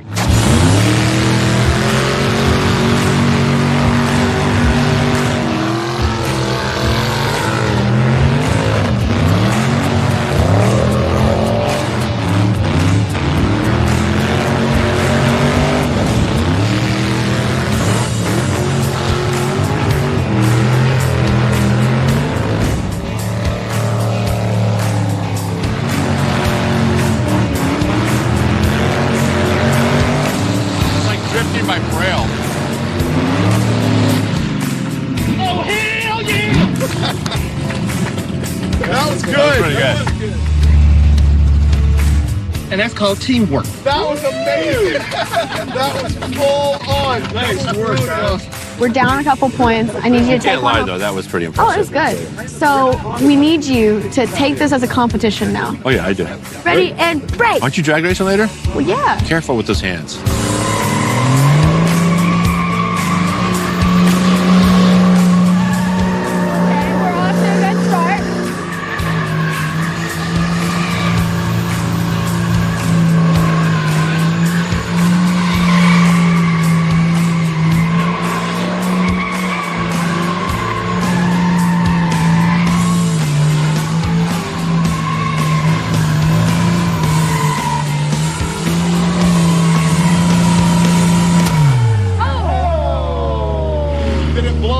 Discharge tube?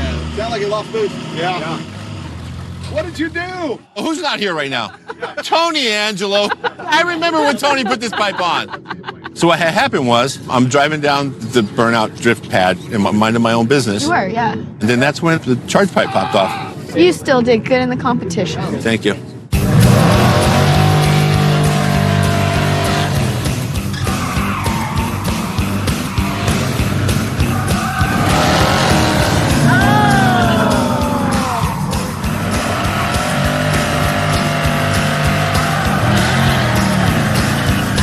Have you seen my oil pressure? I had it here a moment ago.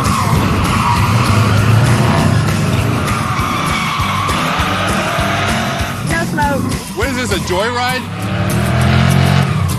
Sorry, I really don't want to blow up the engine. It had no oil pressure. Oh, I'm glad you're watching. Yeah. So what are you guys going to do now? We're going to try the Crusher Impala now, and hopefully it doesn't do the same thing. The point standing's looking pretty good right now. It is looking pretty good.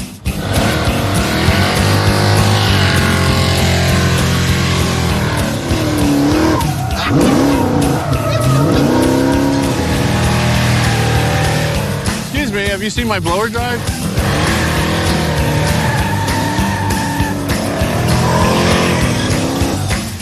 Fuel!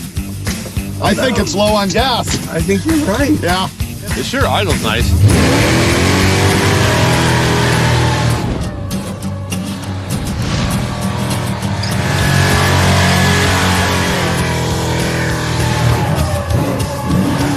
Oh no, it looks like it might be broke. Oh man.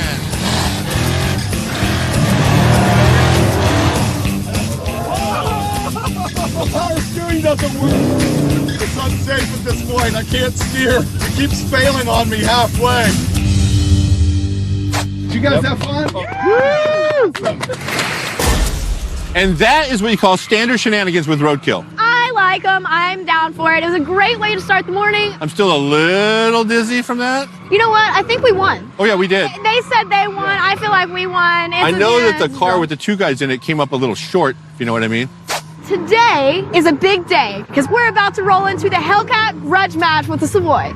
We haven't seen any of our competition up close and There personal. are a bunch of influencers here. There are. Let's go scope them out and see what we're working with. On the DL? Let's go do some creeping. Let's go.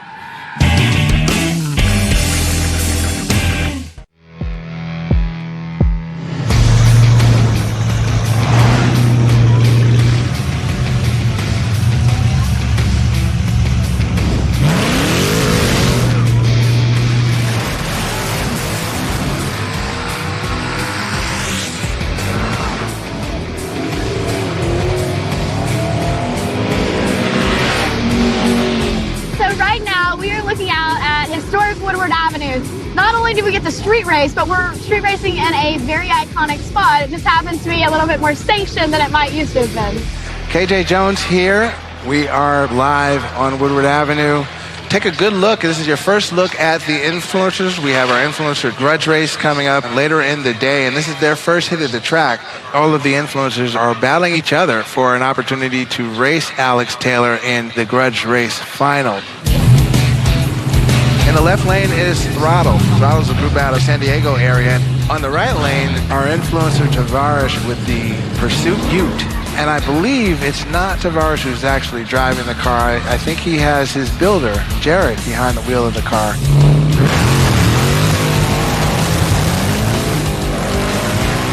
So here's the Viper with the Hellcat drivetrain and the Ute. Viper looked like it was moving. So we have David Patterson here in the blue Magnum and then Christina Roque over there in the rose gold looking Challenger.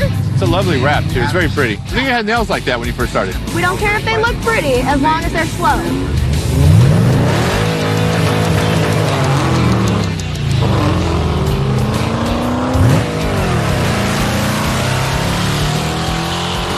Those are great cars. They're going to be great for driving around town. Be a good time going to the park with them and shopping and stuff.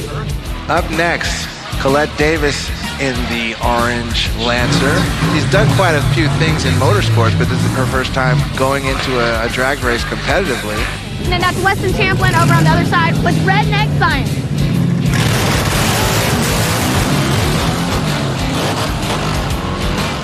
Stumbled on the 1-2 there. I understand the pain. Well, drag racing on the street, drag racing on the track.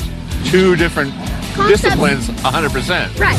Up next, Herman Young. He's out of Texas, and his presence online as an influencer is Demonology.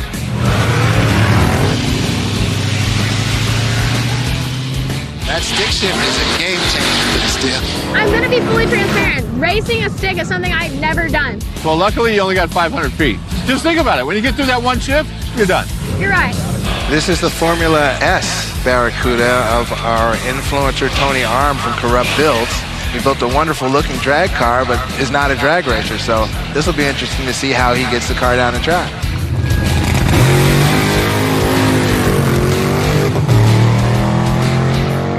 Strong contender. Yeah. It's a sexy looking car, but let me know what he looks like in your rearview mirror. My anxiety is increasingly I know, you seem higher. super calm to me. We need to go get a test pass. Why don't you go get the Savoy, track it down the track? I like the way you think, bud.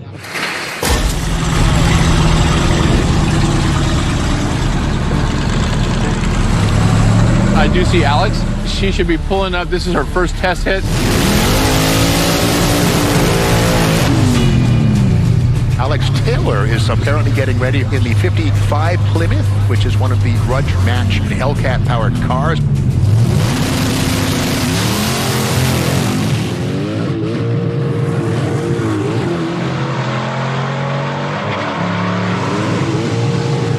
It looked like there was a little bit of trouble shifting. Yeah. Real drag racing is done with a clutch pedal. I mean, it's a challenge. If you can drive a stick down the track, you're a rock star. I missed second. I still got to figure this out. I am more calm and collected now, so we're going to go back out and make another pass. I've got a better strategy now, and I'm feeling more ready to go. So time for pass. So Alex is pulling it right now in the Savoy. She has an excellent team behind her who are very aware of what adjustments to make. I'm super excited to see this.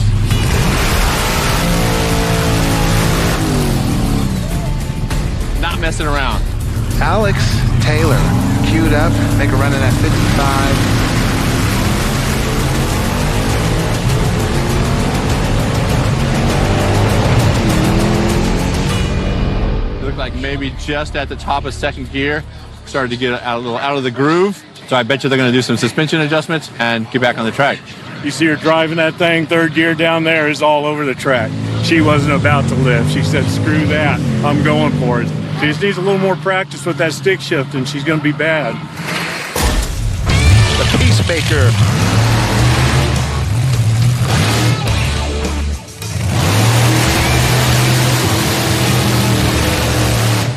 I got nothing, dude. Pretty crazy. Oh, man. Okay, so this is going to be another hit, another test hit on the Savoy. I'm sure they did some adjustments, and it should get crazy. This is going to be good. Another checkout pass for Alex Taylor. Alex gets second gear pretty clean. Wow. She got dialed in. She pulled hard. First second I heard third gear, nice and clean, good times. It was a little straighter, didn't bounce around quite as much. So I think we're on to something. I think she felt happy about that one. So we had the 1, 2, 3, all the shifts were good. Car felt clean, car felt happy. So we are in cool down mode. Going into the Hellcat grudge match is going to be really interesting because whoever the winner is of that is going to have a lot of heat in their clutch going into that final round. So I feel back in my element and I'm ready to go into the grudge match now. I can breathe.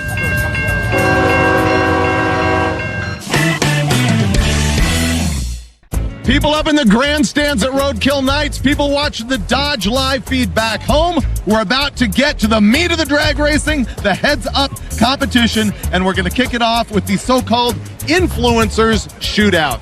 Every one of these influencers has been given a Hellcat Red Eye engine and a Dodge 6-speed transmission and $10,000. And what's going to happen here today is you're going to see heads-up showdown of all of the other cars, and the winner of that race is going to take on Alex. The Hellcat grudge match is about to kick off. All the cars are lined up. There has been a couple call-outs. There has been a couple chip draws for lane choice, for pairing. It'll be a total of 3 rounds, and then we'll race the winner. All right, this is it. This is the influencer grudge race. First up will be Christina Roque coming up against the Magnum of David Patterson. This is a pretty comparable pair. It's probably the two that are the closest in build. So they're getting ready to go. We'll see how they do. Jason Ruka drops his arms, and Christina gets the jump. Christina's out first, and she's through the gears. Christina Roki just beat David Patterson, left him off the line. David was stuck on the line, and looks like she took that round home. He said he was going to install the motor and transmission into something that he could keep and drive around where he lives. Success. Success to him. Up next, Weston Champlin in the right lane. In the left lane is our influencer with the Pursuit Ute.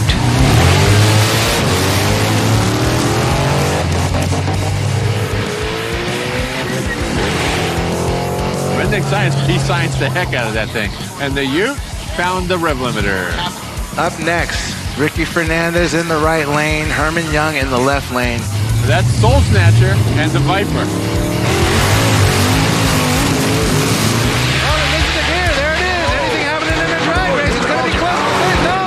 Throttle takes the win in the right lane. Hold on a second. I'm going to get some footage of that soul floating up into the sky.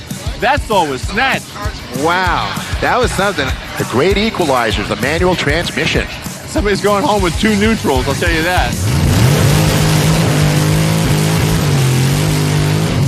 Now this is interesting. 2 brand new drag racers, first time participating in this discipline of motorsport. You have your 62 Lancer GT in the right lane, that's Colette, and Tony's in the left lane in the Barracuda, Tony Army. These are 2 legit chassis race cars.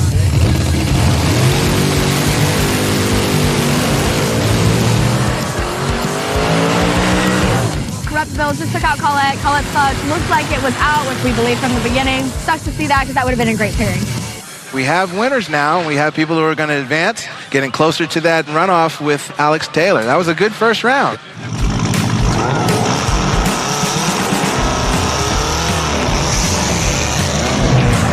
First up will be Christina Roki against Ricky Fernandez in Throttle's Viper.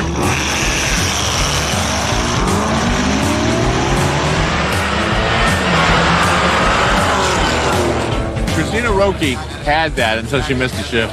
Christina is new to drag racing, and she actually did incredible. So she went out and actually got him on the line, and then the Viper came around her on the top end. And the Viper is moving on. Coming up in the next round is Corrupt Builds with their Barracuda versus Weston Champlin with his Challenger.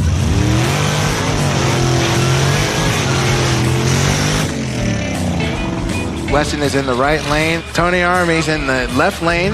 This is going to be good. Tony gets through one gear. He missed the gear. There it is. There it is right there. That Barracuda, which is a very serious vehicle, something went south and the car slowed down real fast. Weston took out Corrupt Builds. Corrupt Builds missed a gear. Weston came around, ran through the nitrous, and just took that one home. Well, I'm just mind blown. I can't believe I just won. Oh my God, are you serious right now? Look at that exuberance. That's Only awesome. in drag racing. That is absolutely fantastic. Weston Champlin and Ricky Fernandez have made it all the way to the semifinal. They're going to battle each other right now. They're both doing a great job. All right, in the air. Here whoever wins, whoever heads. Right lane. Weston's going with the right lane. We're going left. Weston's going right. Regardless of whoever wins, one of them's got to beat Alex.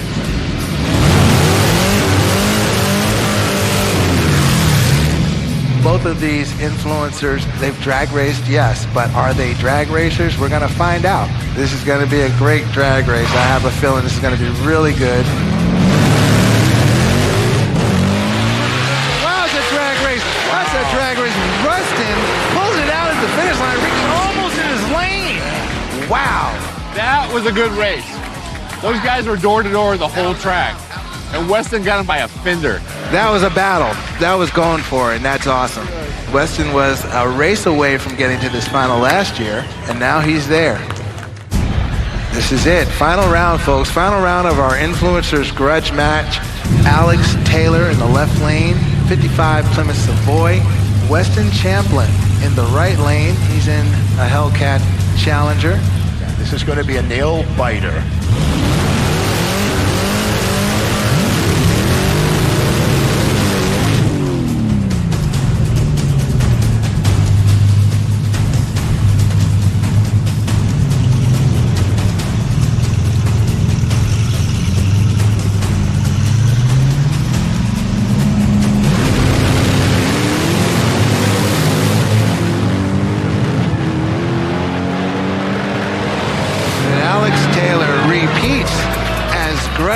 race champion. That's awesome. Man, that felt good. And that is exactly how that's done. She dropped the gear, first, second, super tight, everything was good, and she's down the track.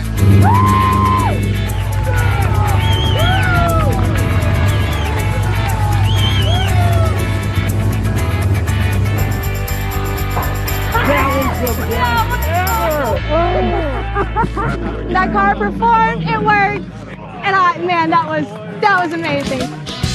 That's it, this episode of Hot Rod Garage. We came, we saw, we conquered. Absolutely, when the arms dropped, yeah, the talking stopped. I like it. And you were gone. I felt good. For it all to come together and those shift points to connect, You know there's 3 more gears you haven't used yet, right? Yeah, we'll get to that. Yeah. We'll get to that. It's a different story for a different day. Nice. This has to be one that's near and dear to my heart, and I'm glad we got to do it at Hot Rod Garage. Yep. We owe so many thanks to so many people. The list is 2 million miles long. Yep. So I say, for now, we enjoy this celebration and we call it a day. We've been living the dream. Who are you? I'm a Mobile Tech Lucky on everything. I am Alex Taylor Racing, and We are. Hot Rod Garage Show. That's a wrap? That's a wrap, That's bud. a wrap. Heck yeah.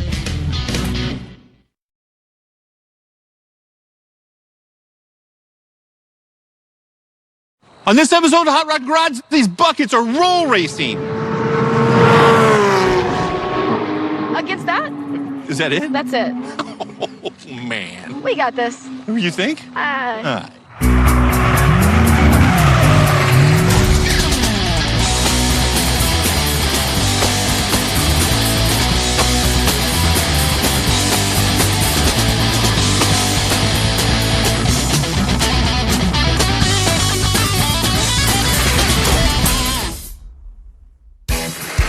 Welcome back to Hot Rod Garage. I'm Lucky Costa, and right here is my good friend Alex Taylor. Hey, yo, how are you? What are we doing this time? We're going to be trying a new form of racing. A new form of racing? Yes, roll racing. It sounds like a more comfortable way to race to me, so you can count me in. Don't act like you're not a roll racer at heart. I just would never do such a thing as pull up next to somebody on the freeway and honk the horn 3 times. Absolutely unheard of. But it's actually moving to more of a legitimized form of racing, and there's actually a sanctioning body now called the IRRA. You want to guess what that stands for? International Road Racing Association. I knew you knew what we were talking about. So basically now it would happen at a sanctioned location like a drag strip or a closed course somewhere. Now, would these be 1/8 mile or 1/4 mile? I believe it could happen at any track or any location, so the length of the race can vary. So you get in where you fit in. Yeah, but the main thing is that it starts from a roll. So now under the sanctioning body rules, you'd start out at 40 miles an hour. The race would be on, and then it would be the first to the finish line wins. The type of vehicles to go to these, I'm assuming. So higher horsepower, street car stuff, like think of your Vets and your Porsches and your Supras and kind of your supercar type stuff. Basically, we're gonna throw a couple cars into the mix that don't necessarily fall under that type of supercar, but they're gonna be supercars. How dare you, Hey, ma'am. they're still gonna be supercars in the sense that they've got some super power. Speaking of going fast, you know you're sitting on a retired police car with 1,000 horsepower. Sounds like an oxymoron. No. Wait, what'd you call me? So that is a retired police car from New Jersey that Tony acquired. It has a 5.3 in it with a full Lenati rotating assembly, a giant Garrett turbo, and it has a Gearstar 4L80 behind it, which is like bulletproof, you can't break it. 1,058 horsepower. The downside is there's a bunch of parts in the trunk that fell off the car. Oh, great. And by fell off, I mean they probably jumped off. So you're telling me I'm with this one who has potential, but also has potential to be broken or easily disabled. And you're getting brand new horsepower? Yeah. You got a little boost for you, a little boost for me.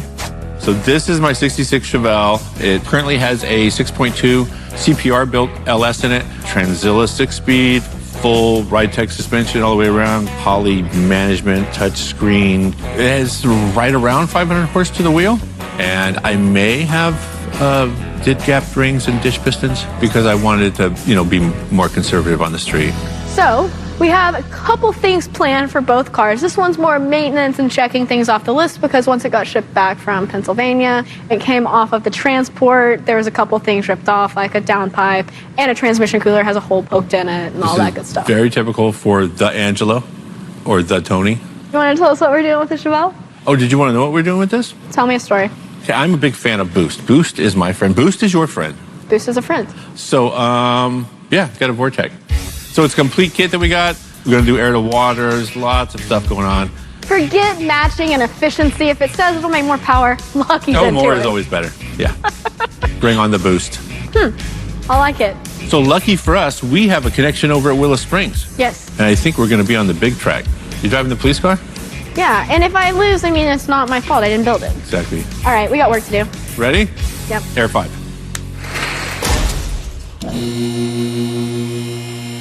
Even though I do tend to blame everything on Tony Angelo, well deserved, but he, when he does stuff, he does it right.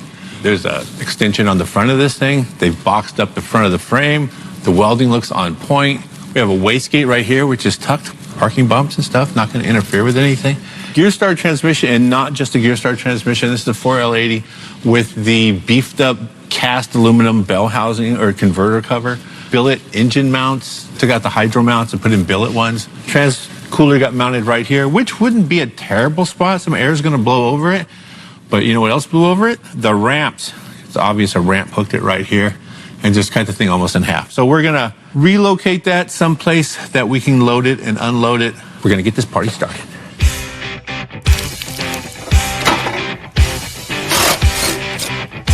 So we left part of our mounting decision up to what cooler was available or fans. And we have this nice setup that has fans built on and everything like that. So please show the peeps where it's going to go.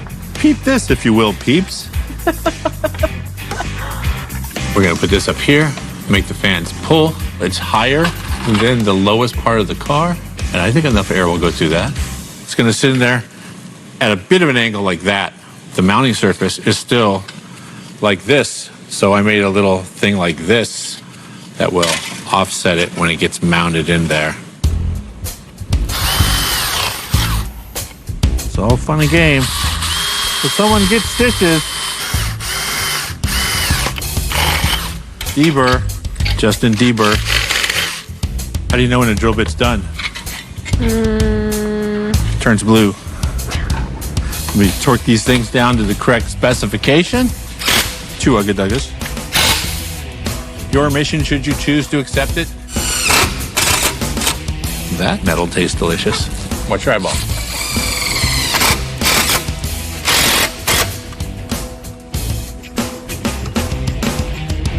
So Power Probe gives a 12 volt and ground. You plug it in at the battery. So now I have 12 volts of ground right here. This is a ground. They give me an auxiliary ground lead.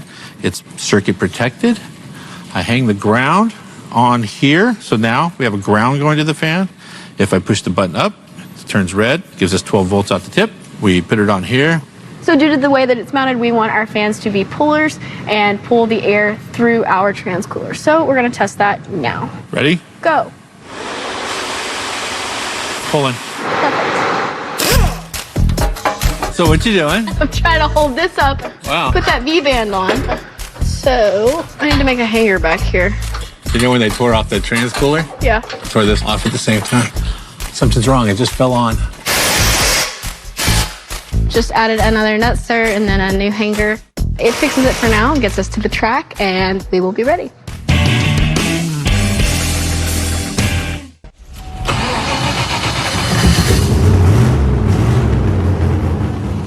.2, it's adjusting.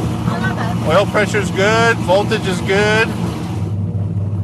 So the leak in the transmission cooler did its job and leaked out all the fluid. So just gonna add some fluid to it, check it, and then it'll be ready to take it out to the street and cruise around and see if it's actually good to go. All right, so it took 8 quarts, fires up, runs, goes through the gears. The good news is nothing's leaking. Right. So this is unlike any car we've ever had in here. That is not true. There's nothing leaking on the bottom of this car. There was a giant leak, approximately 8 quarts Good plus. point, good point.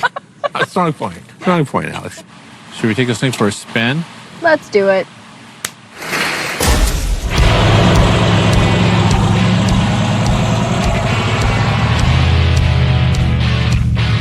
So yeah, just a little drive around the building. And I can honestly say, so much trouble could be had with this car.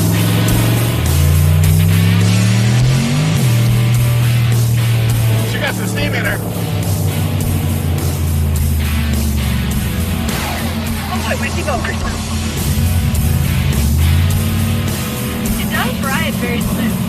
Rides like a nice police car. We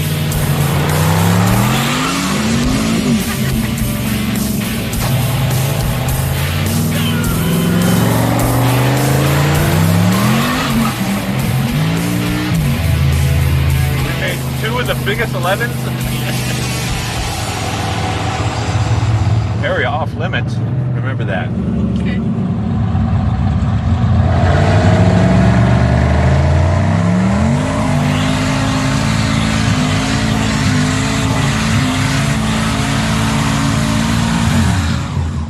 Pretty decent. Look back. Yeah, I love a good smoky day. That was a good smoky treat right there. And that is how clouds are made, boys and girls. That was a good time. This is a perfect candidate for roll racing because right around that 40-mile-an-hour mark, it just wants to break loose. So as we discussed, there's going to be lots of strategy of making this car hook and not break loose as we roll into our race. But you know what time it is? It is. I can't eat another cookie, I swear. No. You know what time it is. Your favorite 5-letter word. It's Boost o'clock? It is boost o'clock. Because we think the same. So it's time for your machine to get some boostage. The Chev Hell. Yeah. Bring on the boost.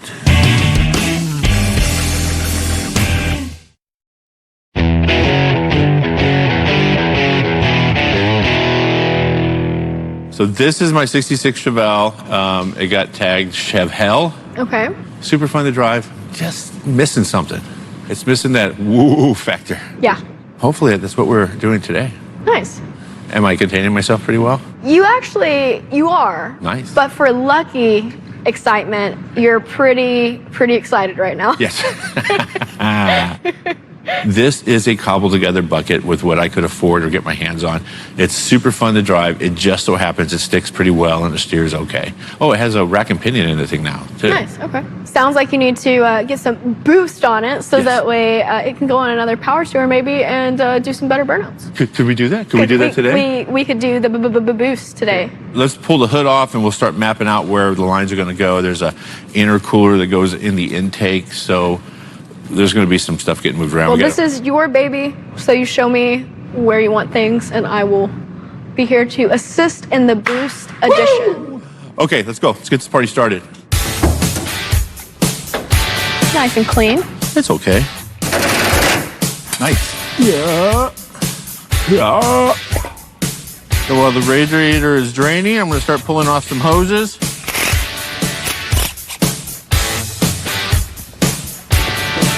So these are those super bad AFR Mongoose 240. All my cars have AFR heads. Yeah. Actually. Yep, I have AFR on everything that matters.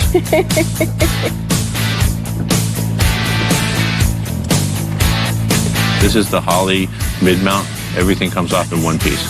We'll let it drain right there. Accessory drive is out. Intake is off. Mm-hmm. I'm going to measure the reservoir. And if it's shallow enough that I can mount it above the heater hose and AC line, that's the route I'll go. I'll put it on this side. If it will not fit, then it goes on that side.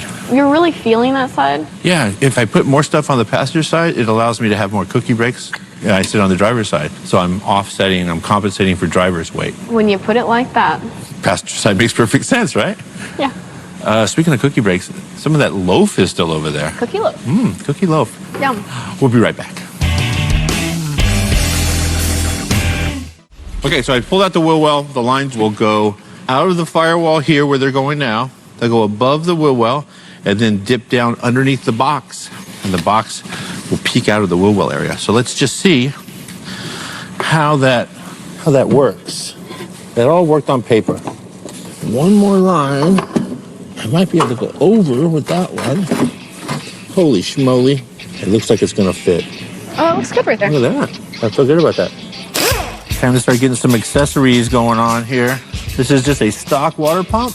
This one is spec'd out by Vortec for their accessory guide. It's the second most important component. It is the AC bracket. We're going to see if this fits.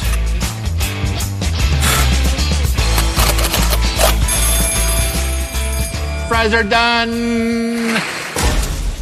So So if you rewind back to one of the last episodes of the last season, me and Tony put the 6.2 in here. We went with this whole Holley setup.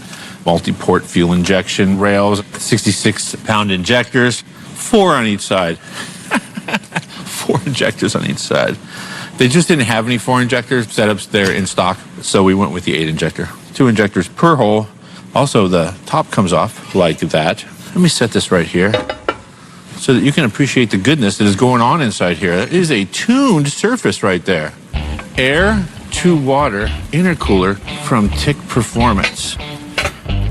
Water will circulate in and out through a heat exchanger to cool the water, through a reservoir to hold the water, and then be pumped in and out of the intercooler.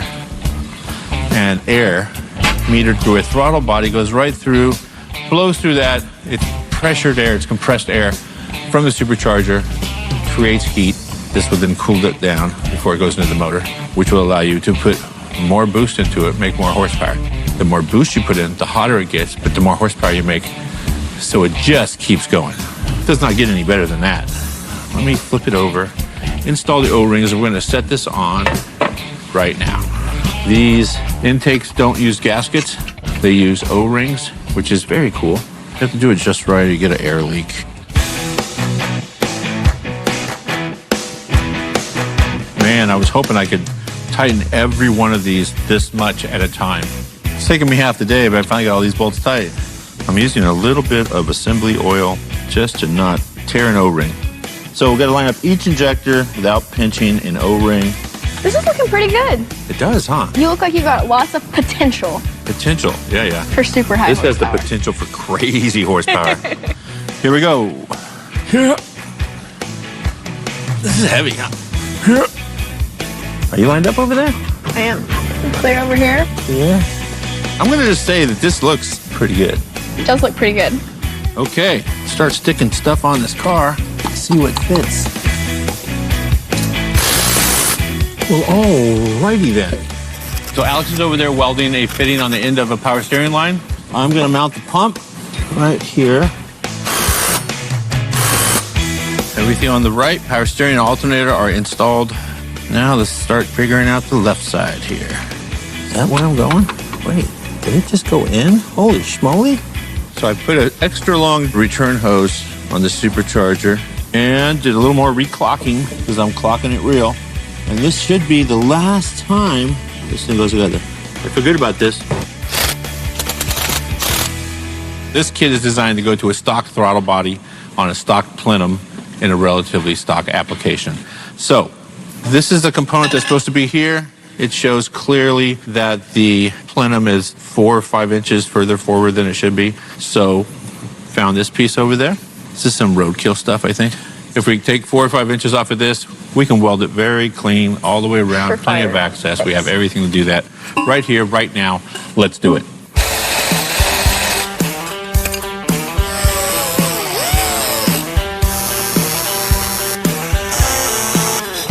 While Alex is over there making parts fit, I found the valve cover at my shop that is just a later model LS.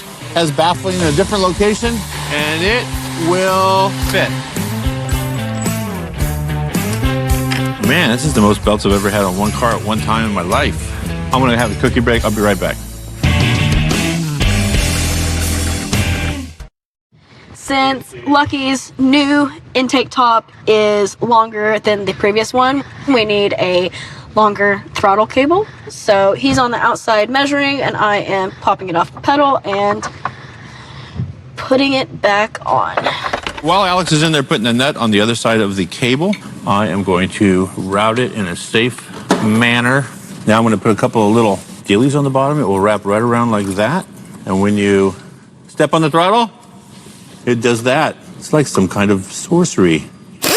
So what I'm doing is making a little rack to mount the intercooler reservoir inside the fender and back out of the way. Right now I am working on the rear fuel lines. We have coils and everything that we're also working around, so having to find the right routing. These are Teflon lined hoses. They don't rot. E85 likes to eat rubber. The Teflon in here won't dissolve. So what's going on here is this is a heat exchanger. It's going to be a reservoir over here, holds a gallon or two of coolant. That gets pumped through the heat exchanger. In turn, ends up going, after it's been cooled, through the intercooler, which then gets heated by compressed air, supercharger, returns into the reservoir, then gets pumped through this and just keeps circulating. It's a standalone cooling system just for the intercooler. A lot of stuff fitting in up here. So that fits neatly in between the reinforcements for the dashboard. You can see it moving back and forth. And this will be right in the opening of the grill. So this is about as cool as it gets. See what I did there? Alex has fabbed up the fuel lines and done a bunch of other stuff. I'm just putting on the easy bolt-on stuff right now. This will be the final install on all the charge pipes. Everything has been cut, welded. Alex put a nice little extension right there. 2 Ugga-Duggas. I think that's the correct torque spec. There it is. Handled. It's handled. So a quick checklist. Tick performance intercooler. Yes. Heat exchanger up in the front with dash 16. Check, check. I'm not flexing or anything. E85 Teflon lines. Yup. Is that a V7? It is. That is. Okay. Says it right there on the tag. Yeah, I actually made sure that was facing up. Yeah. I think we're ready to start it. Go ahead and turn it and I'll watch for it. Yeah. Help me. I'm in. Nice. So, no leaks. That's a positive. Holy nice smoly. work. How about that? Not even any leaks. What is up with just starting right up? It's too easy. Fuel injection, it's the best. It's great stuff. Checklist. We have to definitely get it up to the dyno and get it dialed in. Most importantly, you gotta get your A game because got a lot to compete with over here. What is that thing? 1,000 horsepower? 1,000 horsepower, what's yours gonna be? With the new Huff and Puff going on there, I'm thinking 15 pounds should double whatever the crank did, right? We'll I'm see. confident that between the two of these, we're going to be able to come up with a couple thousand horsepower. Surely. So while you're getting this car dialed in and ready to go, you need to be studying roll racing because I'm going to be practicing winning. Let me study now. Yeah, I got it. All right, so then the next time I see you... We're going to be rolling. And racing. And racing. Okay, you ready? I'm ready. Thank you. Ready? Woo! Nice work. We're out.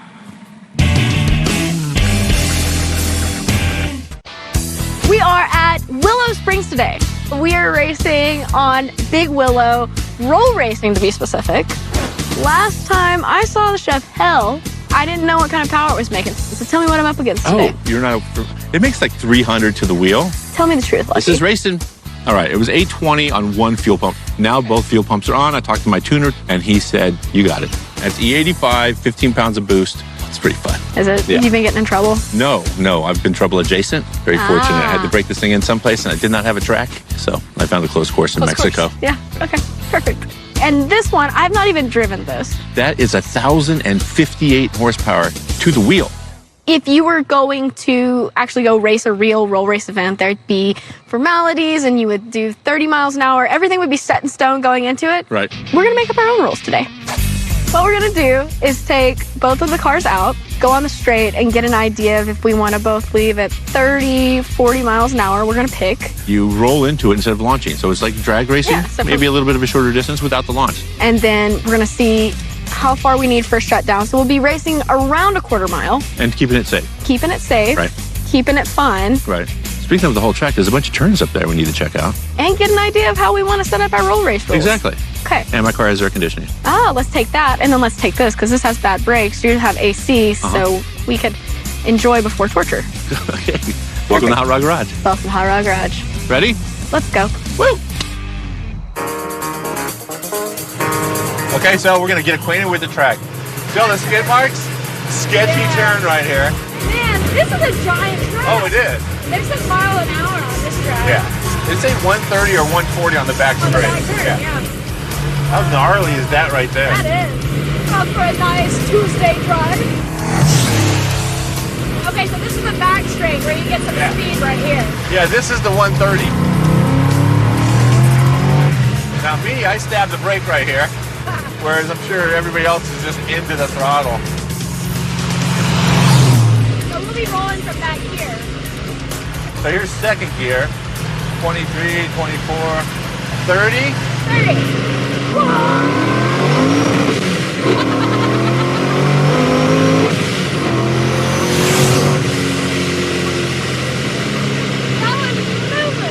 That was 100 without really trying. That's a good time, is it not? That's pretty dang wild. We have determined that Yes. for this vehicle, second gear, 30 miles an hour seems like a pretty safe bet to roll into the race. Yeah, and we get some good speed with that too. I kind of want to get a cruise around in the Caprice. So do you want to go with me? Oh, yeah. Oh, absolutely. I'll go with you for sure. I'll cruise with you in my car. I'm really disappointed. I'm sorry. I'm not surprised. I hate to disappoint, No, you don't. but I'm still going to do it. Okay. All right. I've never driven this car. I've rode passenger, but I've not driven. So we're just going out for a nice cruise. It has no power steering, that's for sure. Brakes feel pretty good. Okay, it's got solid shifts, fuel pressure, air-fuel ratio. I mean, we're doing good. Okay, brakes are really good. Steering sucks!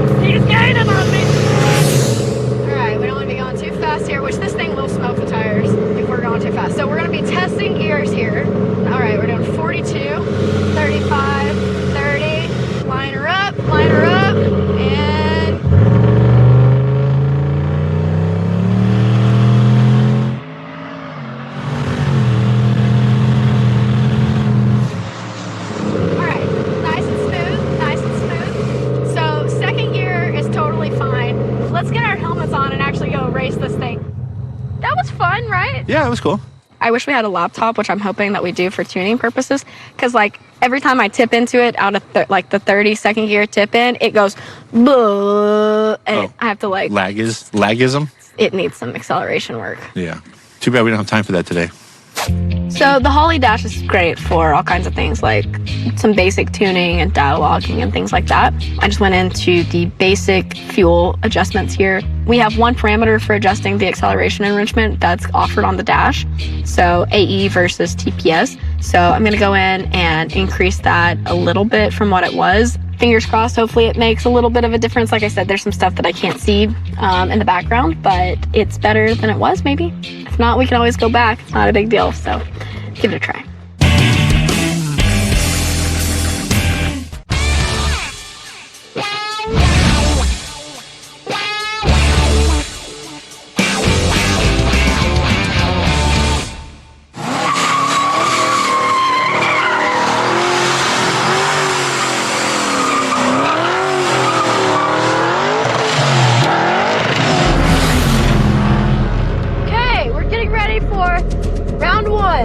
See how this wildebeest does. All right, I think we want to be in second.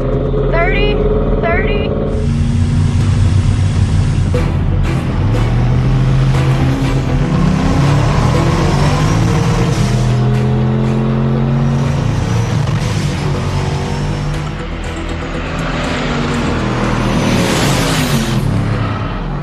Lucky definitely beat me on that one. These shifts aren't happening. It's like it doesn't have a full manual valve body. It's just not happening. So I think I'll go back out and maybe try in first.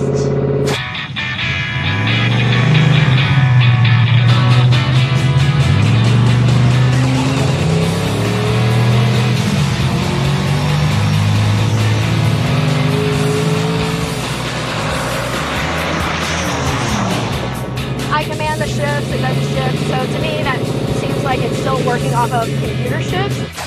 Basically, I'm not doing anything as far as driver skill right now. I'm literally just gonna be putting it in drive, rolling into it.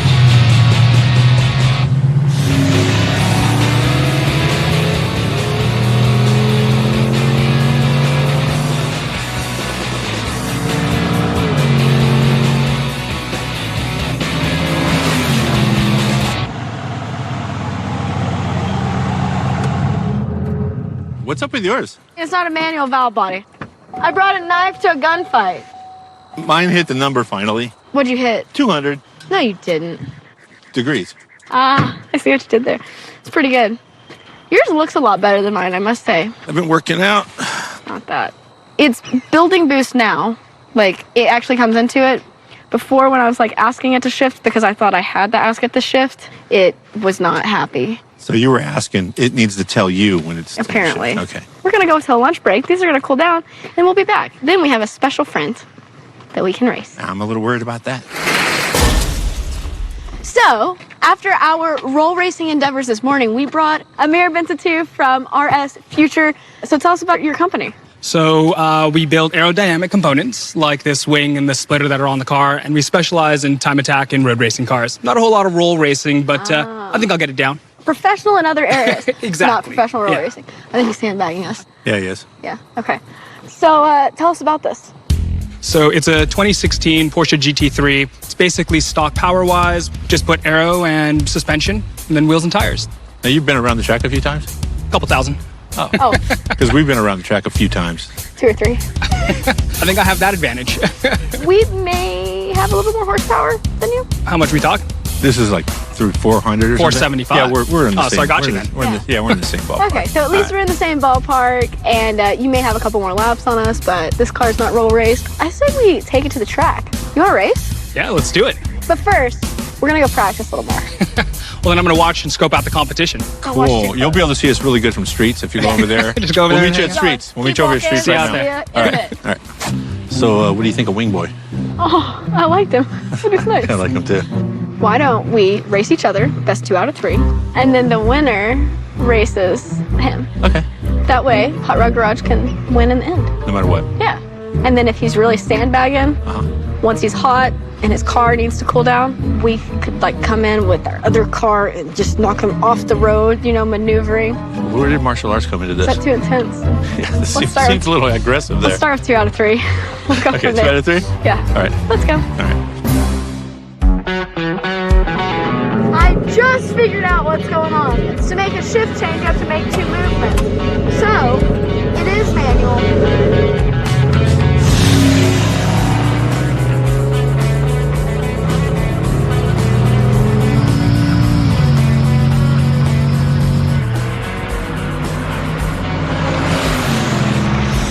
Yeah, I don't know about 300 horsepower. The way that those things sounded, probably triple that. That was ridiculous. All right, I'm gonna try again. Actually manually shifting, because it can't be that much worse.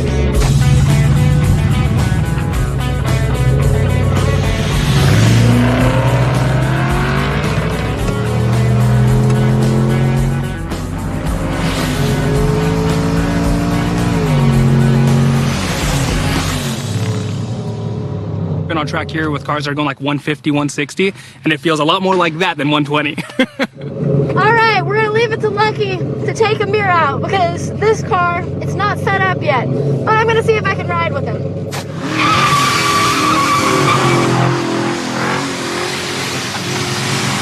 I think it's ridiculous. It's obvious he's got something serious under the hood of that, but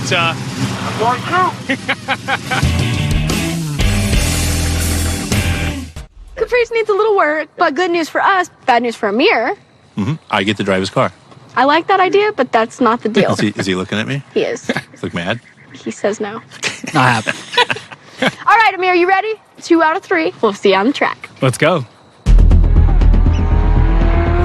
So Amir is making some passes. They can scope out the competition. I hear him buzzing.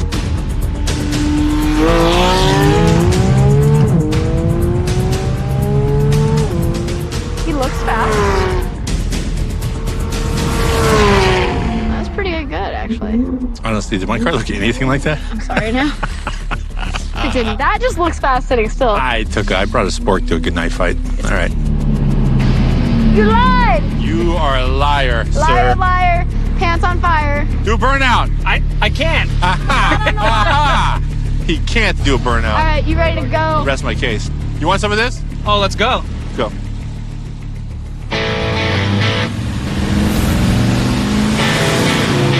I need you to win, bud. I'll do what I can. All right.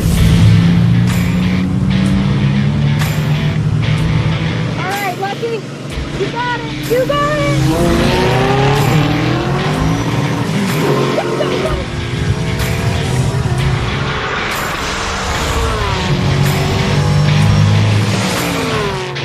Nice driving, Captain! Ooh, that one was close. Alright, we're one up. You know he's gonna try and cat a light on me.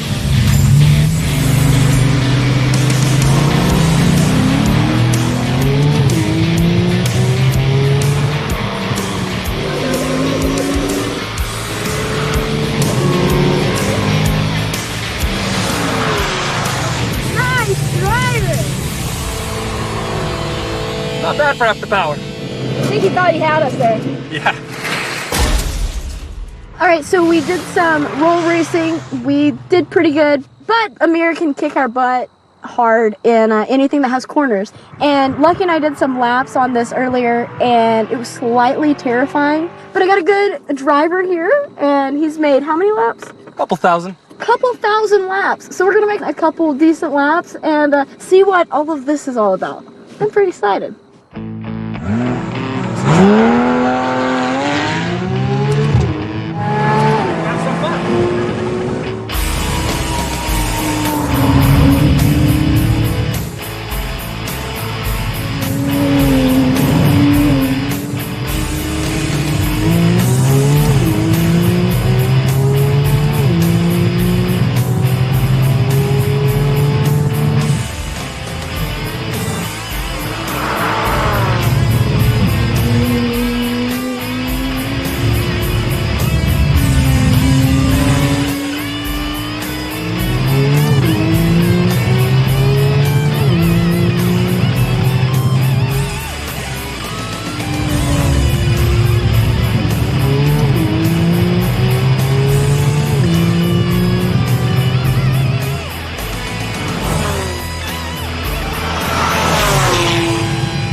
Hopefully that was fun. I am so blown away right now. Oh my gosh, if you could see my face, the first pass, I'm like, you just dove into it. And I'm like, 120, 130, and I'm like, hold on for dear life. It was fun taking you out. That was awesome. Thank you so much. Yeah, you kicked our butt. You win the day. Holy cow. Okay, that may be the most insane thing I've ever done.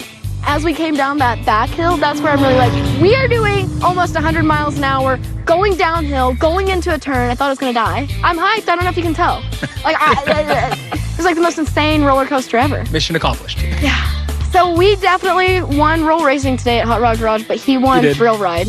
Didn't realize it was a thrill ride episode, but yeah, I'm going to agree with you. From out here, I was like, that's a bit much. If you guys come back out roll racing, then in that case, I'll bring some serious machinery to give you guys a run for your money. I can't take two losses in a row. I cannot really brag much because this was your sucker car. Oh, yeah. This is like the loaner. This is where you chase groceries with. Yeah, picked up some coffee in the morning, drove over, had a little race, gonna drive home. Great. All right. Lucky, you got boosted. You built a hell of a machine. That thing is wild. Like when it started to pull, it just freight trained past me. Yeah, it's a fun time for sure. And Lucky's got some competition in him. I saw it. You know what that says? Never lift. That's what that says. I'd say it's a good, successful day. We have 2 running cars that we're going back with, a little bit of fine tuning, but Nothing broke. yeah, We have a long list of people to thank. This was a pretty intense episode. it was intense. Vortec, B7 goodness, Yeah, it's amazing. Holly, as always, Making everything easy. Tick Performance. keeping us cool, They stealthed in a little intercooler right there. Works just great. and Baltos Performance, Balto Performance in beautiful Signal Hill, California. and of course Willow Springs Yes, for letting us come out and abuse on their the track. big track. And then of course Amir for giving us a run for our money and a thrill of a lifetime out there. Thanks for having me out. I had an absolute blast, and it was fun to do some laps. I think we can call it a day. Cool. A successful day. Who are you on social? I am Mobile Tech Lucky on pretty much everything. Who are you? Alex Taylor Racing. And? I am RS_Future_Amir. We are Hot Rod Garage Show. That's it. That's a wrap. Thanks for coming out, Thanks, buddy. guys. It was an absolute pleasure. Thank you. That was awesome. Oh, also, too, thanks for not hurting my host. I did my best.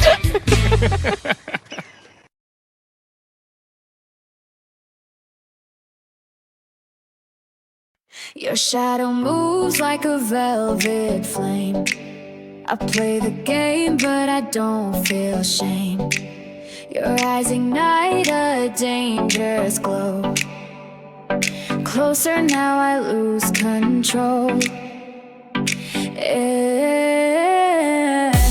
Electric heat, it's pulling me in. Dancing on fire, let the night begin.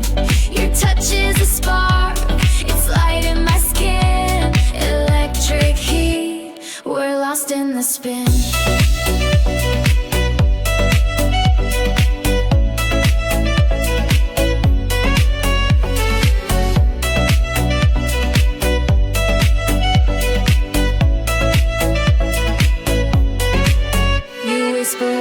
Like a secret dare, I'm tangled up in the thrill we share. The rhythm takes us, it's wild and free.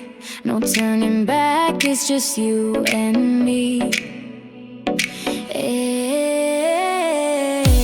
Electric heat, it's pulling me in. Dancing on fire, let the night begin. Your touch is a spark, lighting my skin. Electric heat, we're lost in the spin.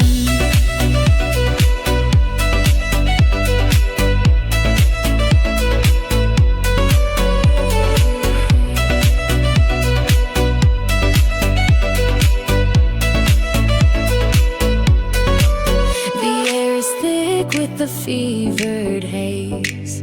We're burning bright in this wicked blaze. Your lips are close, I can feel the sting. Caught in the rush of everything. Electric heat, it's pulling me in. Dancing on fire, let the night begin. Your touch is a spark, it's lighting my skin. Electric heat, we're lost in the spin.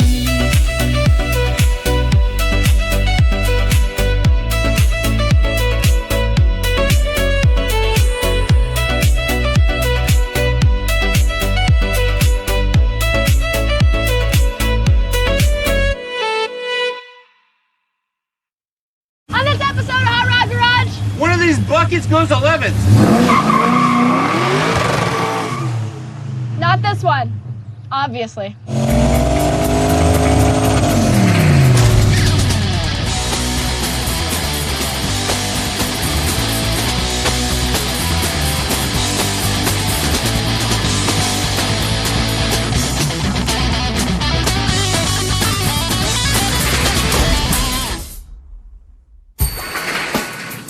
It weighs a ton. It is very heavy.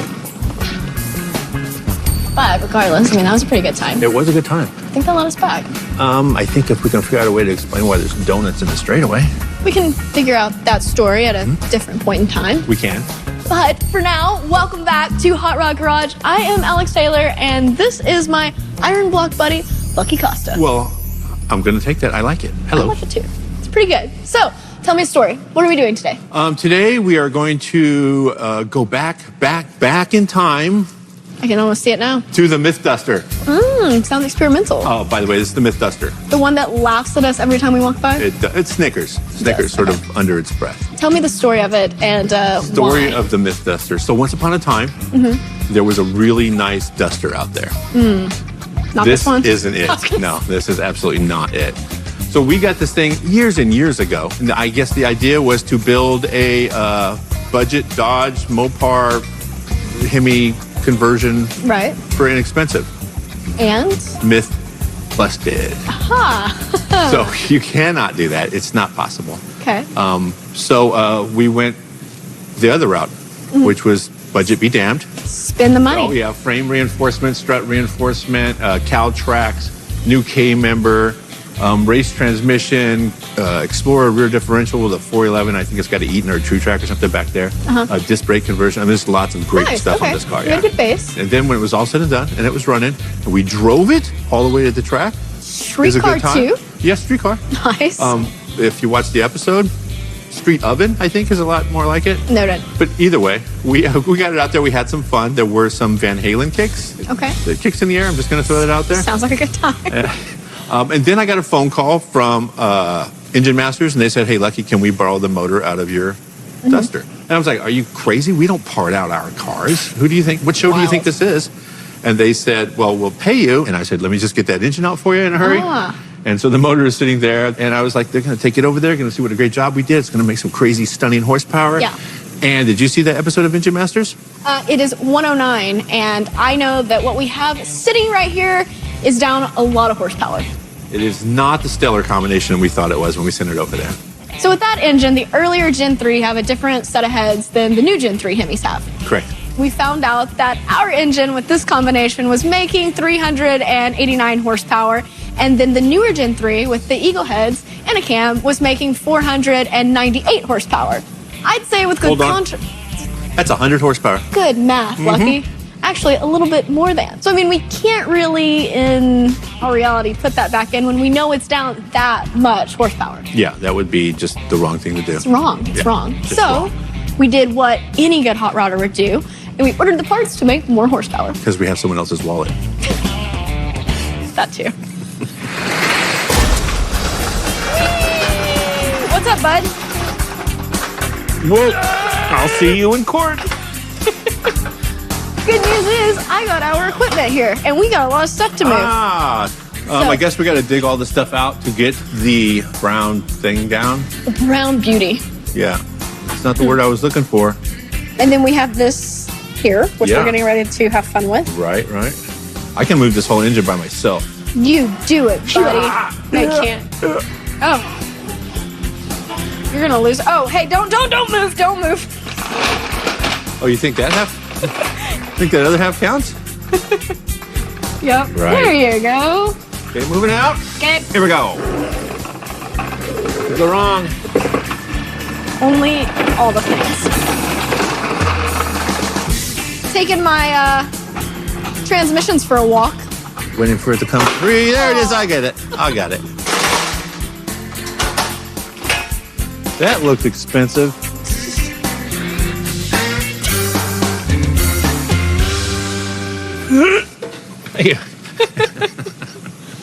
So we shifted our pile a little bit further east. We did do that. About 4 stalls.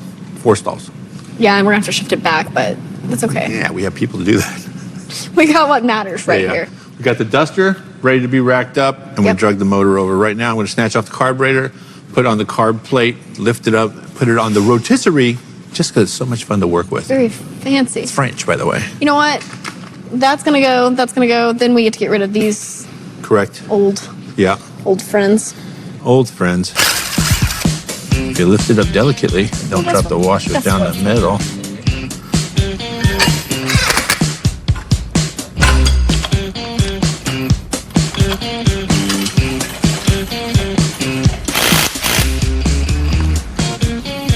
So they just squeeze and pull? Squeeze and pull. What am I missing here? You made it look easy. You gonna be okay with that? We just check? No, it's not. It's not super tight. See.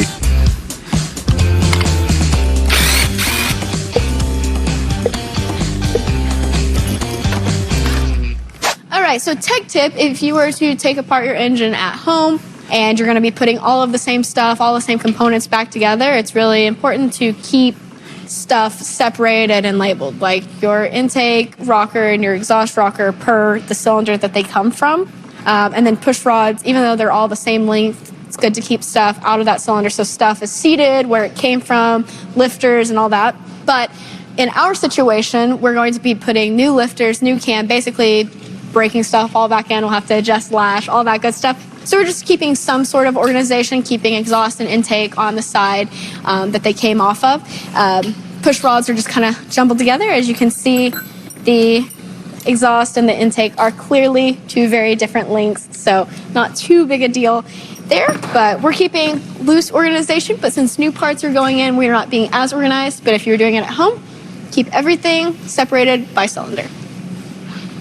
You're talking about bagging and tagging just now? Bagging and tagging. Man.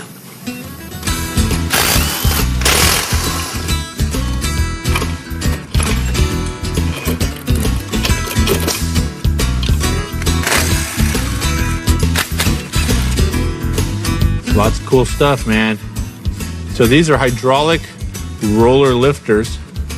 I don't actually think they're that old. I thought maybe we swapped the cam out in this thing a while ago. But we have all new goodness coming from Iski. Yes. Happy birthday, by the way.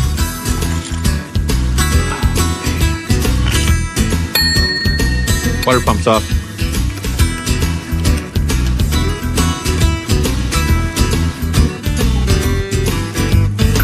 I did it, everybody. Alex. Yeah. I got the timing covered. You got it uncovered. Got it. Ooh, good one. Okay, this is a delicate operation. Nice. Okay, so timing cover's off. Yep. Oil filter diverter hoses are removed. Removed, diverted. You've cleaned everything with your petrol pistol? Yes. Nice. All right. What do you think I'm going to say right now? I think you're going to say cookie break. Wrong. Insane. Nope. Fries are done. How dare you? Third time's the charm.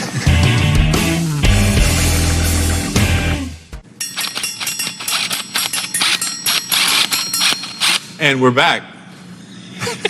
We are back. Drum roll, please. Okay.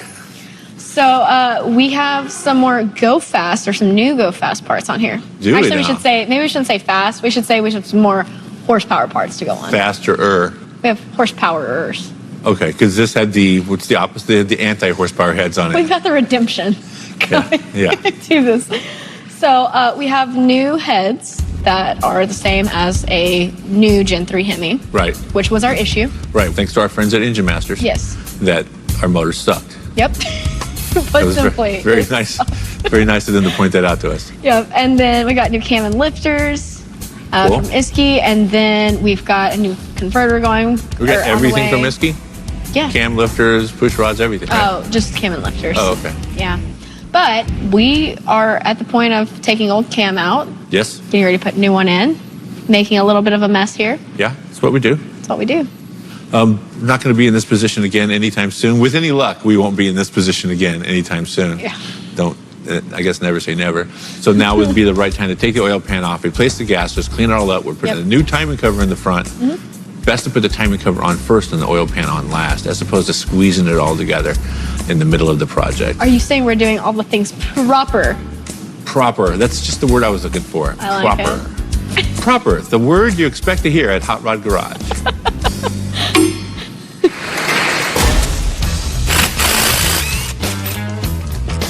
It came out.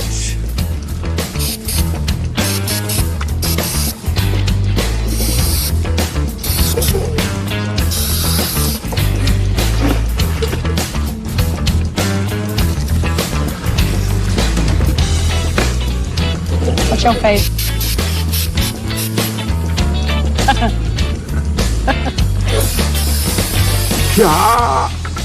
Super power. Very nice. Go gadget fingers.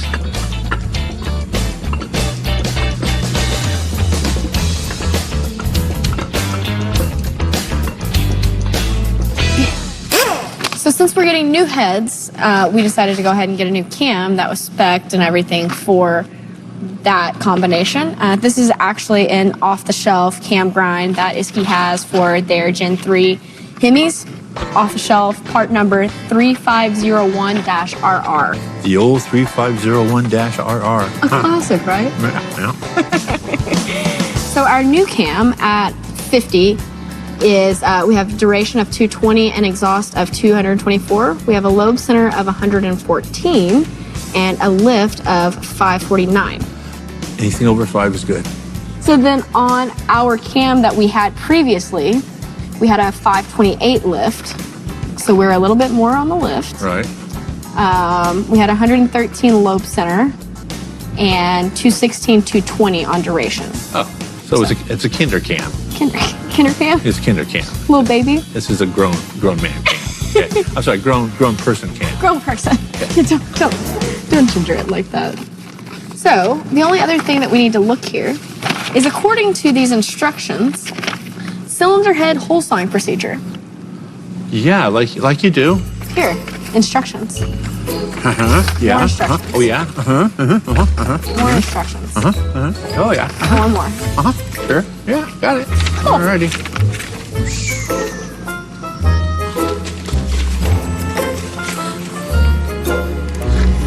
I don't read scripts. Scripts read me. Okay, cam gear is torqued. There's a little deal right here, timing chain tensioner. It's a spring-loaded sort of little tensioner. You depress it while you're putting the timing chain on, and you use a little alignment dowel or alignment pen to hold it in place. And once everything's done, don't forget to remove it. See how it curved, took up all the slack in the timing chain, prevents it from slapping around, potentially skipping a tooth. And cam is in. So, these are our new lifters from Isky, our hydraulic roller bearing lifters, and then these are our old lifters. Just pointing out, they are a little bit of a different body, as you can see. You can see the oil groove is in a different place, and this is a little bit wider, but according to Isky, this is to save on machining from the factory. So less machining time, so cheaper. And then this has a wider oil groove, or oil band, so a little bit more machining, but it's gonna oil better. So we're gonna pop those in, and that's the next step.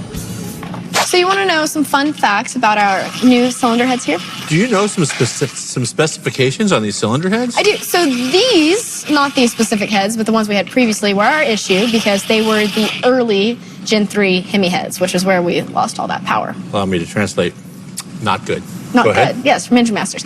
Now we have our new heads, Gen 3 Hemi head. They're the Eagle head, but they were provided to us by Clearwater Heads in Florida.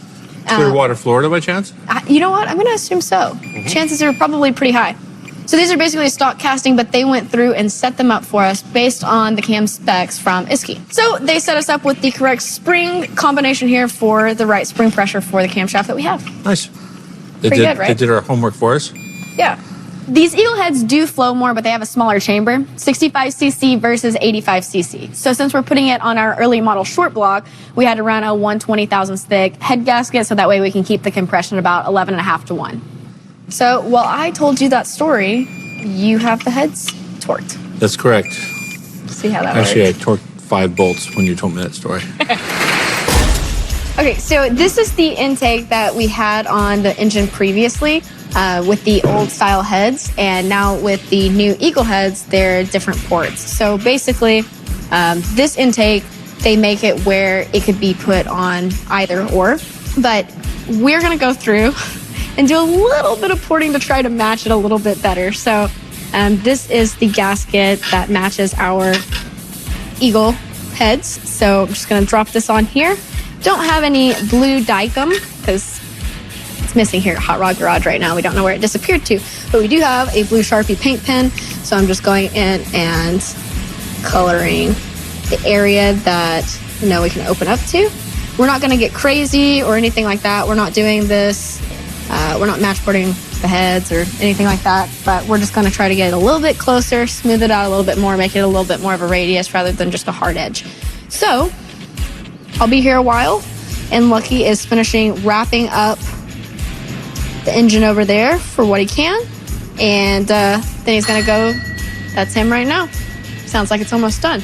And then he's gonna go pull K-member out and get this ready to go in when that time comes.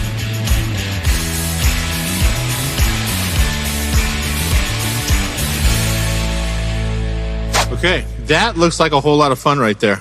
We just have a few small parts to put on. We got to put the lower pulley back on. We have an idler, a couple idlers we have to mount on here. Mm-hmm. New water pump looks good. Flip it upside down. The new windage tray with gaskets and oil pan. And then it is time to go to K-Town. K-Town. K-member. I gotcha. I gotcha. But other than that, I think that's a wrap on the day. Heck yeah. We got a lot done. We look like we're gonna make more horsepowers. At least a Hunsky. Hopefully. Okay.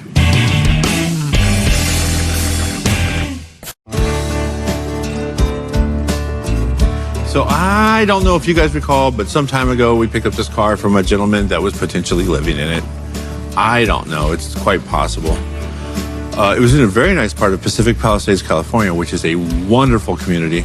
Cliffside, ocean view. And then there was this car with a dude living in it. So since then, we've done a lot of upgrades on it. We've got a complete K member. We know Steve Dulcich. You might know him from Roadkill Garage and just all kinds of shenanigans in Bakersfield. He had a K member already set up for our motor and steering gearbox. In addition to that, you can look up in here kind of and see all the reinforcements that have been added. If you come up to the front of the car, you can see reinforcements added to the core support right there.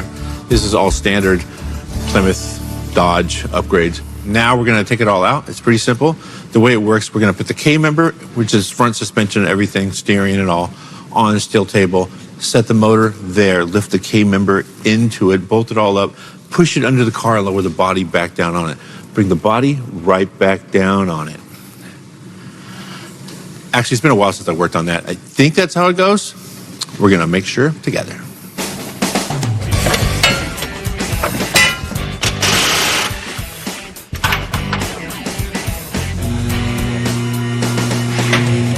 Torsion bar ride height is all controlled by that bolt right there. I could loosen that bolt and get it all loose and sloppy, but then we have to set the ride height again. We should, if there's no load on it, the shocks are unhooked, we should be able to just knock the torsion bars forward with the K member and it all comes out.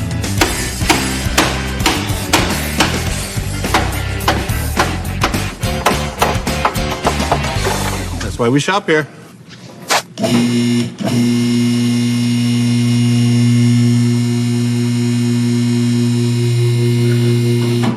So now, we took it all apart. We did not change the upper control arm positions or the ride height. And we know that if we got all this tuned just the right spot, these slide right in and out and without a lot of drama. So it came apart, which means it can go back together. All right, cover me. Okay. Member. Okay, I see what you did there. All right, if you hold your mouth just right. You're up. Up. Yes. That's some nice clearance. That was some sketchy stuff is what that was. You scratching that cross member? It's okay. Okay, I see what you did there. Let her down a little. Okay. Up. Up. Ah, well. Something to do with the steering gearbox. Don't put your fingers in there, whatever you do. Yeah, good idea. I have a tool here for that. Yes. That was martial arts.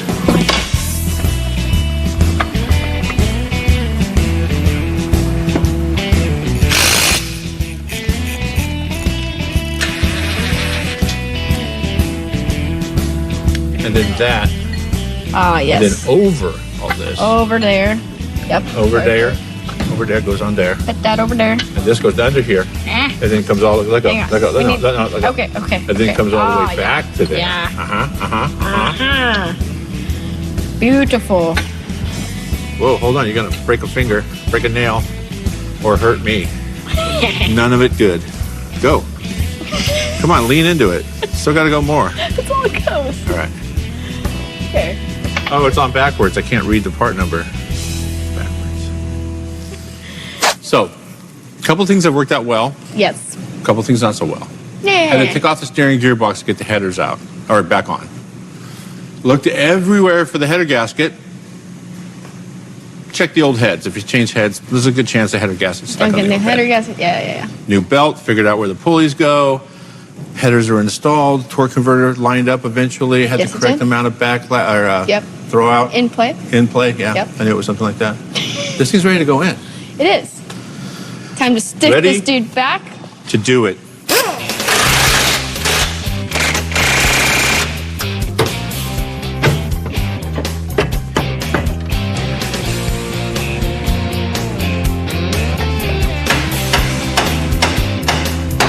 They're flush.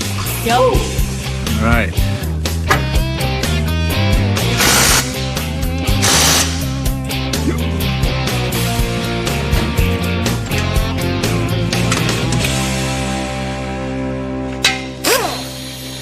Remix. Nice, Would you dude. look at that? It's looking pretty good. Man, I love unbreaking stuff. Well, pretty not much left to do here. Yeah. Gotta bring that oil filter up here. The 3 holes are bolted right there. Remount it. Carburetor. Yes. Crossover tube. Drive shaft underneath. Do you get the trans lines hooked up? No, they're right here. I see. But we need to do those. Okay. Steering, transcooler, silly stuff like that. Okay. Day wrap. Are we done? Is that it? I think so. Is that a wrap? I think so. Let's see.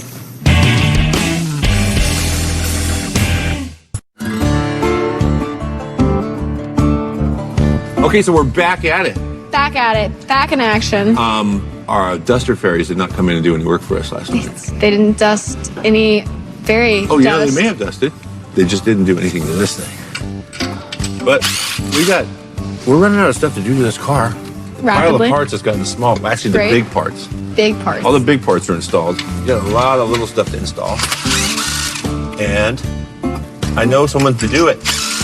I know just the right person. Right now, we're getting ready to put the carburetor on as well as the crossover tube for the water in the back. We are going with a 750 carburetor instead of an 850. Per Iski's recommendations, they actually said we could go with a 650 for what we're wanting to do with driving around, cruisability, and things like that, making it where it's a nice driver. It's not our wide open throttle, high horsepower, biggest numbers race car. With this, it gives us a little bit of room to grow into it if we ever want to make a little bit more horsepower. We are making more horsepower with these heads, going with a smaller carburetor, which might seem counterproductive, but really last time it was out, it only made 389 horsepower. So 850 was a lot of carb for that, and we're only going to be making at most maybe 100 more horsepower from this configuration right now. So we're just going to get a little bit more matched, help with that drivability down low, still have room to grow into it, and maybe make some more power later.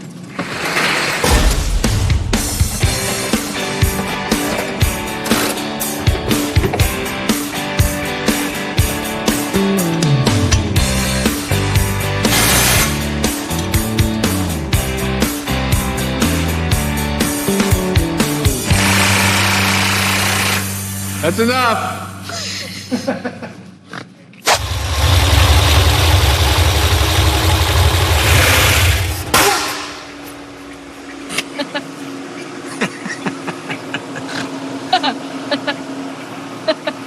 Okay, so obviously we need to do a little more adjusting there.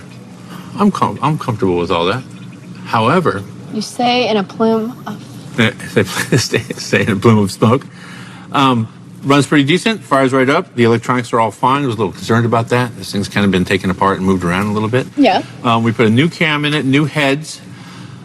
They say that's good for 100 more horse. Yeah, that's what Intramaster says. But, like, is that enough? You were thinking exactly Yes, what I'm thinking. thinking. What you're thinking. Another 50 horse. Like nitrous. I think we have some stuff laying around here we can do that with. So 100 more. Yeah, another 100 horse. And then we add a little more, so we settled on 150. Deal. We're You get what rounding- you want, so I get what I want. Shake on total it. There we is- go. 250. 250. I Okay. like it. Yeah. Okay, so we're going to throw a 150 horse nitrous kit on it? Yeah, just in case, you know. Okay. Let's start making cables, running lines, and pulling wires. Sold.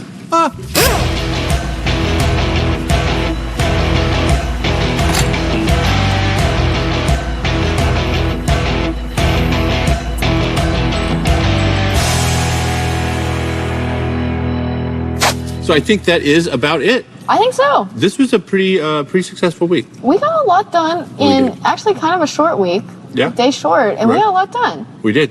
Complete motor in, new transmission, custom-made torque converter. Yeah, Everything went together pretty well. it did.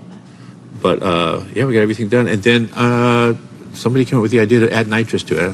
I like that idea. Okay. It's a great idea. I know you did because it was your idea.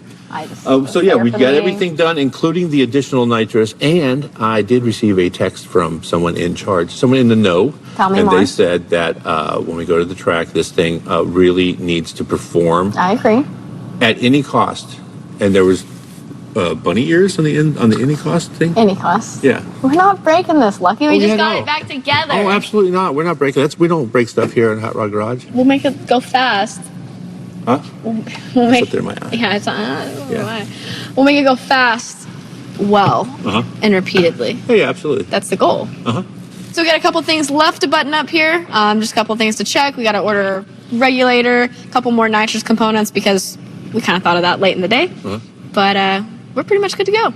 Great. Yeah? Let's do it. Let's do it. And we're gone.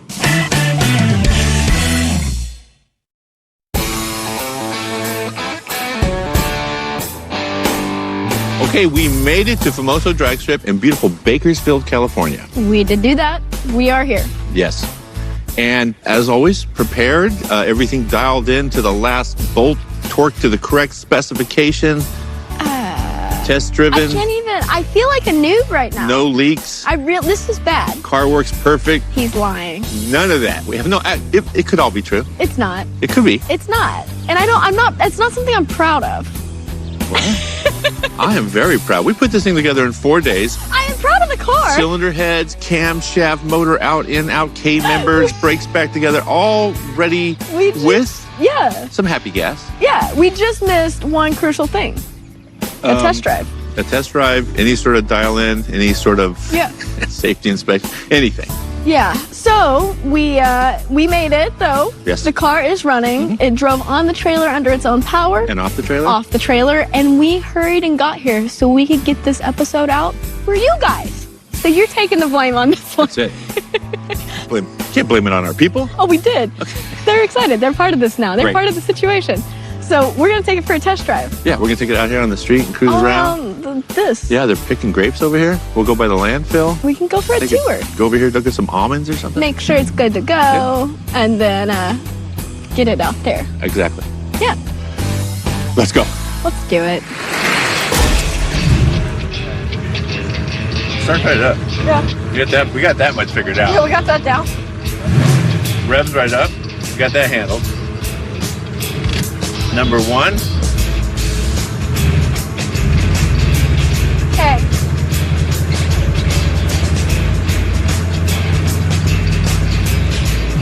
First gear. That gear felt nice. Third gear works. Okay.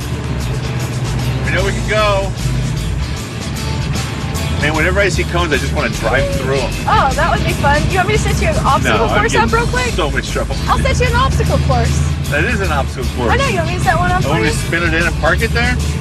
Yeah. It's gonna be a good day. It's gonna be a good day. It's gonna be a good day. See if we can stop safely. Yeah, I feel pretty good about this. Yeah, all the stuff went forward. We're doing good. Oh, look, it's spaced perfectly.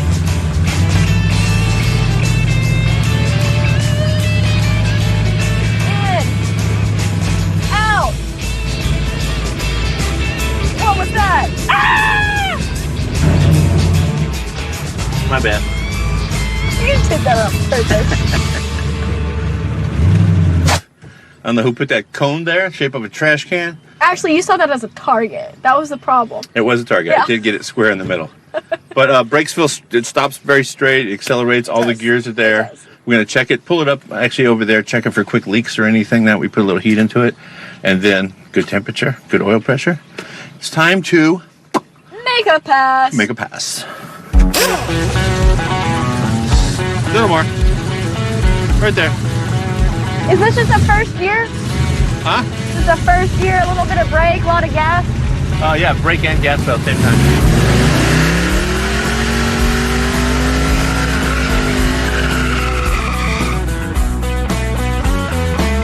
Alex's idea of taking it easy.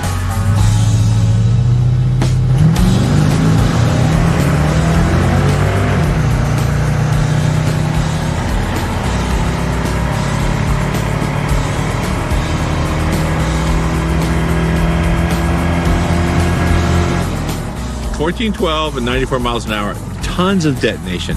So either the varnish is getting ready to turn, which I don't know what gas is in the thing, or it has way too much timing in it. Shakedown run, honestly, that's like a second off of its best pass ever. So I'll say the shakedown run.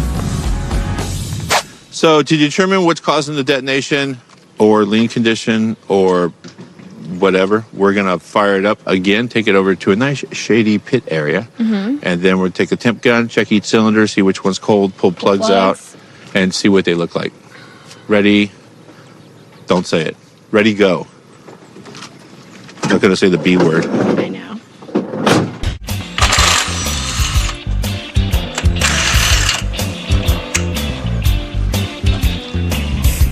Number 1 kind of looks a little Lean. sparkly. It looks like there's some flake on it. Oh, yeah, it does. Oh yeah, it's hot. It's got some aluminums on it. Yeah, there are particles of someone's wallet down in there for sure. No, I only got one. That looks like it was burning good. Yeah, it looks a little. It's got some brownness on it. A little iffy. Ow, ow, ow, Yeah, ow, just grab ow. the towel. Oh, look. Let me check the gap. Looks a little different.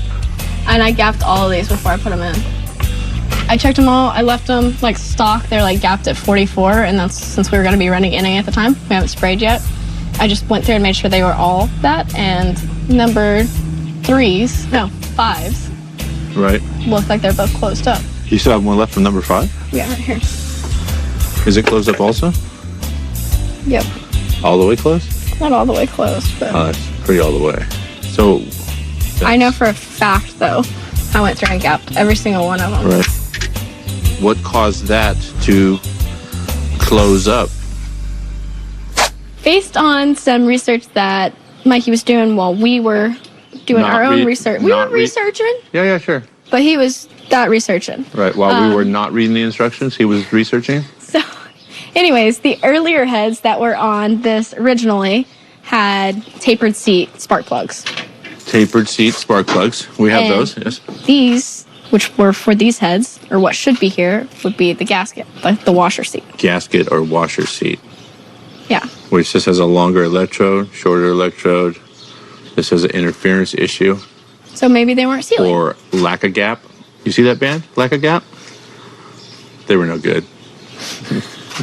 And these have the correct gap of 25. So maybe.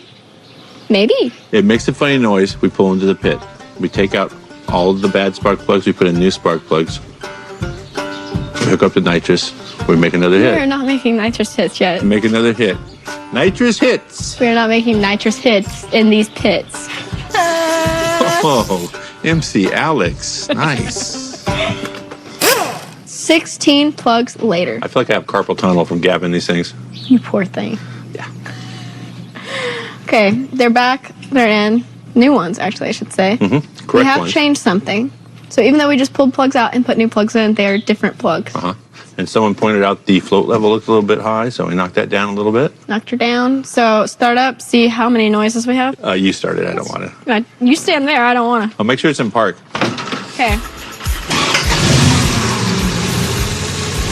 It's an interesting amount of smoke coming from the breather. It feels like it's down on one. Got a dead hole. Hey, keep it running.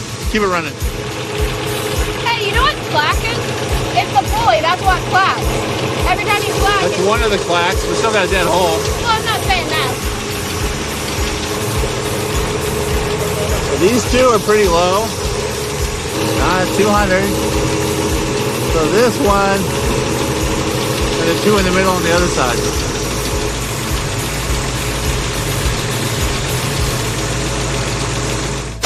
A lot of blow-by is a telltale sign that compression is getting into the crankcase. You know that, obviously. It also sounds a cylinder sounds. Yeah, it's Very got something going on there. It's not running hot. You give it a little bit of gas, it actually sounds okay, but nothing good will come of making passes with this thing. We could go make passes in your Chevelle. And I drove that thing here. No, you didn't.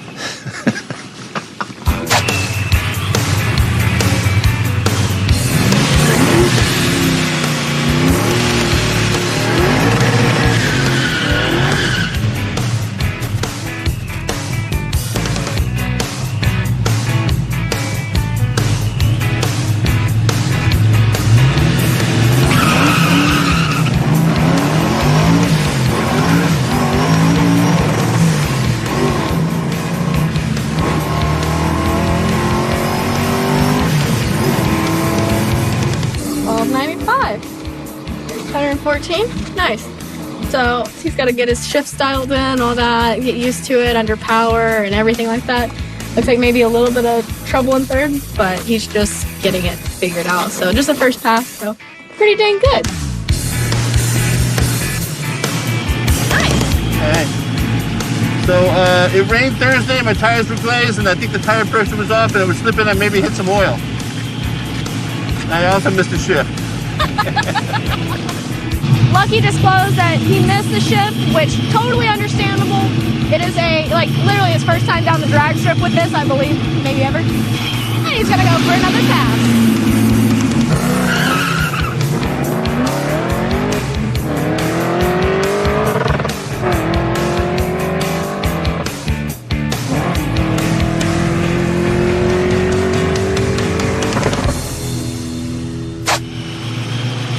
Alex, you should drive it. Me drive? I don't know if I'm ready for this. Okay, so this is where Alex embarrasses me in my own car. I'm just preparing myself for it, is what's up.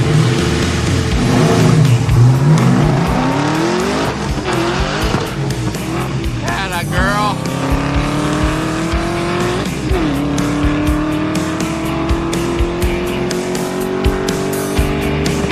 Okay, so I'm faster, but she found more mile an hour, which just makes me want to make more passes.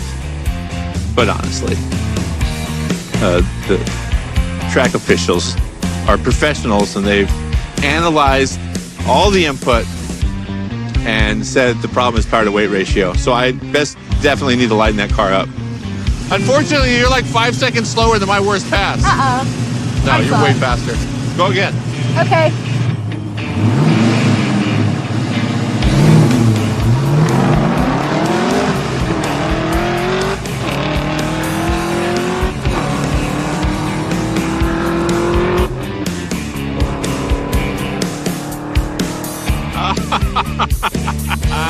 When I heard her not shift, I was like, okay, that was it. That was it. I still like her. So that was an 11.927 at 119. So it's a slower time, but a better ET, which is, yay, Alex. So I have an 11-second street car with 800 horsepower. It's just how I roll. Of course, it won't do that with me in it, but. Lucky's pumped. He's ready to go again.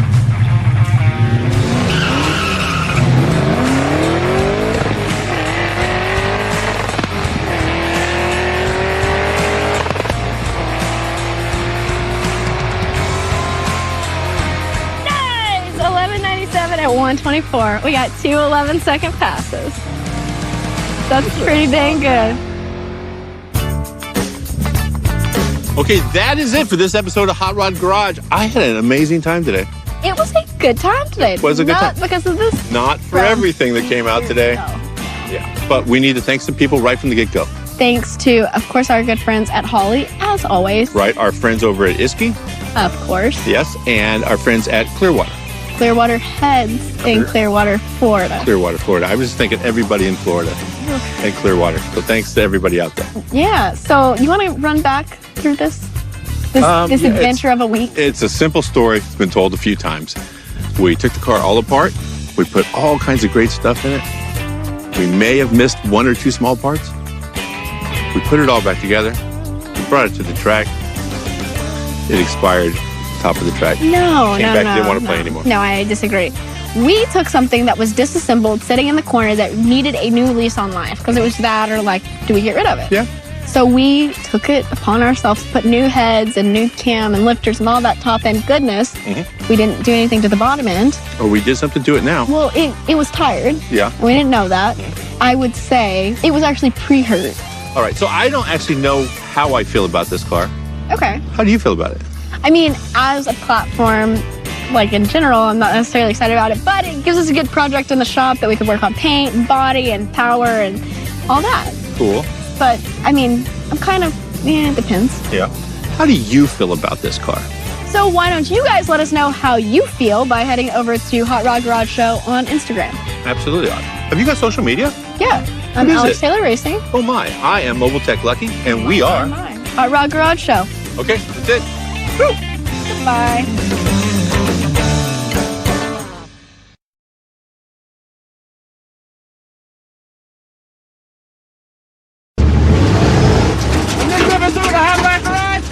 it's from a dig. It's for a dig. We're going for a dig.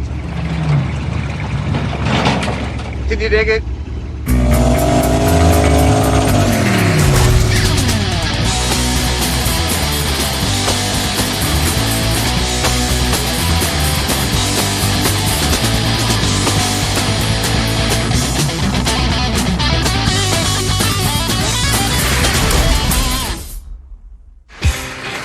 Welcome back to Hot Rod Garage. I'm Alex Taylor, and this is... Me, Lucky Costa. Hi. This is Lucky Costa. Look at our project for today. This is the Tater Truck. In case you don't recall, the Tater Truck originated on Roadkill Garage, legit. And I think I just did a tune-up, brake fluid, some hydraulic work, and hit the road. Somehow it ended up in the parking structure over here, and that is lucky for you and us. Heard it's got a big block, Yeah. but it also doesn't get out of its own way. I am testimony that not all big blocks are fast. Just saying. Some are just anchors. Let's take it back to simpler times. Way back Yeah, way back. to carburetors. So a carburetor is a box with floats and needles and Yeah. air and Venturi's emulsion tubes and Back stuff. that far, yeah. Okay, cool. The Savoy project was a little bit expensive. Oh yeah, there was big budget for that. Yeah, so let's go back to the roots of hot rodding. Oh, you can hot rod anything. Sometimes after a big project, you gotta back down for a second, Yeah. find the fun in what you got, and we had this potato truck. Just take the hood off, jack up the back, and do some burnouts. No, Take the front tires off, put smaller ones on, big tires in the back, drill holes in the muffler. that's one version. But we have plans for this one. So, power and looks. We're gonna make the Tater Truck a hot rod. Let's engine swap, transmission swap, and work on some looks here. What are you trying to say? I mean, your hair looks great today. Thank you. You're welcome. You wanna check out what we got? Yeah, pop the hood. It's under the dash. Off Says of I've that, been no, released. there's a pop out there. You saw that? The ratchet, yeah. All right, let me Off the ratchet. pop the ratchet strap. Don't scratch it. This is all telltale signs of a roadkill garage vehicle. It looks like a pile of crap, and it's got a sick intake and carburetor on it.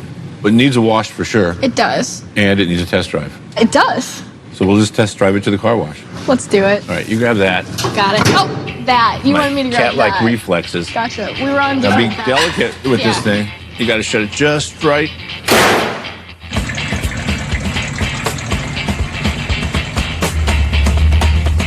Breaker break one time. This is a hot rod garage. We're on a road trip. Come back one time. Break, come on. Is that third? That's one of the neutrals. Go for fourth. I know that'll work. Oh, that's reverse. Got it. That's fourth. We're good. Are we straight? Yeah, we're straight. Maybe try for third. Okay, put it back in. That's Here.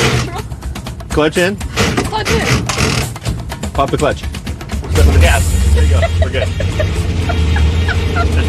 Okay, clutch. Clutch. Third. Now we're rolling. Oh, by the way, this thing does handle like a Porsche. It does. Not a Porsche. This is a legit Porsche you're driving right now. So, keep us off the wall. Keep us.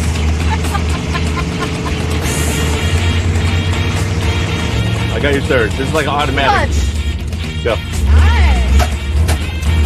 Woohoo. Man, I was Bronco busting. I'd say slow it down, but we're only doing 25. Keep your eye out for a car wash, because I don't know where Car we're wash, going. right Oh, there. I see it. It says car wash. Well, Oh, hey, whoa. Stop right now. Stop. We made it.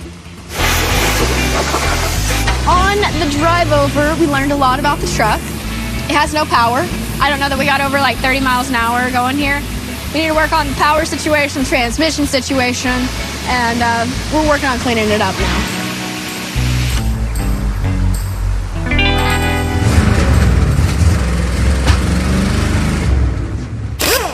So you seem to be learning how to operate a manual transmission like a pro. First gear was definitely very granny. Is that the term for it? Yeah, paw gear. You call it, yeah. Yeah. And it's definitely not synchronized. Yeah, Figured that out. yeah. It also barely gets out of its own way. That's true. It looks mean though, doesn't it? Yeah. Yeah. But we have something better for that.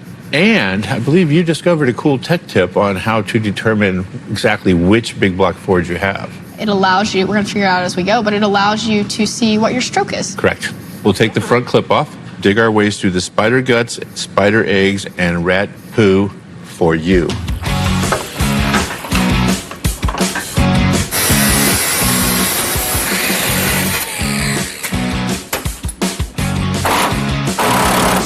Son of a gun. Whoa, this is a family show. Wow, it broke and just popped straight up. Add one more coarse port bolt to the list of stuff you need. I think if you pull on the fender on that side, lift it up a little bit high. Okay, drive that way. Okay, let her down. Nothing leaking yet. Perfect. Where'd our cool truck go? There's 6 or 8 different actual size big block Fords. A quick way to determine the stroke, Alex is going to show you right now. So we have a chopstick, or you can use anything straight like this if you don't have a chopstick. Okay, gonna go ahead and pull the plug on cylinder number 5 and then find bottom dead center. So I'm going to crank it over so that she can see what's going on over there. Keep going, it's still going down. Is that right? Yeah, I think that's all the way down. Okay. Now that it's at bottom dead center, going to mark it and then rotate it up. I think these chopsticks are just too short. The chopstick is just a little short, so we're gonna get a longer chopstick, also known as a screwdriver here, sticking the screwdriver in cylinder number 5. It's too much motor for chopsticks, that's what it is. And then we'll rotate it all the way up. Something's happening. Nice. Getting close. And then mark it again, and that distance in between is the stroke. Now you can measure right between those two. We are right at 3 3/4, which makes it a 390. A 390 is a great motor. Yeah. But you know what a 390 is not? 428. It is not a 428. We'll find a home for a 390. Just not here. Just not right here. Exactly right.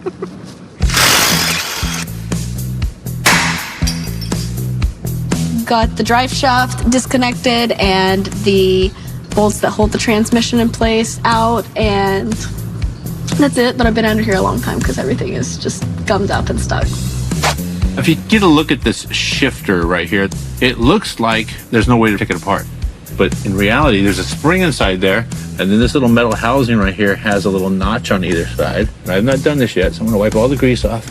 You should be able to push it down and rotate it one way or the other. Did you see that? Because that was true sorcery. So that comes up, and underneath there, there's gonna be a little dilly-bobber and a spring, and then there's the whole shifter right there. Look at that.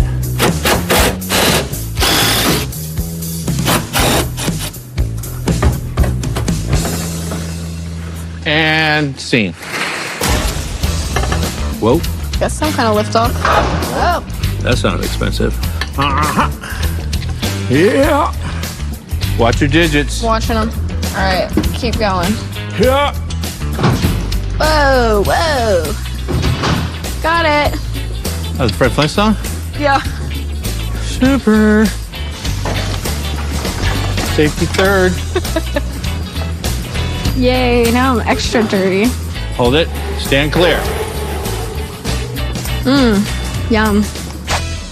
This is an FE 428, and it looks like a lot of stuff has been replaced. It has a new water pump. The motor's not super filthy. Carb isn't terrible. Everything looks pretty good. There's lots of good stuff on here, but there's also lots of stuff we don't need. The alternator is way too low. Smog pump's got to go. And power steering is a no, no, no.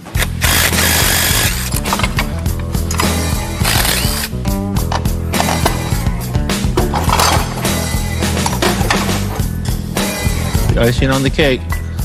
So while Lucky's over there, I'm going to clean off as much grime as I can while still trying to maintain my brain. There's dirt in my eyeball.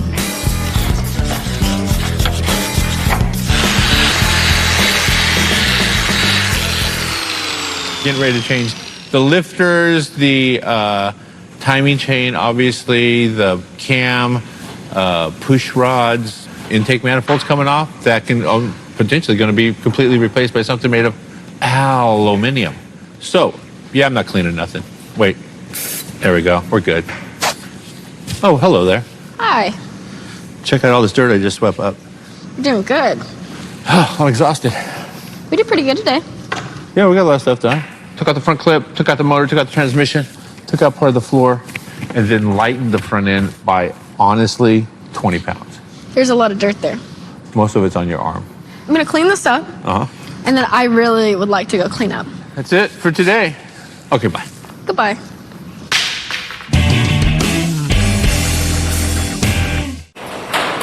Okay, it is a new day here at Hot Rod Garage. So we got the motor all torn down. We are going to be taking a lot more off this motor. We're gonna tear more down. But for right now, we're going to start getting it into the vehicle, kind of test fit it, figure out where the trans cross member is going to go, where the motor mount cross member is going to go, how we're going to fabricate motor mounts because they don't make one, FE, non-FE, 428, 429. So much arithmetic. Yeah. First thing we're going to do is get rid of that transmission. It's just not cool. It's got to go. Gearstar hooked us up with a wonderful application we're getting ready to tell you all about right now.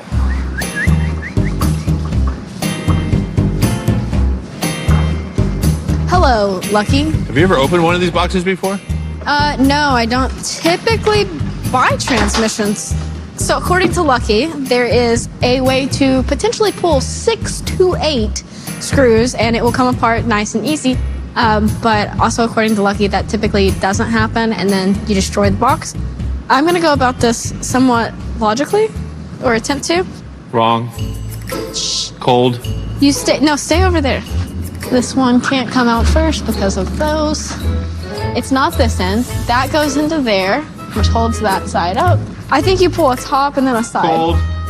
I don't understand. Top and a side. No, it's gotta be a top and a side. Nope. Wrong. I'm telling you, I've done this exactly what everybody here has done the exact same thing. Good step in the right direction.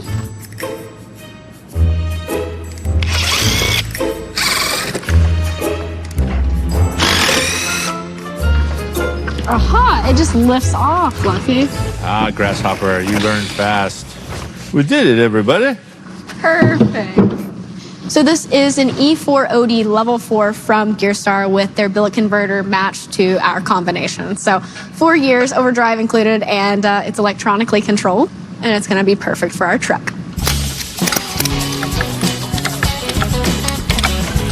Watch your digits. The digits are watch.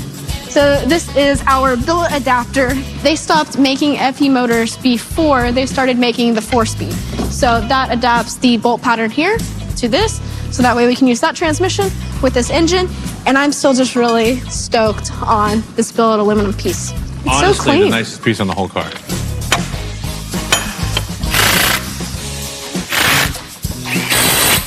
Can you line that up? Yep.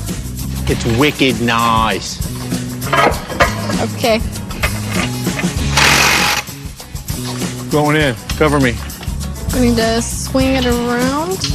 Watch your fingers, because here we go. Get around that exhaust. Gotta go your way some more. This is the part I'm rough at. Going down. It's always sketchy. Let me go in and lift up. Oh, flexing on me? You can show off. Let me readjust cherry picker. Sketch level, red. One of the battles that we're having right now is how far back the motor has to be to get past this cross member.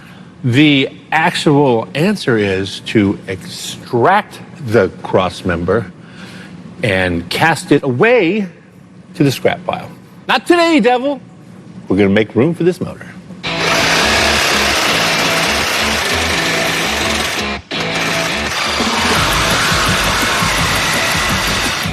Man, that looks surgical.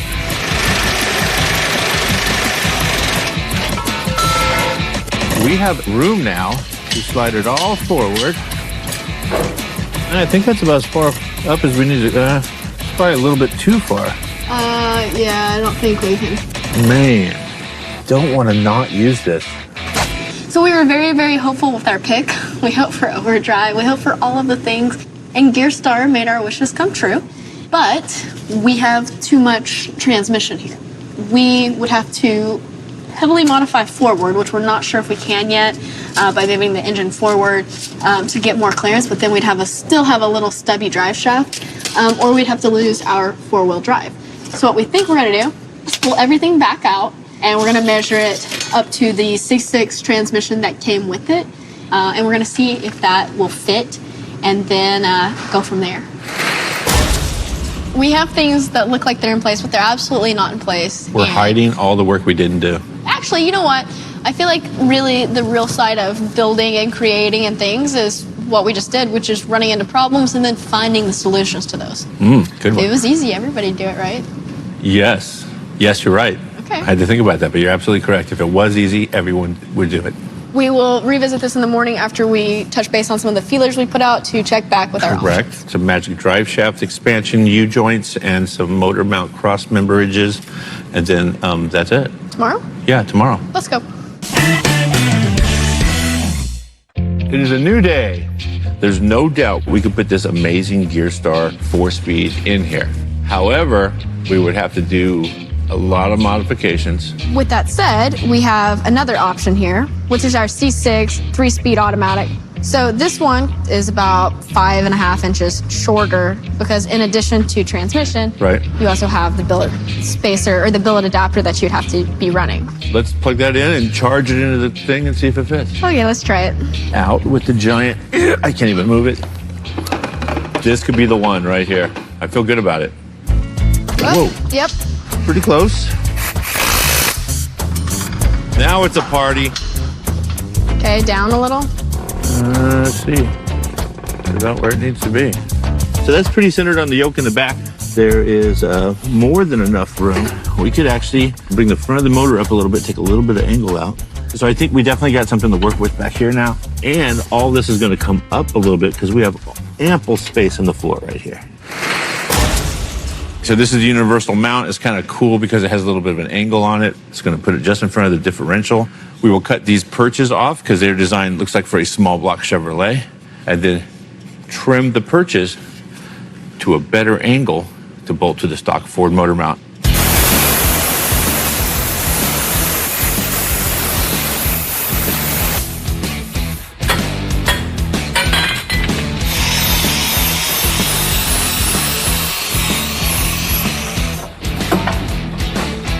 So I cut the perches off the aftermarket motor mount cross member. The idea here is I'm going to try to use the stock motor mounts so that if there's an issue in the future, nobody has to refabricate anything. They can just go purchase replacement motor mounts and go from there. I'm going to tack them in place right now. I have to add some metal.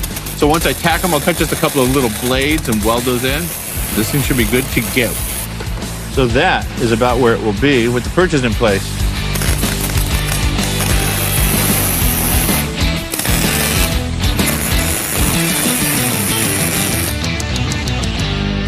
I feel good about that. Hot rodding, not just performance, also looks. Our potato truck needed a little bit of love. I'm gonna go ahead and polish this in a couple steps and then come back and wax it. Hopefully it shines up and still keeps some of the old charm that it has, but just a cleaner version of it. So motor mount roughed out, I mean pretty close. I've also shortened up the crossover, cross member for the motor mounts and left enough space that I can move the motor left to right, half inch or so to get it exactly where it needs to be. In addition to that, I shortened up these little collars that they give you, or hats. Probably gonna C-clamp those for right now, maybe even tack them, and then start messing with the transmission, getting it centered where it needs to be before we call our guys over at Driveline Inc., have them come out here, do the measurements, build the drive shaft, and then we just got a few things to do. Put the front clip on, the cooling system, rewire it, do the exhaust system, plug up the heat risers, put a carburetor on it, and drive it.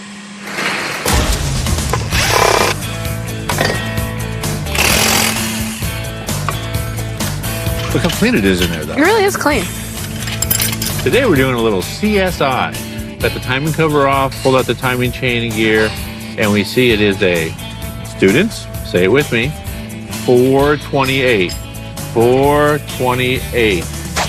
I am looking forward to watching Alex take that intake manifold off. You can do it. This is actually a pretty secure spot. Okay, you've showed off enough. Okay, pro tip. If you ever want Alex to do something, say, oh man, you're gonna have a hard time with that. Pro tip, how to get out of work early. Paint. Tomorrow, all we have to do is put in the lifters. A lot of put in stuff. the cam. Yep. Timing chain and gear. Uh-huh. Timing cover. Yep. Front accessory drive. Mm-hmm. Intake manifold. Yep. Weld the mounts in. Fabricate trans mount. Mm-hmm. Drive shaft should be back. Yep. Put on the front clip. Mm-hmm. Hang the radiator. Do the wiring. Run the hoses. Put in the water. Add the fluids. Take it for a spin. It's really simple. Piece of cake.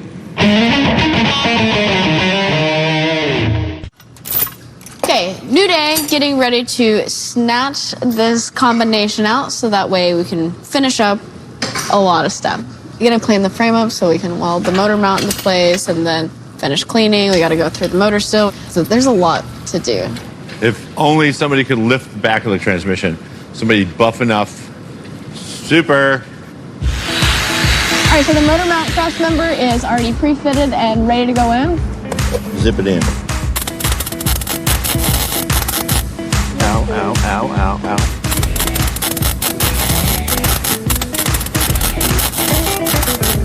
Fancy. Looks like it belongs there. Done like a true professional. Pretty close to lined up. Yep, keep going. Okay, that's pretty close, straight down. Start a couple bolts. I'm in. Perfect. Okay, so we had been waiting for this. I thought I had one here. This is an impact driver. The idea is you put a little bit of pressure on it like you're turning it to the left to loosen or tighten, and you give it a smack right here, and there's a little wedge inside there that forces it while it's going in, forces it to turn. Impact driver. Here we go. You see the screwdriver? See the screw? Now if I put that on there and try spinning it, it won't come loose. It's tight. But if I give it this, it gives it that little impact drive. Drop the mic. Taking out the stock cam. There it is. It's looking very stock. So we called up our good friends at Isky and told them that we want something that's got good torque and sounds good as well. That's important, right? I think that's actually their description of this camshaft. So they got us set up with an off-the-shelf grind. It's got hydraulic flat tappet lifters. It's a hydraulic cam. It's got a 310 lift, and then it's 270 at 108. This is their rev lube, and every time you get a cam, they send different lube. Because this is a flat tappet, this is a high zinc mixture. Then when we put our oil in, I also grabbed some high zinc additive for this, which is really, really important with flat tappet applications. Yeah. I'm fishing. Are you actually fishing if you are... I'm noodling. It's reverse noodling. I'm reverse noodling a camshaft, and it's noodling. Noodling. Got the Can't G believe off. I had to tell you that. If you guys remember our hood situation, it was one ratchet strapped on and two only had one hinge. So we're gonna go ahead and put the other hinge back on. There's 3 mounting locations plus one here, so 4 total. Basically this ripped out, so gonna take a washer, weld a nut onto the back of it. This is the time-saving method. I'm gonna go ahead and weld it on there and then tap it flat so that way it is flush, and then it'll be good to go.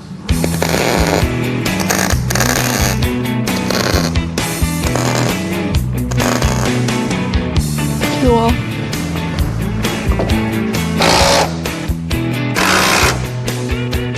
All right, so it's back on and it's painted. It's not rebuilt, but it is painted and it's gonna match the other side now. So when we get that up, we can adjust it. Intake manifold finally installed. Rocker arm assemblies are installed, both sides. Push rods are installed. Lifters are installed. Cam is installed. Alex is in the back right now, fabbing up an Alex Taylor Racing trans cross member.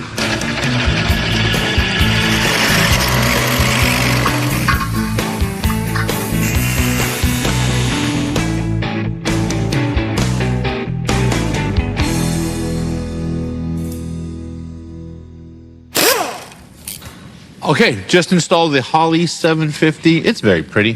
Vacuum secondaries, no choke. That's how we roll in California. Okay, I know what you're thinking. Why am I putting these crusty exhaust manifolds back on the car?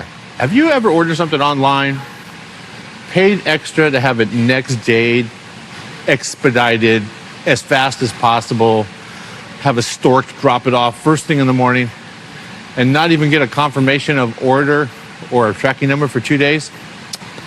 Oh, you have?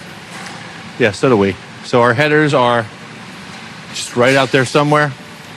So we're going to put the manifolds back on because we want to hear this thing run. So So I'm gonna go ahead and pop this up there, clamp it down, and then I actually have to move a bolt in the battery tray because it's in the way. So clamp it up, get started up, and then I'll finish this once it's on the lift because we got a little more to do. Drive shaft, anybody? The smallest one ever, maybe? Not ever, but it's a tiny guy. Gonna put this in and hope that it works. We got a problem. That's such a long snout, I can't get that. Wait, let me see. Up here. Oh, right there, right there. Handled. We have a lot left to do, but we should see if it starts. We should. Seems... Actually, we shouldn't. We shouldn't. It seems wrong. Let's do it. Go Okay. ahead. Ready? Go. Wrong way. Crank it. Oh, it wants to. This is the worst spot in here. I figured I'd put you in the safe. It's safe. It's not. That was good fire. I saw There's that lots time. of fire in I here. saw that time. Okay, crank it over. Whoa. This is so much fun. Bring the heat. It really wants to go. It does. Bring it. A little more. Go ahead.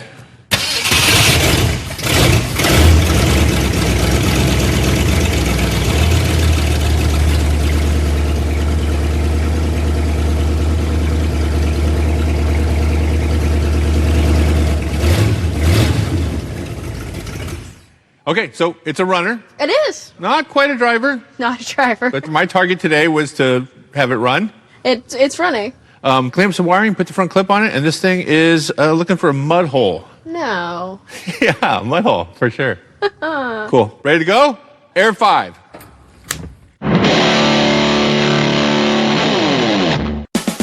Okay, it is a new day here at Hot Rod Garage. Checklist. Yes. Runs? Yeah. Shifts? Yep.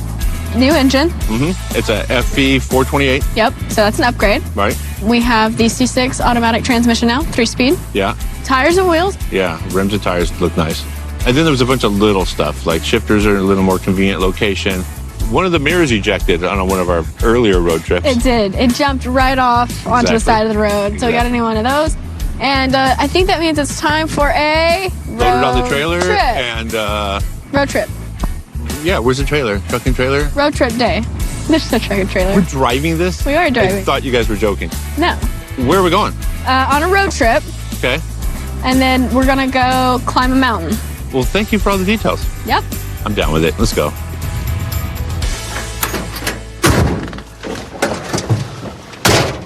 It's going to be a long trip. Heck yeah. I have all the confidence in the world in our ability to make vehicles safe for the street.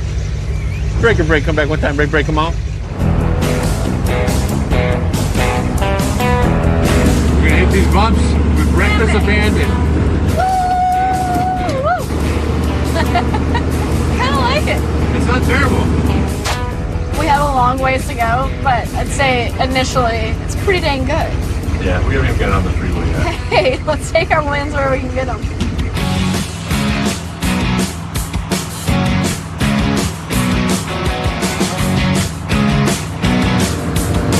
I kind of like the road trip. You know we're getting paid for this, right? I know. They've got way funner. I cut off my first person just now. Nice. Trash truck outruns us on the big bump. Oh, he's looking at us. Nice. Oh, he liked our truck. Heck yeah, because it looks like a dumpster.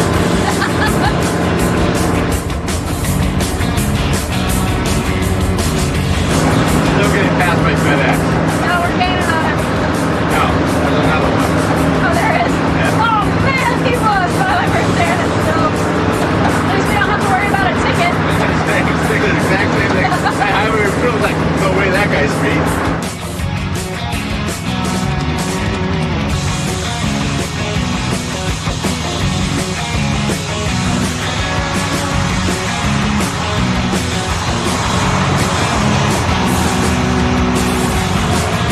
Jeep.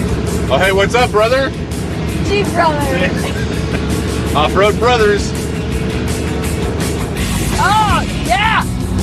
Off-road, off-road.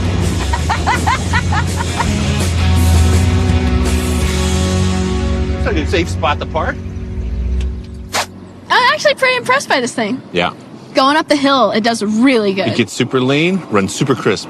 It rides nice. Super. Comfortable. Mm-hmm. We've got more people giving us thumbs up in this than like in our other cars. Yeah? We got to get a horn that does one of these horns, whatever that is. We do. That should be an addition. The gear star with the overdrive in. That'd be cool. Yeah. All right. Next stop. That's still to be seen. We're going to climb a hill, We though. need to find some hills.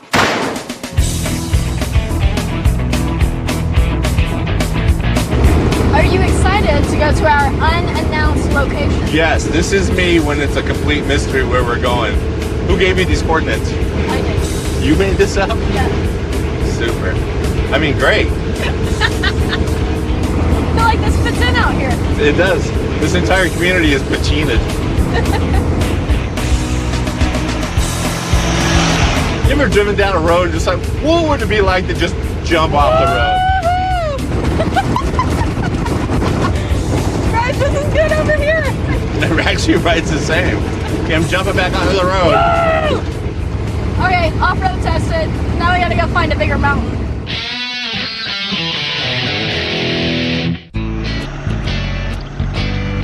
I'm trying to recognize some of the stuff around here. I know we're not going where I think we're, near, but keep an open mind here. I'm not fond of the hospital or stitches. So everything else, I'm okay with. Okay, so this track looks very familiar to me, and I'm going to tell you right now, this thing's going to handle like a porch. So, as you can see, we are at a place we have frequented a lot this year. Willow Springs. We're locals here. Obviously, we're here to road race. I've done the balcony. I haven't been to the balcony. There's Big Willow. And Yeah. we're not stopping there. Remember roll racing right here? Yeah. We've both done streets. Done the streets. But there's a lot of stuff here. Yeah. Old Fords, hey, they're a gang. Those are our people. So pull in here. No, keep going. Walt James, quarter-mile paved oval, 3/8 mile high bank. Wow, that's pretty interesting.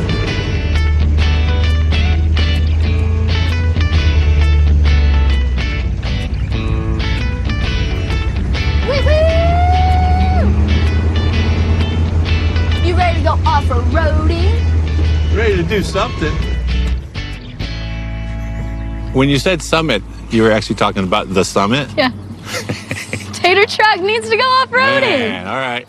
Aren't you excited? I'm so excited right I'm now. excited. Trying to think of how many times I will stumble and fall down the hill. No, it's great because we're going to cruise up to the top. Uh-huh. And then we can get up there and sit and watch. There's track days happening. I hear that. Best seat in the house. Okay, I want to give you points for creativity for sure. But wait, there's more. When we get to the top, there's another surprise. Snacks? Well, probably that too. Let's do it. Cool.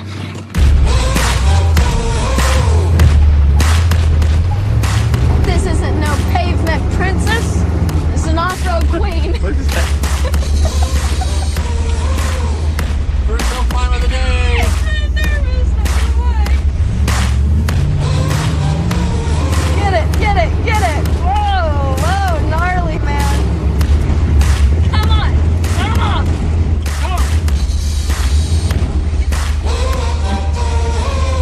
We got a lot of mountain left. Back her up, tater truck. You're not super gravelly. I don't think we're made for this. Right turn. Woo!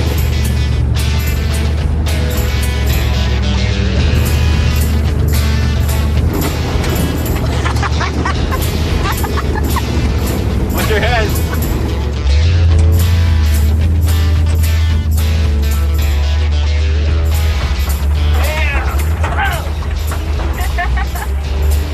Seems like a lot of work for a soda pop, but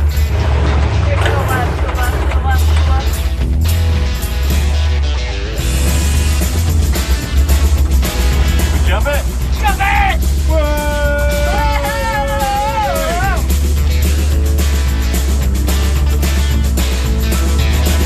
Not gonna lie, I was worried there for a second. Didn't know we'd make it. Look at that view. That is a lovely view. We're not even all the way up yet.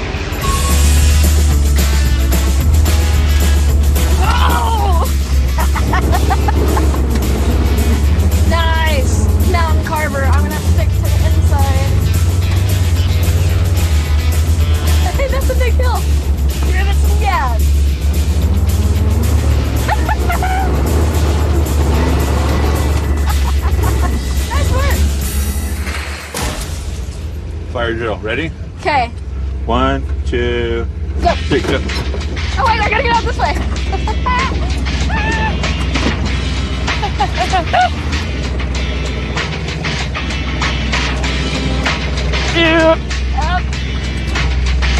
Are you going for a ride with me? Help me! Slow down. Please note that Lucky Costa is going for a ride with Alex Taylor on this date. Woo! Woo! I feel like a trucker, bus driver.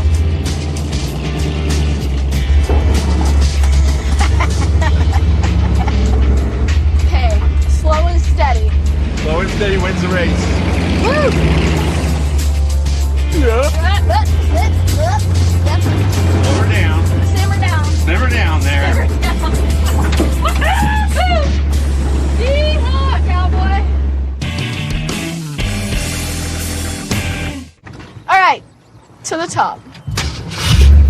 We're gonna make it to the summit. Ah. This is a long trail. It is long. It's gonna be worth it though. Yep. Yep.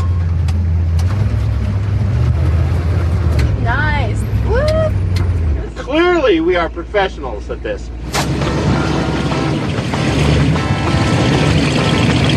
But we can make it. I think we can make it. We can't hardly get out of our own way. It'll be a good cruiser. This will get you around any mall in Southern California. Climb over any center divider or curb. Is this the summit? It is the summit. Wow. No thanks. And no people.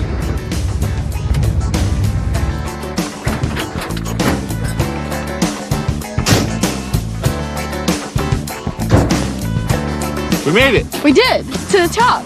Look at this view. This is a majestic summit. We were a little tight on budget this time. Sure. Took what we had. Right? We I think we made it pretty cool. dug around the backyard and found someone else's truck. Truck napped it. Yeah. Here it is. And I think it's pretty nice. Like, we've got a little bit bigger motor now. Yep. We've got the automatic C6. Wiring, cooling system, cross members, fixed exhaust, lots of stuff. Yeah, we could possibly use an overdrive at some point, but that can be addressed later. Sure, sure. New wheels and tires. Right, a little bit larger. Yep. Perfect for crawling from mall to mall, and center dividers and parking curbs don't hold a prayer. And we shined it up, made it nice and new looking. It is. It doesn't well, look. it was. It was. It was super shiny. Now it's living spud life. Spud life. Covered in dirt. That's it for this episode of Hot Rod Garage. So it turns out if you need a project, you're a little low on budget. There could be one in your backyard.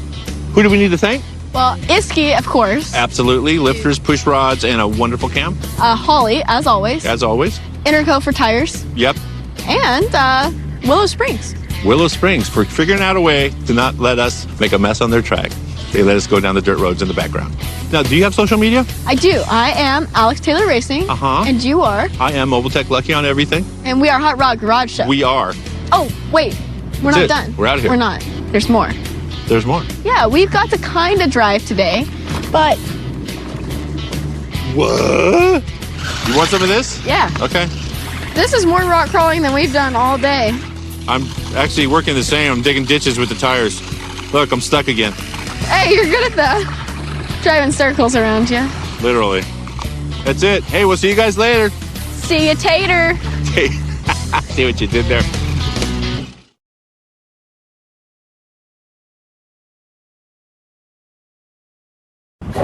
On this episode of Hot Rod Garage, I can't be trusted.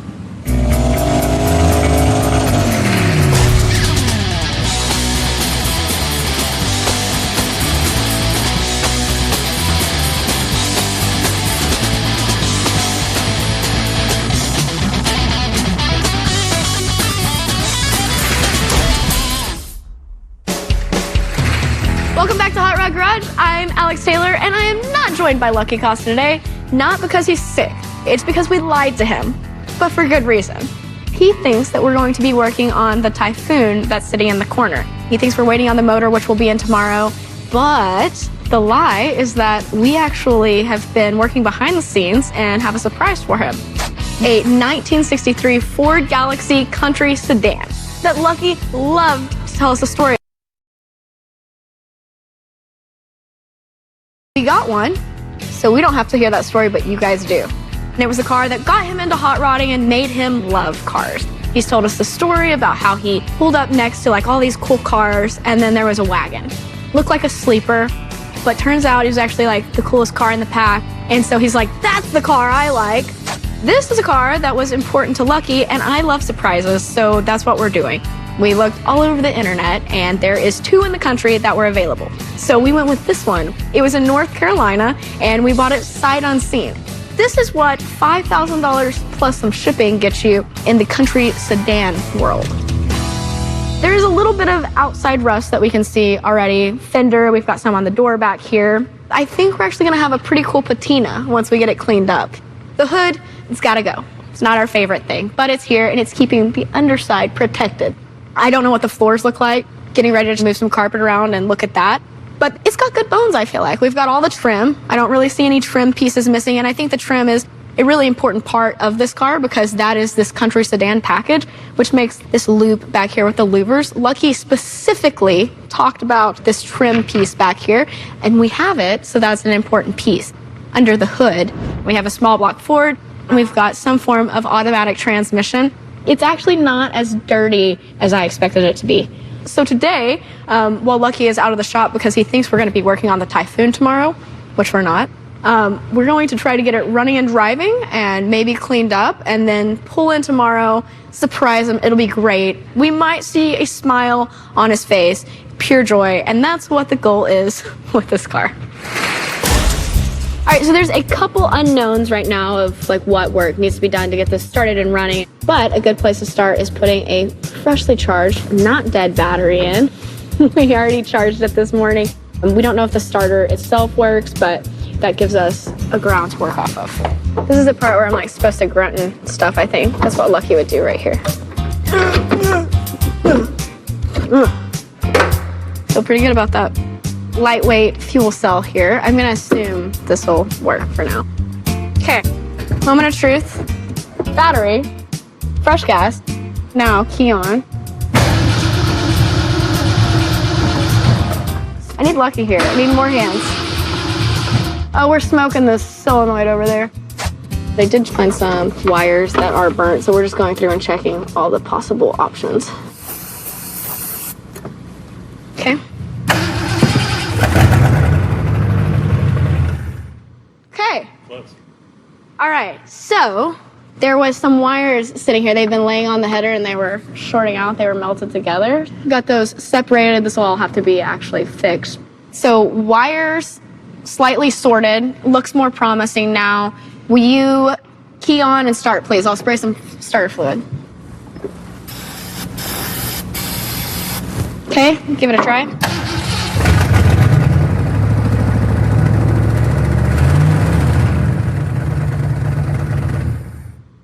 It ran longer than before. Starts up. That actually works pretty well. So I'm pretty excited now to have it where we know it at least starts. We don't know that it drives, but they did tell us that it started when we bought it.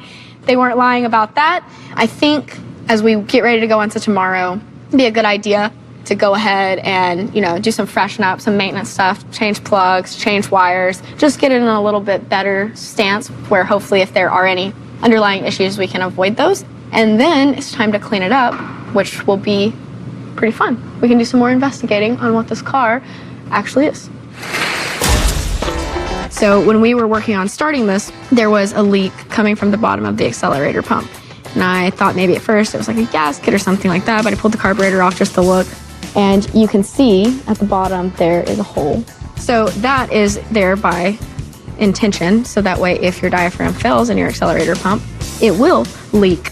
And you can see here that it is cracked. And when we went to give it some throttle, it just cracked even more. Therefore, it was doing its job. So that is gone, out with the old, in with the new. Did not have a carburetor rebuild kit for this carburetor, but we did have a new carb. Rather than put the new carb on, I just pulled the diaphragm out of it and I'm going to put it on there. We feel like it is the best bet for right now because chances are it's probably a little bit closer tuned for that combination. So we will replace this later, but we can go there for now. Carburetor on, accelerator, pump, diaphragm replaced. It's a little bit cleaned up and it's in better condition than it was. So it just occurred to me as I'm working here on this that I kind of feel like Derek from Roadworthy Rescues. I'm gonna give it a crack here. So I just put some fresh sparkulators in earlier and I have these lightning snakes attached to whatever he would call that. And I just cleaned up the fuel make it happener. But the main point here is that a lady's gonna see if a fella likes a surprise tomorrow. We're getting closer to see if it's gonna drive, but I don't wanna sit in here. Lucky's not gonna wanna sit in here. We've got a couple things we need to address, like the seat, and we've got a nice trash collection. We have a couple selections of seat covers that we can choose from, a little bit of headliner to look at. There's gonna be probably some good surprises in here. I'm excited for that. I am not necessarily excited to be the one cleaning it, but it's gonna be satisfying, at least. Wheel cups. One rug. Do we wanna keep these, nope, screws.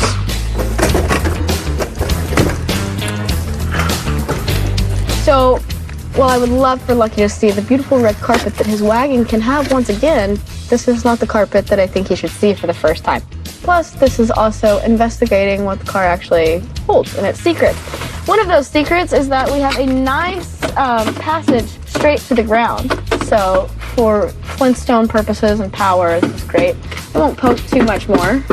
I say that, kind of a big thing. So it's still gonna have nice red interior panels for him to see, and I think it'll be more becoming of the wagon.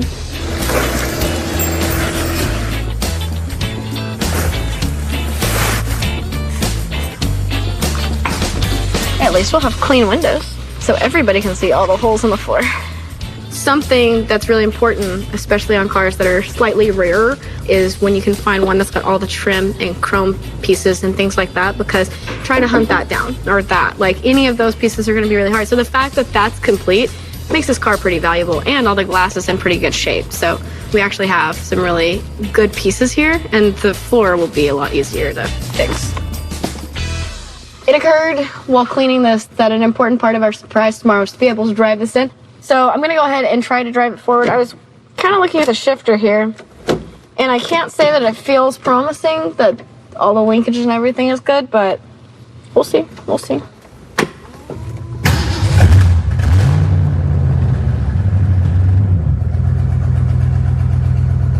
We have takeoff, and the brakes work.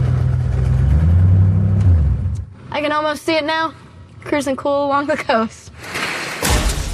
Since it moves forward, moves back, I think go ahead and pull some stuff out. And it came with a surprise. So we got a roof rack. Cool, neat, nifty, great. And it came with 2 surfboards, one for me, one for Lucky. We'll see if he actually wants to go surfing. I'm gonna finish this cleaning up for tonight, and then we're going to go hide it, and then the next time you guys pretty much see it, Lucky will be seeing it too. And we can see his big Christmas morning smile. That's the goal. I'm telling you, that's my goal. I don't know what to expect. Maybe he'll cry. I hope he cries happy tears. Somewhat clean, very ready for a surprise. We figured out some quirks about it. We're going to the garage to hide.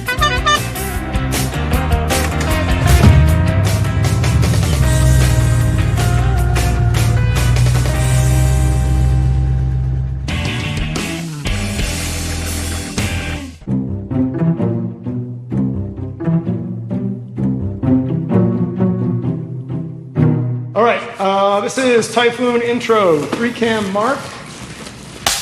All right, Lucky, you're the captain now, brother. Welcome back to Hot Rod Garage. I'm Lucky Costa, and this is Alex Taylor. Alex? All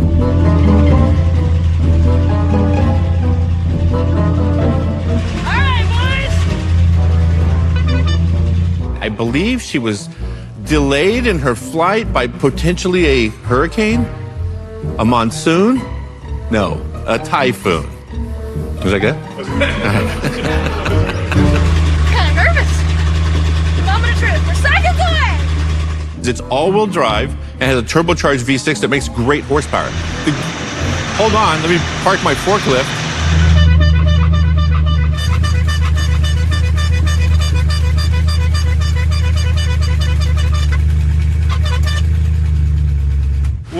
How are you driving up in my dream car? Storytown, tell us a Man, story. this is a 1963 wagon. This is the absolute beginning of my car stupidity, craziness. This is all good. It's been a great morning. All right, I want to be the first one to say, whoever's in charge of this, I want to buy this car already, okay? Already. Well, don't look too close. It doesn't matter. It's got potential. I could not be more jazzed. So we worked on it yesterday. I actually was here. My plane wasn't actually late. Oh, okay. It's got new plugs. Wait, are you guys tricking me this whole time?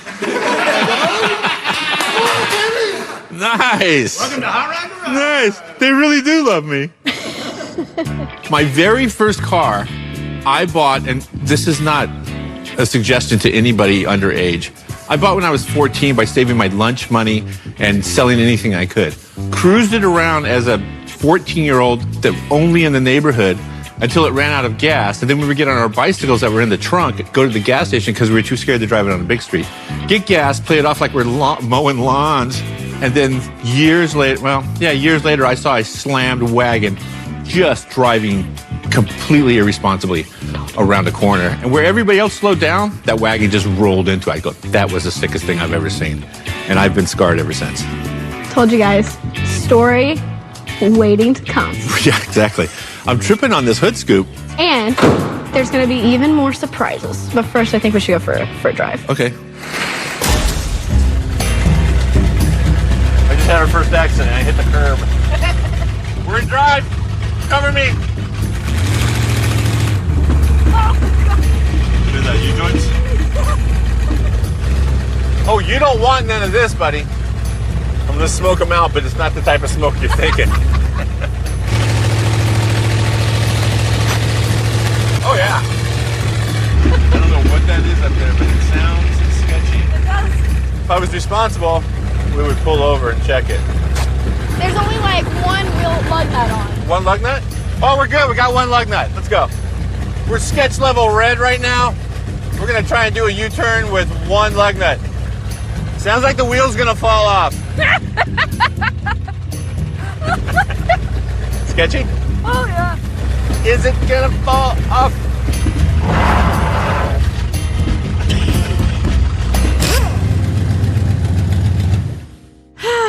Ooh. You made it. She just got the temperature, too. Oh, yeah, the radiator leaks, by the way. Holy cow, is this a new Ride-Tech stuff? You got options. Bags or coilovers?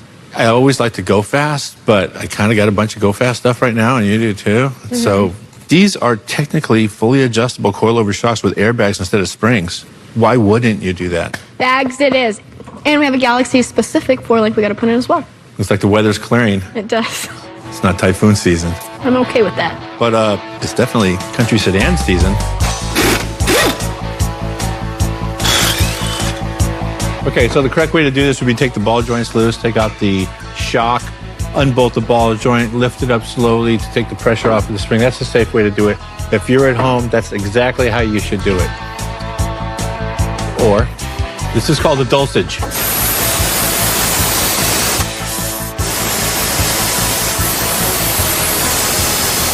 Very close.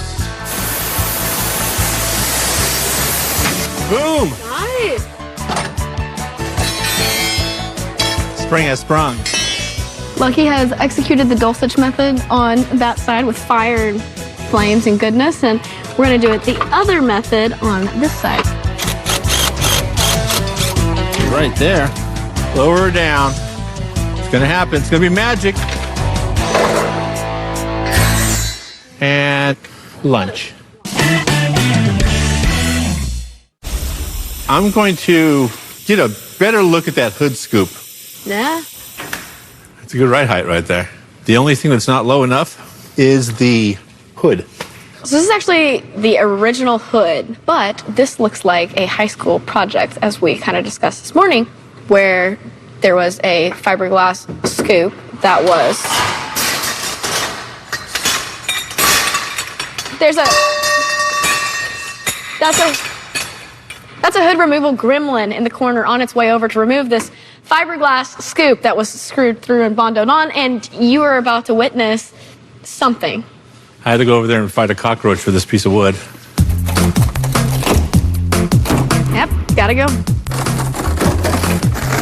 There you go. Got it. That's gel coat cracking there. It's going to be faster. It's going to help the 60-foot time. It's lighter. We good? Yep, sweep her off.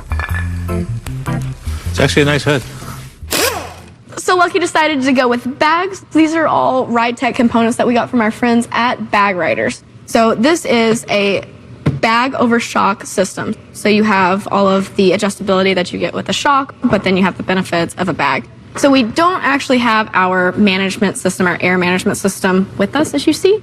So we're going to be just operating off Schrader valves for this for sake of budget, but we will have switches sooner than later and all of that fun.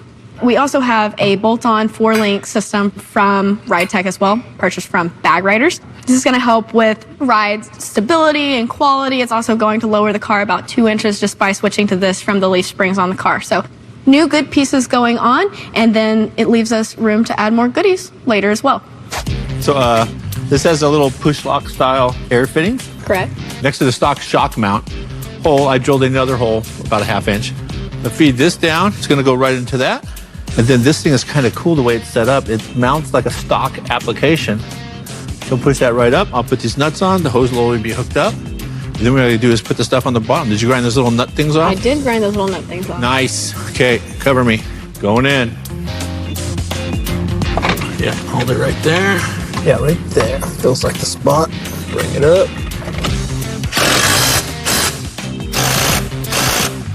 Basically what you can do is air it up, ride height.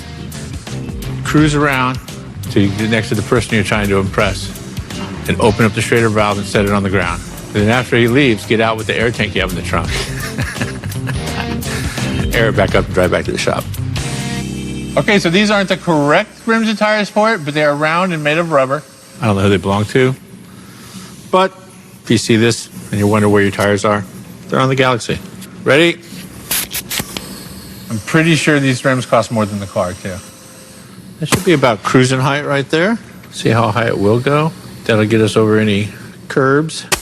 And then, when you're rolling dirty, you just take off the Schrader valve. Perfect. Do this all day. Look at that. I'm going to run 2 lines under the dashboard so that when we do get the controller, we can do left and right, front, back. I got it figured out. I know what I'm doing now. That is cruising right there.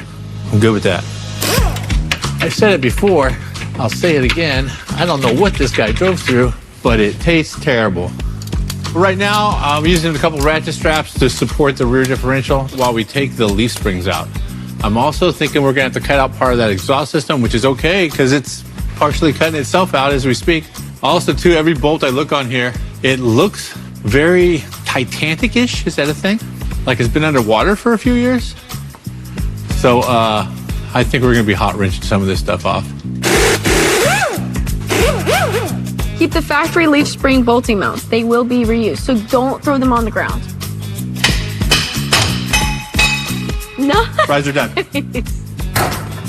Nice, gradual. Chop that thing right there.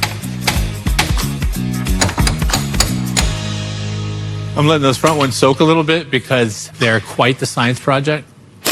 How can you tell us the end of the day? Well, I don't know. I'm pretty jazzed with this thing. I'm pretty jazzed that we actually pulled off a surprise for you. That was some pretty sneaky stuff right there. I've already written an email about, this thing's a piece of crap, and if you guys want me to haul it out of here, I guess I could do that for you. It's got lots of potential. It does. We're already starting on it. Yes. It is bagged in the front, and it's bag adjacent in the back. We're getting closer. Yeah, we got to let those bolts soak overnight. But I think that's it for today. You should go home and dream about galaxies and projects and wagons and wheels and all of the things to come with it. That sounds weird, but I'm down with it. All right, see you tomorrow. What he said. Okay, it is a new day here at Hot Rod Garage. Here we go. Enjoy the show.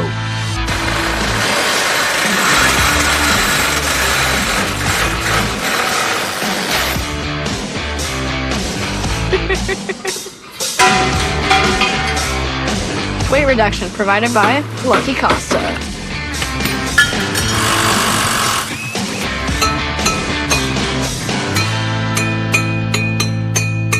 That's not tuned right. This kit is designed for a Galaxy, and there's a possibility it doesn't fit exactly on a wagon. Honestly, there's nothing we can't cut up that we can't put back. It's not like it's that nice. Yeah. Whoa, well, how dare you? Like, how dare you? I don't mean like that. The floor's not that nice that we Yeah, want. we're going to be putting new floor in it anyway. Here we have our bolt-on 4-link kit. We're just going to kind of assemble stuff here on the bench. This is the outside of the driver's side. And then as you go back, the backing plate is here. If we were to install the bolt from this direction and need to take it apart later, we wouldn't be able to do it because the brake backing plate is there. Right. So we'd have to take all of this apart just to drop this one arm. So we're just putting them in from the inside out.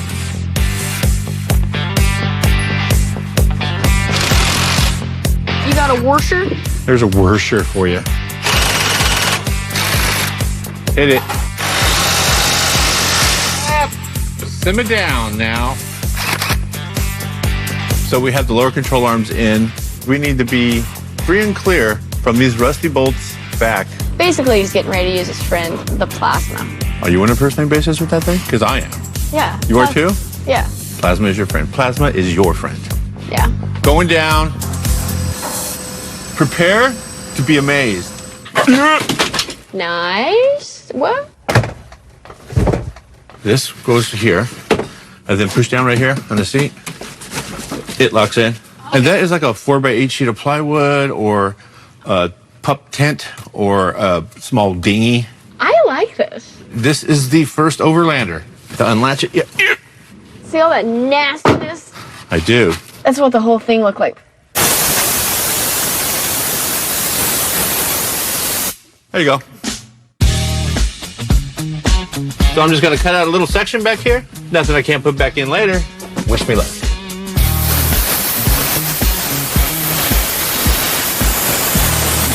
Hey, can someone look under the car and see if anything is on fire?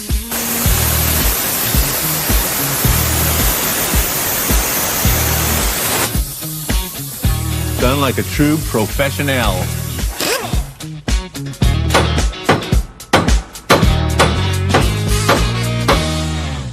So after using the plasma cutter to clearance a little floor, I did a couple more little trim pieces for the upper control arms, which we didn't have before, but we're going to have them now. So I need to drill holes upside down. Generally, I'd be laying on my back in the driveway, but standing underneath doesn't matter. You want to get a good push on the thing, but you don't want to catch all those hot shards in the face. It's like a drill press. It's a Lucky press. It's an inverted drill press. Yeah.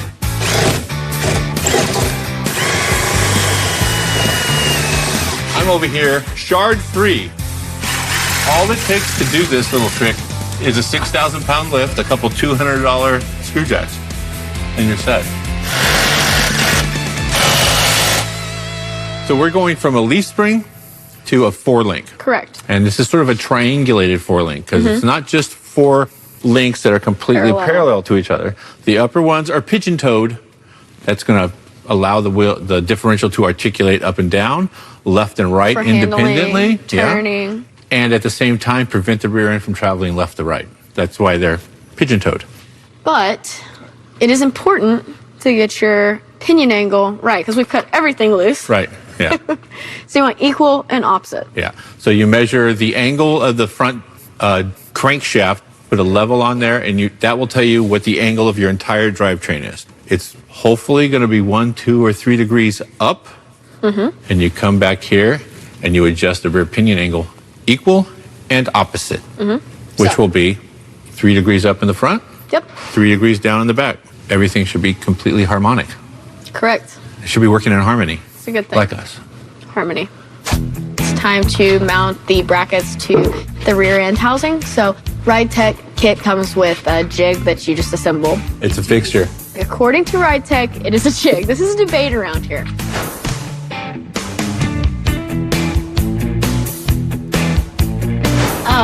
So your upper bar, you want to set at 12 inches. So I just made this 12 inches center to center. And then this just allows you to get these tabs in place. Ow. Ow. Cool. We're gonna paint it black and drive it around on the street.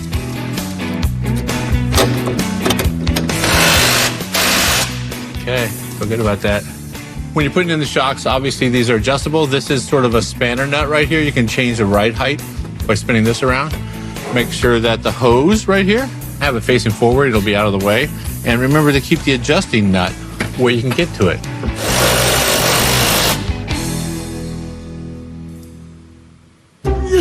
Really? For real? I'm going to now that Challenge accepted.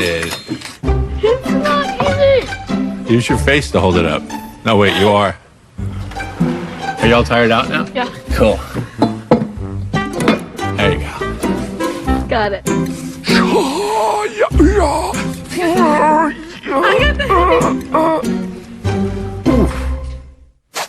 I'm just teeing this up. Ooh, it's tea time. This man is running lines. So we put some lines in the back, have a Schrader valve here, and now I'm going to put some air in it and see if it goes up. We got a flat tire, but it's going up. I think we're pretty darn close here. We are. It's come a long way It since Monday. looks like it's ready to roll. It's got a couple things left to do. Correct. We got to get a high-end fuel cell from the back. Temporary. The local marine store. Yes. And throw a radiator in it. Yeah. All right, drop it on the ground. I'll just hit this switch conveniently located hanging out the window. I like your style. That's how I roll. Nice. It is a new day. We have a plan. We're going to drain coolant, change the cooling system. Yep. We're going to do a throttle linkage so that we can get this thing at least to an unsafe speed. Definitely necessary. And then someone says something about headlights and brake lights. I don't think those are very important. Maybe we'll look into State those. of California probably says. Yeah, and the guy behind you would appreciate it. Okay, ready, brake. Yeah. So sometimes when you're putting stuff together, you find something that really should be someplace else. This is the drain petcock. It should be on the other side for this application. It was interfering, knocking things a little bit out of alignment. Take it off, put a plug in it, cover me. Going in. Something's happening. Man, I feel good about that. This is called saving budget. Instead of getting another radiator, I'm just gonna spin it over like that, put it right back on. That doubles as a radiator fluid transport and an upper radiator mount. So this is the throttle linkage that was missing. Found it in the back of the car. As you can see, it's pretty complicated. So I'm still figuring this out. I've never messed with one before, but I believe this connects to the throttle on the carb, and then this connects to the linkage for the shift kick down. And then I believe this right here there's another rod that connects from there to the throttle, what would be the throttle pedal. So this gets everything in the right geometry so we can actually get full throttle, and then our transmission should also work properly once this is installed.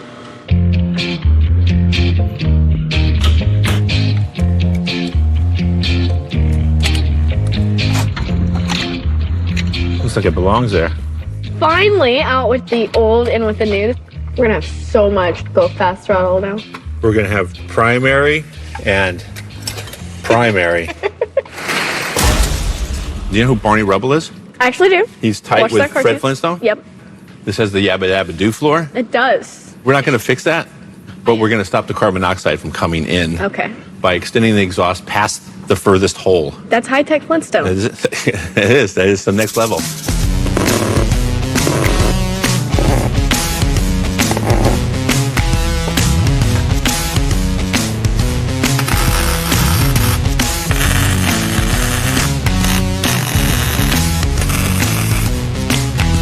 Cool.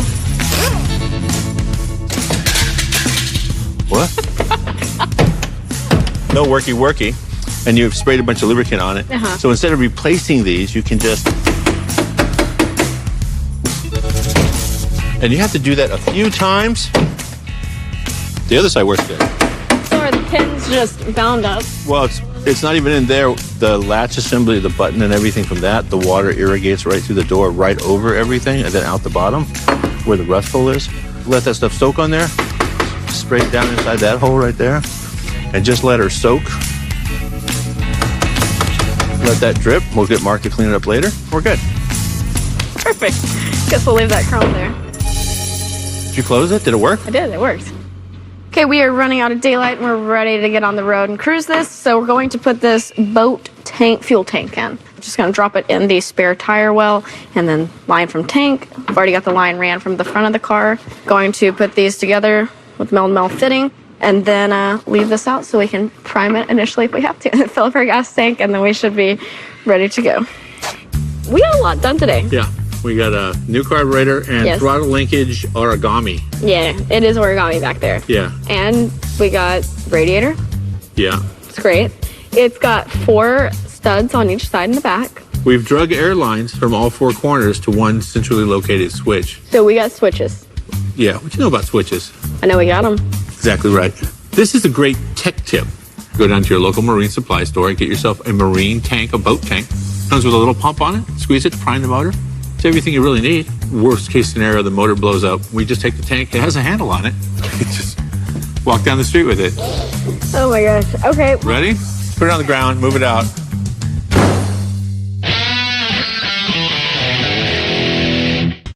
Okay. Fire up. That sounded very confident. You pump it? Yep.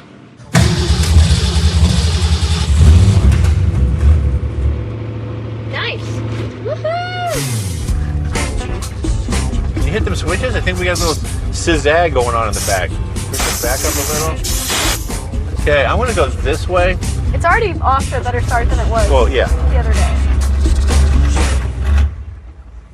Okay, now we're back to the same.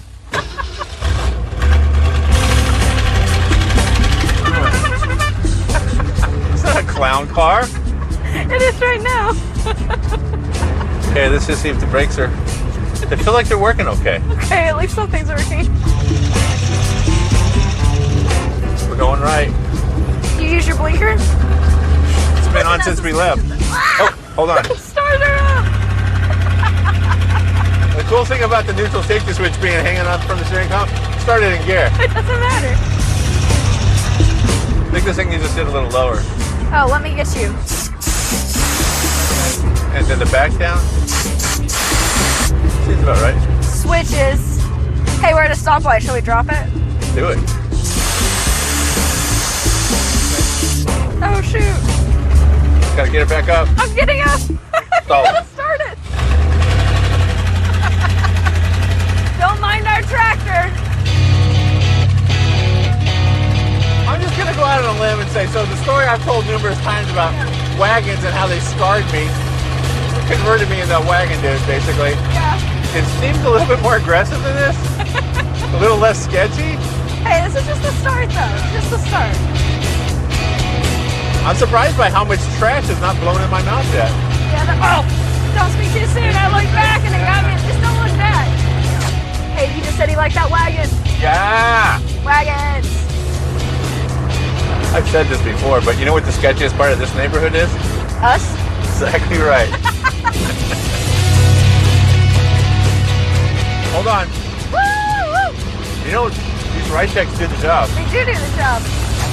Oh, not hit those switches. No, still No, right that's to nice, it. yeah. Nice. We made it down here, and then we started to feel a little heat coming through all the holes in the floor. And so we checked it out. It's just under a little bit of pressure. It's not leaking anything now, so it's either empty or it's fine. Yeah.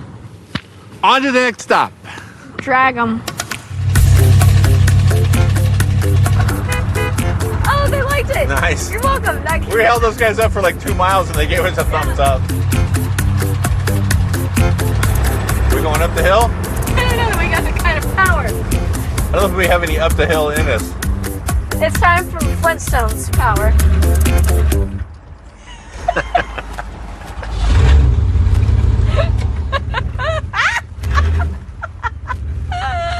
Pushing on the floor and the seat's reclining.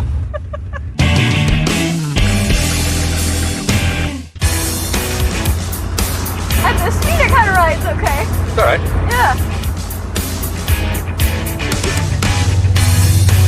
Oh, really? Oh, really? Oh, okay. I'd lower ours, but that's just how we cruise. So this thing has about 6 or 7 cylinders. It has 1 gear as far as I can tell. We've just been cruising the same gear this entire time. Yeah. just fine. It's a forward gear. Still a good time, though. I am having fun. Yeah, it's a good Making time. me smile. I'm a fan of your dream car. There's a nice spot right there. Want to go down there and check it out? I think we should. Okay. Hold on. Wow. I'm gonna jump it. Woohoo. Okay, we're pulling in here. Hope pedestrians don't walk in front of me because stopping not always the best option. Oh, cool. Downhill. It's like a great spot for us. It does indeed. Hit those switches.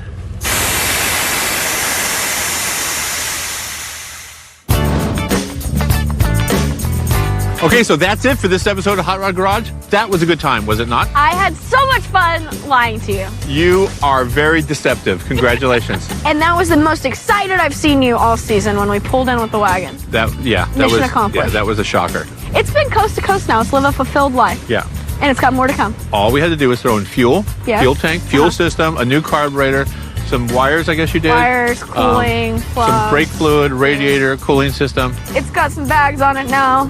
I also really like these gold wheels that are on there. That's a side note. I like the contrast between the patina and the late model billet anodized aluminum. It looks lovely. So fancy. Looks splendid. I think it gives us a good base to do lots of cool stuff in the future. Right, it is a wonderful platform to build a fun vehicle to just drive around the area, the community, and meet our neighbors. It just needs a little bit of work, but we got a lot to do. You've got a lot to think about. Oh yeah, I heard. I saw a little email that said something about figure out what motor we want to put in it. Yeah. There's some options there. Yeah. We need to see the Lucky Wagon dream come true.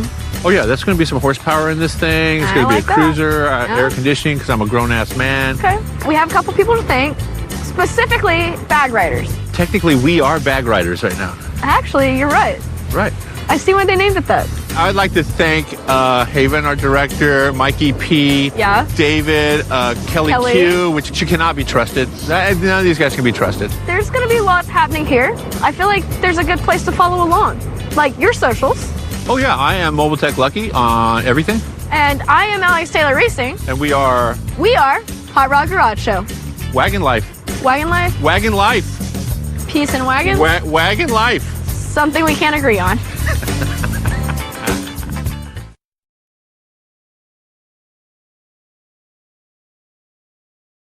On this episode of Hot Rod Garage, we're throwing a party. It's HRG Day. We're giving them away. We're not doing that. It's a party, Lucky. Okay, whatever.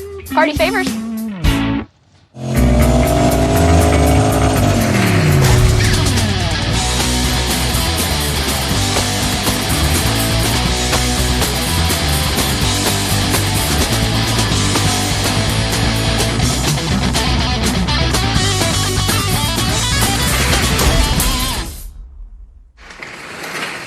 Welcome back to Hot Rod Garage. I'm Alex Taylor, and this is... Hi, I'm Lucky Costa. That is a fact. It is a fact. So, it's season finale, which means we need to celebrate. We have got a lot done this season, actually. That is true. Lots of cars. Very fast cars in very short times. Yeah. Very averagely fast cars in further times. Yeah. Should have been super fast.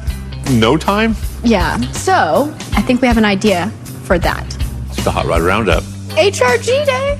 Yes. We don't even know what date that is yet, but it's 4 days from now. Right.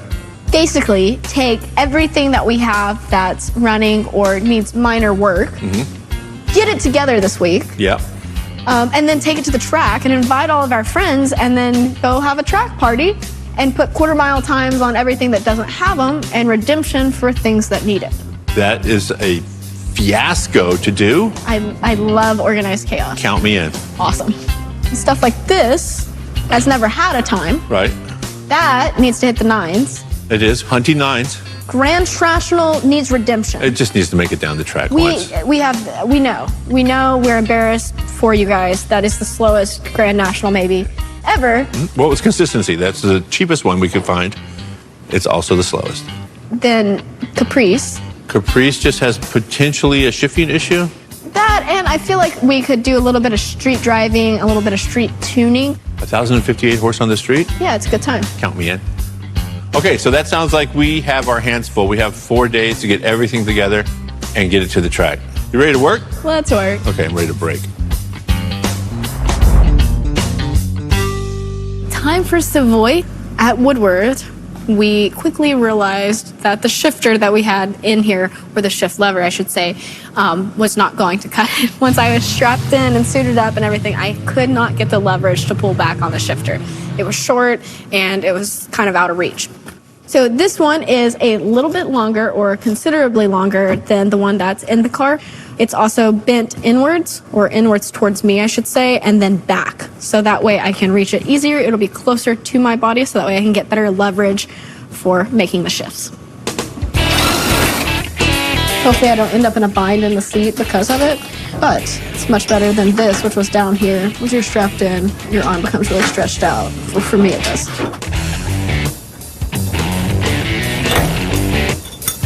We have a tab pre-made, prefabricated tab.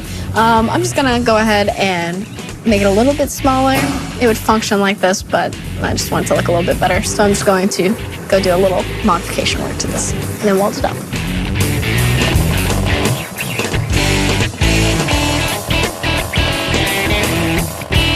So now that this is on and installed, I'm just going to go through and make sure everything's tight. I'm going to put a couple nuts on the back side of this just to make sure vibrations don't loosen this up.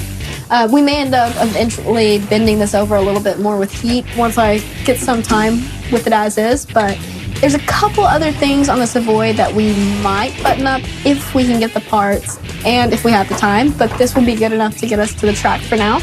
And I know that the Grand Trashional is calling our name.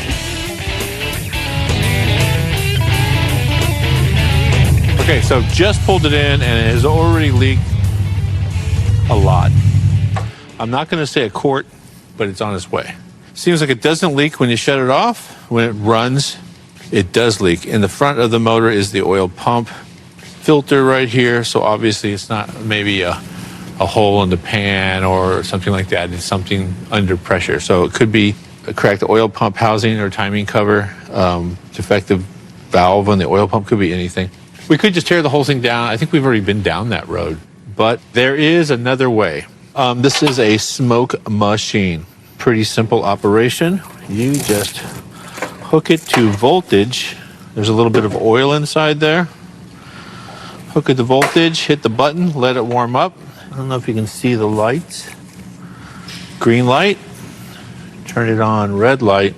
It's going to heat up the oil and actually generate smoke, which will come out of this. I'm going to put it in any one of the vents, hoses, intake, or access to the crankcase. We'll be able to fill the motor up with smoke, basically, and the smoke will go right over to the only spot it can get out, which will be where our leak is.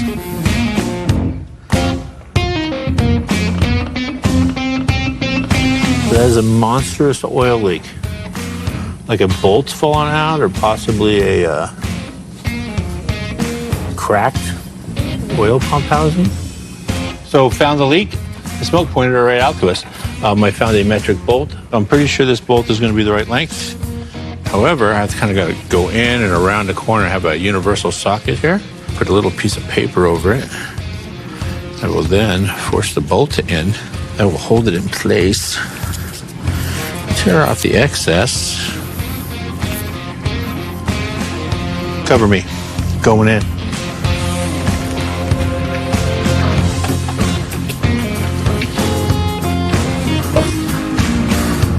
Don't tell anyone, but it's tightening up now.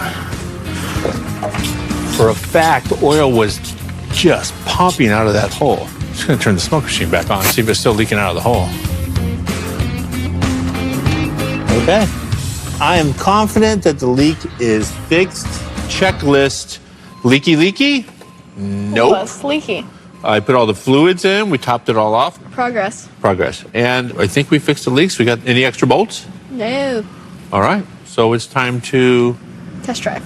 Which is taking out the trash. Oh. We're taking out the trash. Taking out the trash.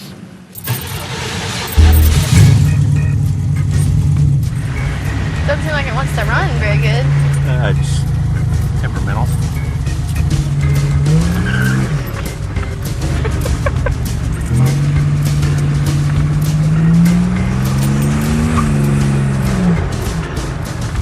All right, so we got a little bit of ambient smoke. We have. It's sort of a ambiance.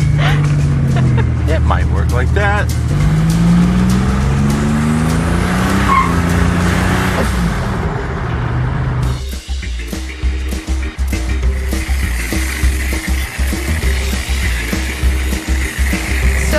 car wash. Drives good, feels good. However, there is a little bit of smoke. Actually, there's quite a bit of smoke coming from exhaust. So sadly, it's probably internal. TBD. Right now, it's getting a bath though.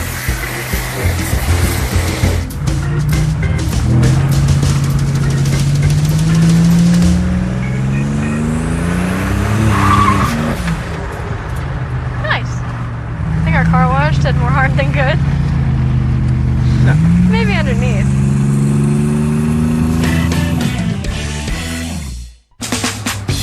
Boba is secured. This one has no milk for Lucky. He probably won't like it. We'll try. We've been working on this all season. Hi! One boba. Nice. It's strawberry. I've not had one like that, so I can't vouch if it's good or not. What? I always get the milk teas, but you're anti-milkage. What is spilling though? What is ice? No, those are bobas. What? What? The bottom's bobas. Is it just start turning?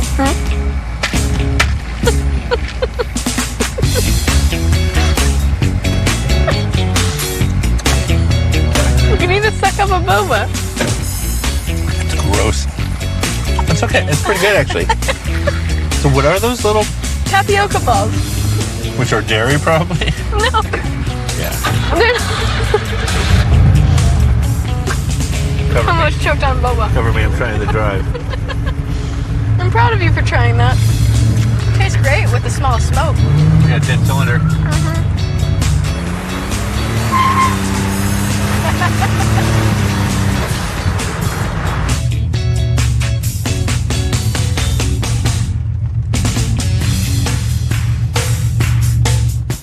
Have you been down the boba road?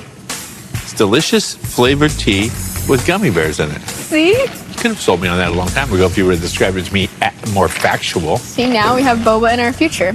And we did a boba diagnosis. It's not good. Yeah. Felt like it had dead cylinder the whole time. We washed it, didn't seem to help. No.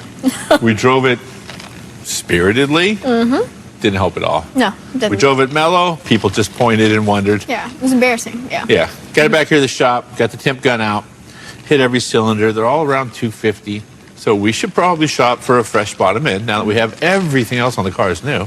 That being said, let's do a leak down. Yes. Pressurize the cylinder. Yes.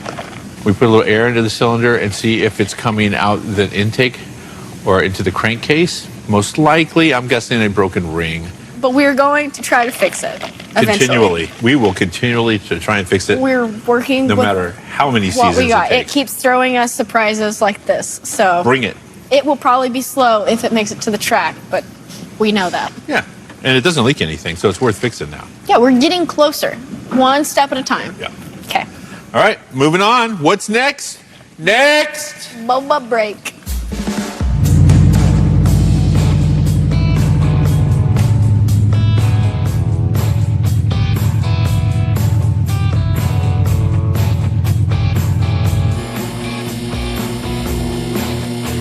So on previous episodes, when we first started hitting the track with this thing, it was fun to drive, but this is a budget build. We got just some slapper bars on here. It's some old school technology.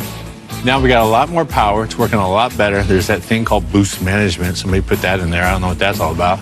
But either way, things starting to get wheel hop again. So we're stepping it up a little bit rowdier, get rid of the slapper bars and put in something that is very adjustable and very firm, prevents that leaf spring from doing the worm, like Mike Cotton doing the worm.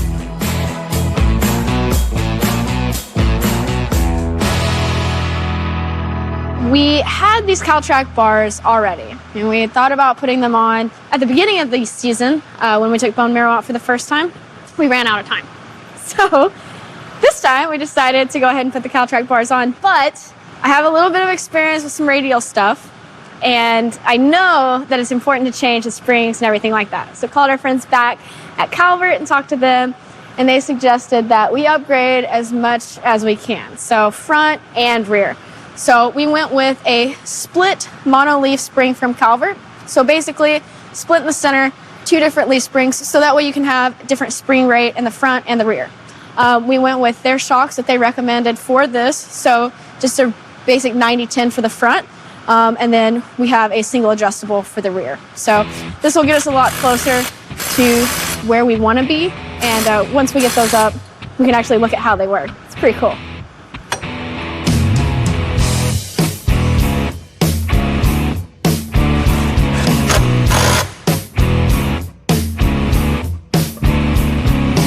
We've got these new leaf springs on, which these are a 1-inch drop from the stock ride height. That will actually probably put us about back where we were, because over time They settle. fatigued. Yep. Like me, those springs were very fatigued. They were worn down. Yeah. Not as young. How dare you? We waited to weld these until it was all together. That way we knew it was located properly and everything was good. Tech tip, if you're doing this at home, something that we should have done first was clean up these spring pads. As you can see on this side, it is ground down weld. The other 3 are nice clean welds, but this one, it got contaminated from the rust underneath and it boiled to the top, so make sure you get it clean before, much easier. This, we grabbed a 5-inch grinder and finally were able to get in there and kind of get it a little bit cleaner, and that welded up nice. So just make sure it's clean before you do it.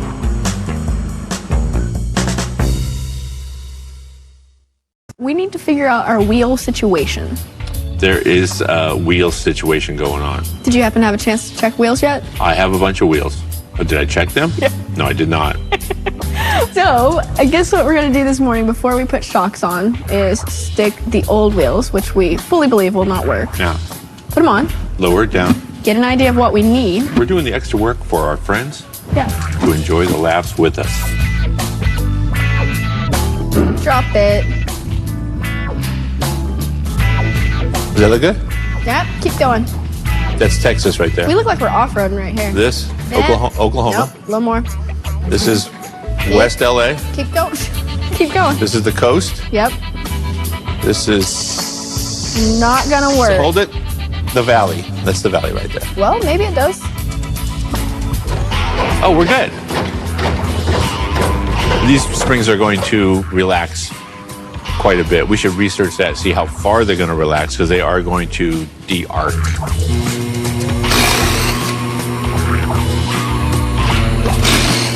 Okay, so getting ready to put the new shocks on. So they sent us 9010s for the front, but this actually already has some on there, which are, I believe, fairly new. So probably won't be putting those on this time, but we are going to put these rear shocks on because we're going from the air shock that was on there to fix the clearance problems that we had. Not good for what we're trying to do. These are single adjustable shocks that have 9 different settings, and they're valved for this kind of radial with this power. So as you start going faster and things like that, shocks get really complicated, but this is set up for what we have.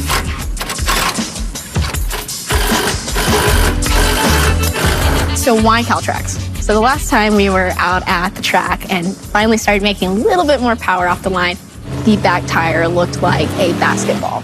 So before, we had slapper bars on it, which aid in traction. They're like a traction bar system, but they don't address the chatter and the wheel hop that you get.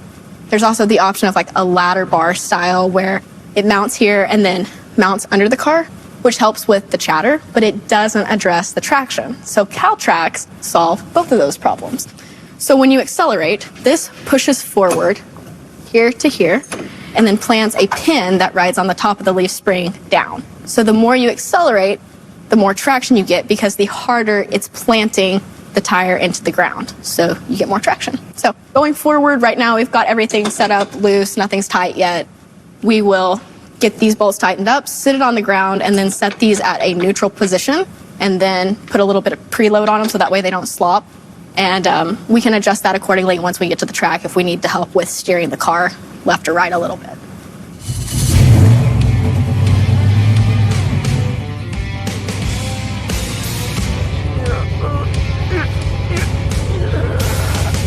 It really sucks to drive without the power steering. It does indeed. There's a rubber boot that's pulled out right back there. That's why it's so loud.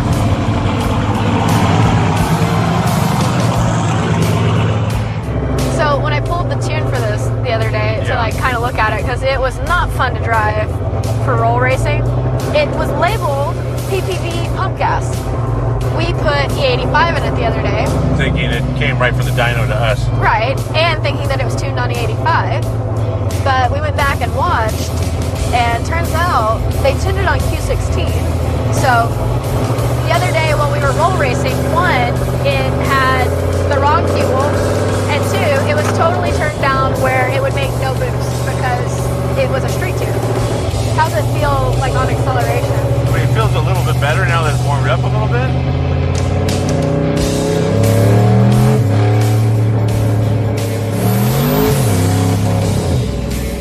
Got some steam in it. It does. I couldn't make it do a burnout the other day.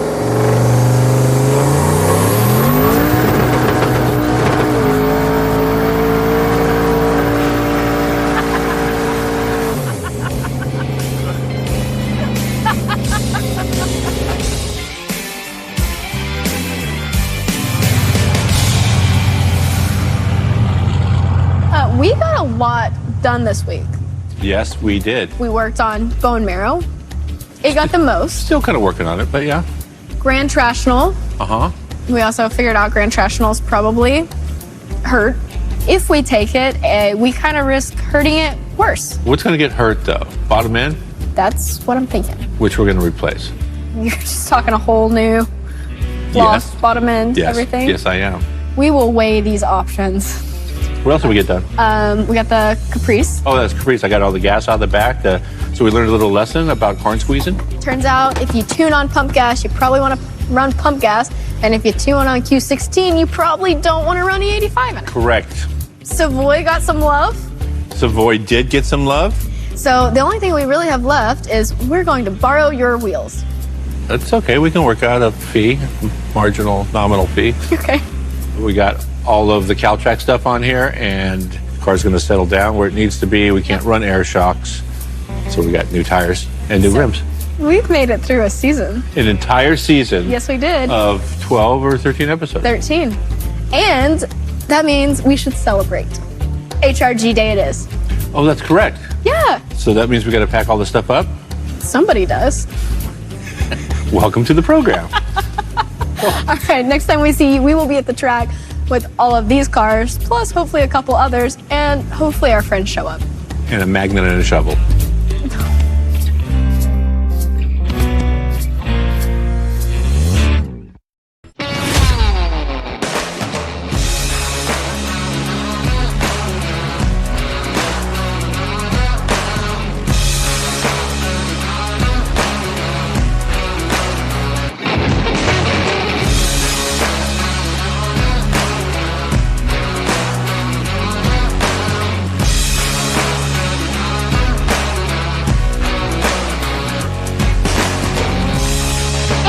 HRG Day.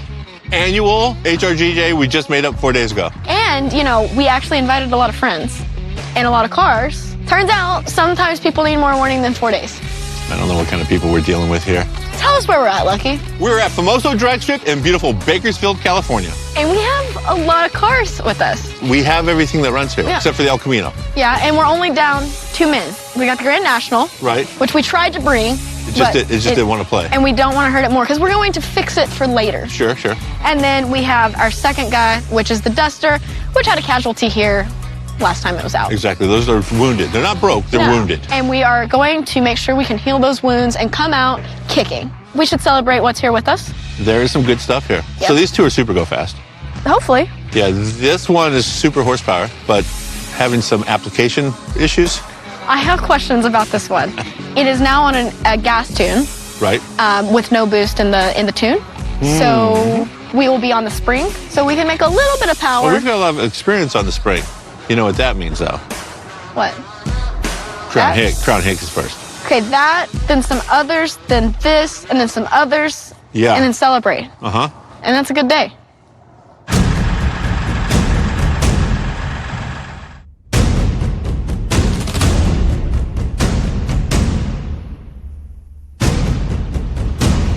I told Cleet not to bother wetting down the track because didn't you pre-prep these tires in Michigan? I did. Nice, toasty, and warm. And slick.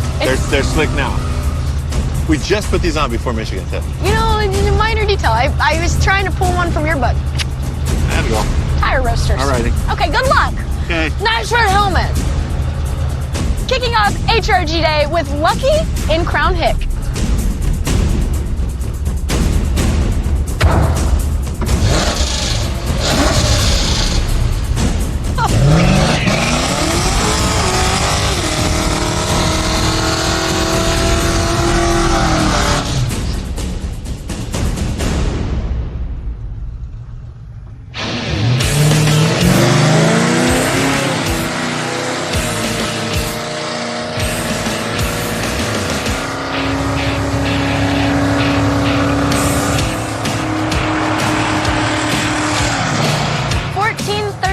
At 88 miles an hour. It's a little bit better to kick off HRG Day.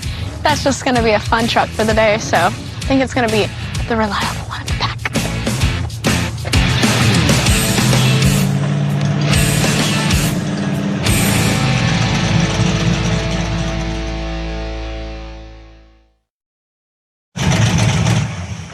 Sounds like you got an exhaust leak there, Steven. Oh, I know, I blew a header. I've got everything wrong with this thing. Are you kidding me? Oh, this is a perfect day to race you.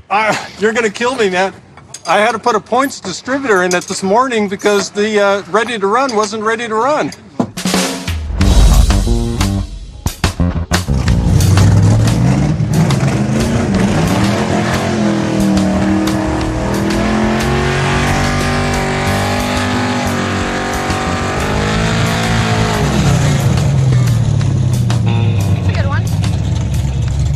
Steven, any of the races?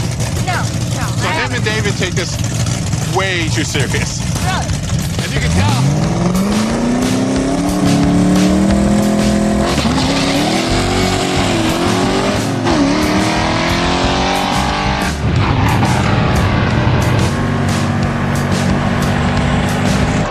See what I mean? I like the way he parties. That's the energy we need at HRG Day. 1451 at 61 miles an hour. What's the first half of that look like? He got good air. He pulled a bone marrow, but he's got Caltrax on it. Yeah, if you look right here, you can see he launched here. Yeah. And lifted. Actually, he launched there, Uh-huh. landed there, launched there. and then landed there, and then started driving right there. He drove it. Don't really know what happened, but he did it. We got friends! Johnny in the BMW. Yes. Johnny Lasagna's here. Yes, he is. Johnny. Pasta. Here, you got it? Have you done this before? Okay. I've never done Okay, so you're gonna see. There's two yellows on the top, two next. Yeah. So you're going to see the first one's light. I'll get you there, and then you've got just this far, and you're gonna roll into it slow. Don't go too deep. Yeah. And then the 1, 2, 3, and then go on the last yellow. Okay. Hey, roll your window up. You need it all, both sides. Okay, and then slowly inch in. There you go. Stop. The sweetest Honda I've ever seen.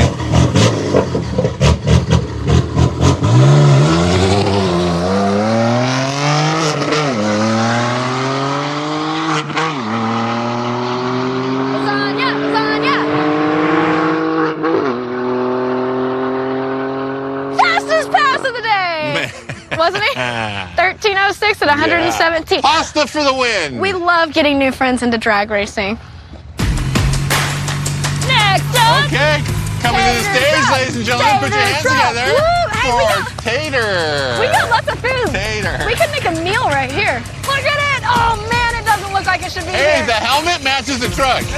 Yes, you got it. Don't break it. Don't stand by the axle. Yep, it might blow. Go! Hey, it's not blown up yet. We don't have fried taters yet. We are winners. Winner, chicken dinner. Look at it. My heart's happy right now. This is gonna get there one day. 20:32, and he took the slowest pass of the day. But it's alive. You know what? That's a win. It's alive. That's a win. It's alive. Coming to the stage, ladies and gentlemen, Saucy Silverman. Saucy Silverman. We got lasagna, potatoes, and sauce. Man. This is the nicest Prius I have ever seen in my life. It really is. Have you done this before? All you gotta do is go faster than 20, or else the tater truck beat you. I hear it. Do you hear it? Be Is it quiet. running? Be real quiet. You can hear it. Make sound effects. Shit. Look at it. I can I hear honestly it. think the traction compound is slowing it down. Can't hear it, but I see it. 1657, 84 mile an hour. Is that an 8? Yep.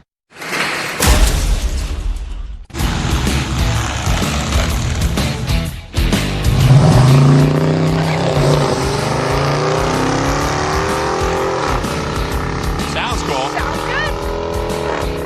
That's that torque management. Torque management, you're right. 1432, 104. 104. She did good. Yeah. We got cool friends. Coming to the stage, ladies and gentlemen, Mikey P. Put your hands together. Yes, we do. So he is driving the Hacking the C10 market. I don't even know what anybody ever named it. We built this thing on the show a few seasons ago, and we got it for relatively cheap. And the first thing we did was got a hold of Brothers Trucks. They gave us bed size. We cut the frame, and we created a short bed. Okay. He's like deep stage. Make a bet. What do you think? Oh. We're partying at HRG Day. So it has a big block Chevrolet in it that is 100 over. It's poured 100 over. I think, isn't that like the limit? 1416, 99 miles an hour. Pretty impressive 14-second quarter mile. It was. So originally I was thinking we'd wait to take Bone Marrow and the Savoy out last, but the track is so good right now. For the Bone Marrow, it's a good time to check it out because it's a radial tire. It's going to be sticky. We won't have that fighting us. I am going to go ahead and adjust the Caltrack bars. We never actually set them to a neutral position with weight and driver's seat. And I'm actually going to go ahead and move the front position of the bar up higher, so it points uphill. Then we're going to give it a try.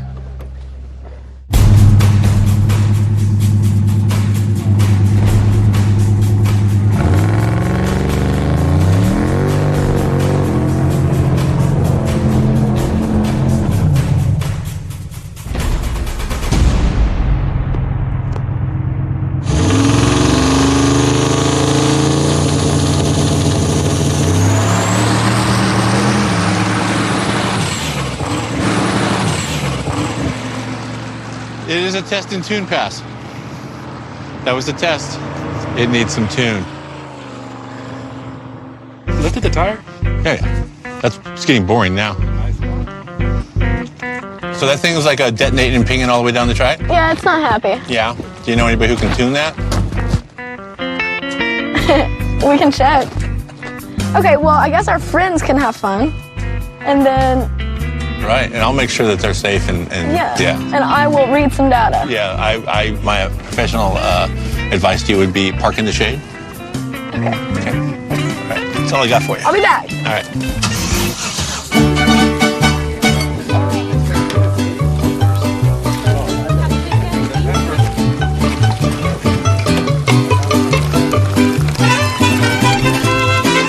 Fast times are always fun at the track, but having friends to celebrate the track makes it even more fun. So we're getting ready to get this party really rolling and just send people down the track, and it's gonna be a great time. So we have David over there, and it's actually a Cadillac, and then we have Levi in the tater truck.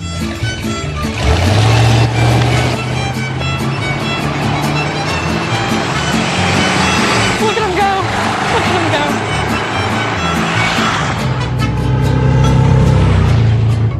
Kelly, the lady that makes everything happen at our show, she's going to be going for a pass with Lucky first, just so she can get an idea. She's never been on the drag strip. I walked her out here earlier. She goes, this is kind of scary, but I can tell she's excited.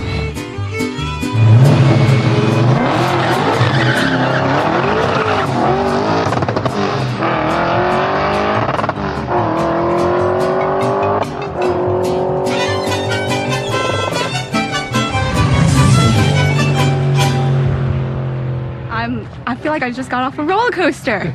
My hair's all crazy. It was fun. We have a couple more friends. We have Amanda in the Challenger, and then we have Johnny and his BMW. It's going to be an interesting match. I'm excited for them both.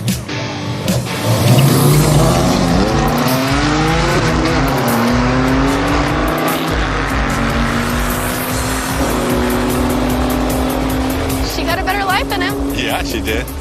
He ran a 12:57. She ran a 14:25, 118 versus 101.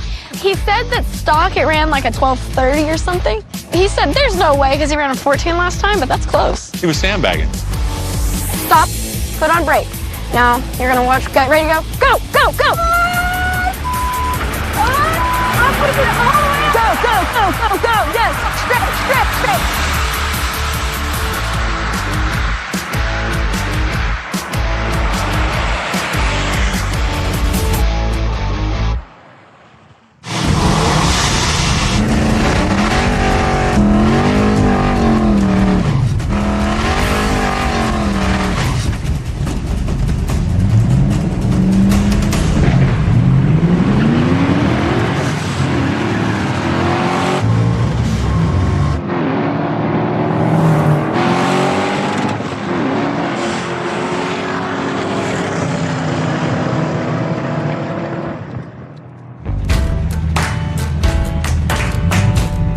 Steve, you don't have to leave. I can tell you what yours is. I know, Lucky, I know. I don't get to do this much, okay? My car only gives me half the racetrack, you know? That's cool. And then it won't give me any more gas. Yeah, that's pretty good. Fun. Look, I did 128, dude. It's the fastest this car's ever been.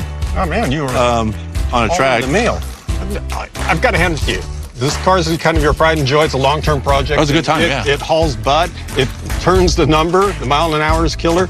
You're running street tires, you know, those are what? Yeah, you know what my tire pressure is? No, 35. Honestly, I don't know. I haven't checked. No. So, yeah.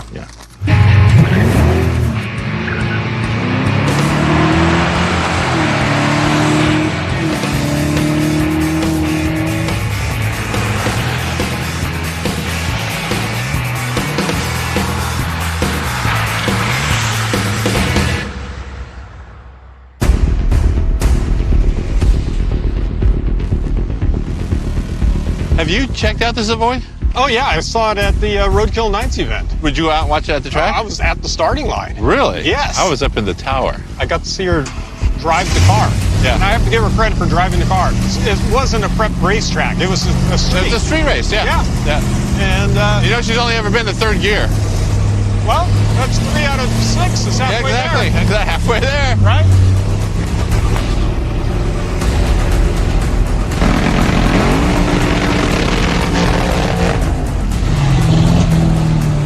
Not a lot of smoke.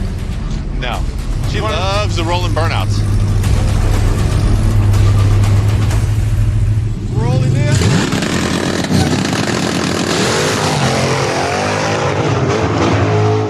It blew the tires off. You think? Yeah. She wants to take another crack at it, I think. She blew the tires off. I don't know if they had enough heat in them from the burnout. Yeah, she didn't really do much burnout there. No. We'll see what she decides to do.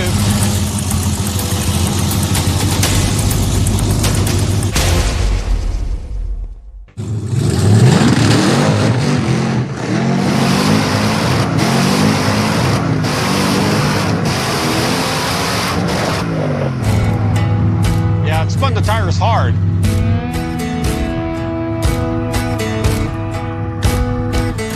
It didn't hook up twice. Doing that, yeah. Yeah. So there's a bit of bounce going on there, wheel hop. She wants to drive that car. She still hasn't made it to fourth gear. Okay, gonna let Savoy cool. Need to make some chassis adjustments. Super good truck. Savoy's not been on a good track before. It's only been on a semi-decently prepped track. This is prepped. Bone marrow could be hurt. We'll see. We're gonna make one more pass on it at least. I know Lucky's gonna drive Caprice. Maybe our friends will make some more passes, and then hopefully Savoy makes a good pass. Last time we had bone marrow out at Irwindale, there was quite a bit of blow-by, which we haven't checked on that since. It doesn't sound the happiest. It did not log that time, I don't know why. So I've made a little bit of fuel correction. It seems with the air, it's wanting more fuel.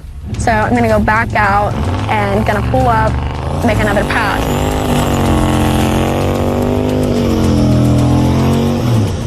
That's the way to burn it out. We suspect there is some minor issues with the bone marrow. It has an excessive blow-by. Seems like it's down a little bit on power.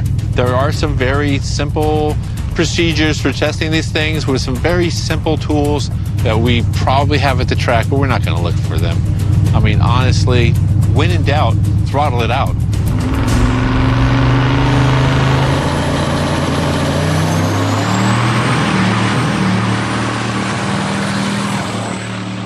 And that that is where it went away. Oh, yeah.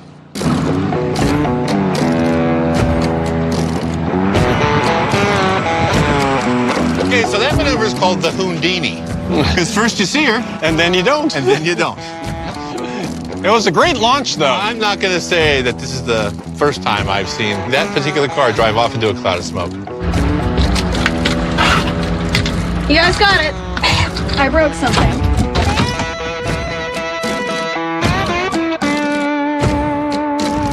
There's a lot of oil between where the bell housing and the block meet. So I have a question if we push the main seal out the back. I'm going to say you probably, because we've been seeing a little something blow out the tailpipe. I'm voting for, we're going to find this out in real time at the shop. Yeah, Very excited. I love doing CSI. I'm guessing broke a ring. Okay. Maybe top of a piston, pressurized the crankcase, and then made everything throw up. Yeah, I mean, there's lots of issues, but I think what our final oil drippage failure, because there's nothing, I have to say, there's no windows in this block. Okay, on to the next Savoy time and Caprice time. Savoy and Caprice. You Caprice? I Savoy? Yeah, I Then don't you fit Caprice, in it. then I The Savoy? Savoy set on Smurf, I don't fit in it.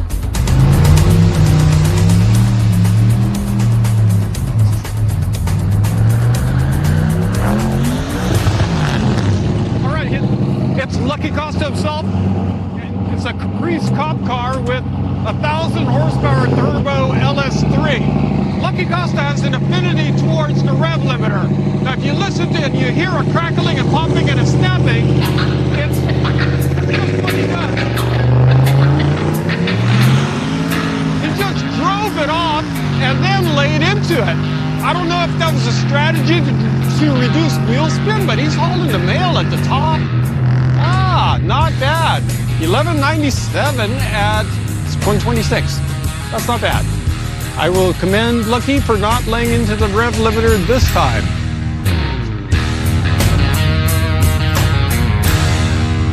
All right, so we did a little magic on the keyboards, and we're gonna take the Savoy out for another spin. See what I did there? Spin.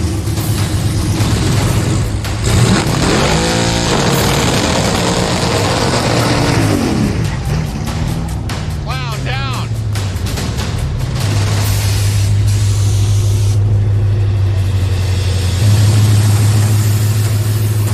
It's gonna be cool.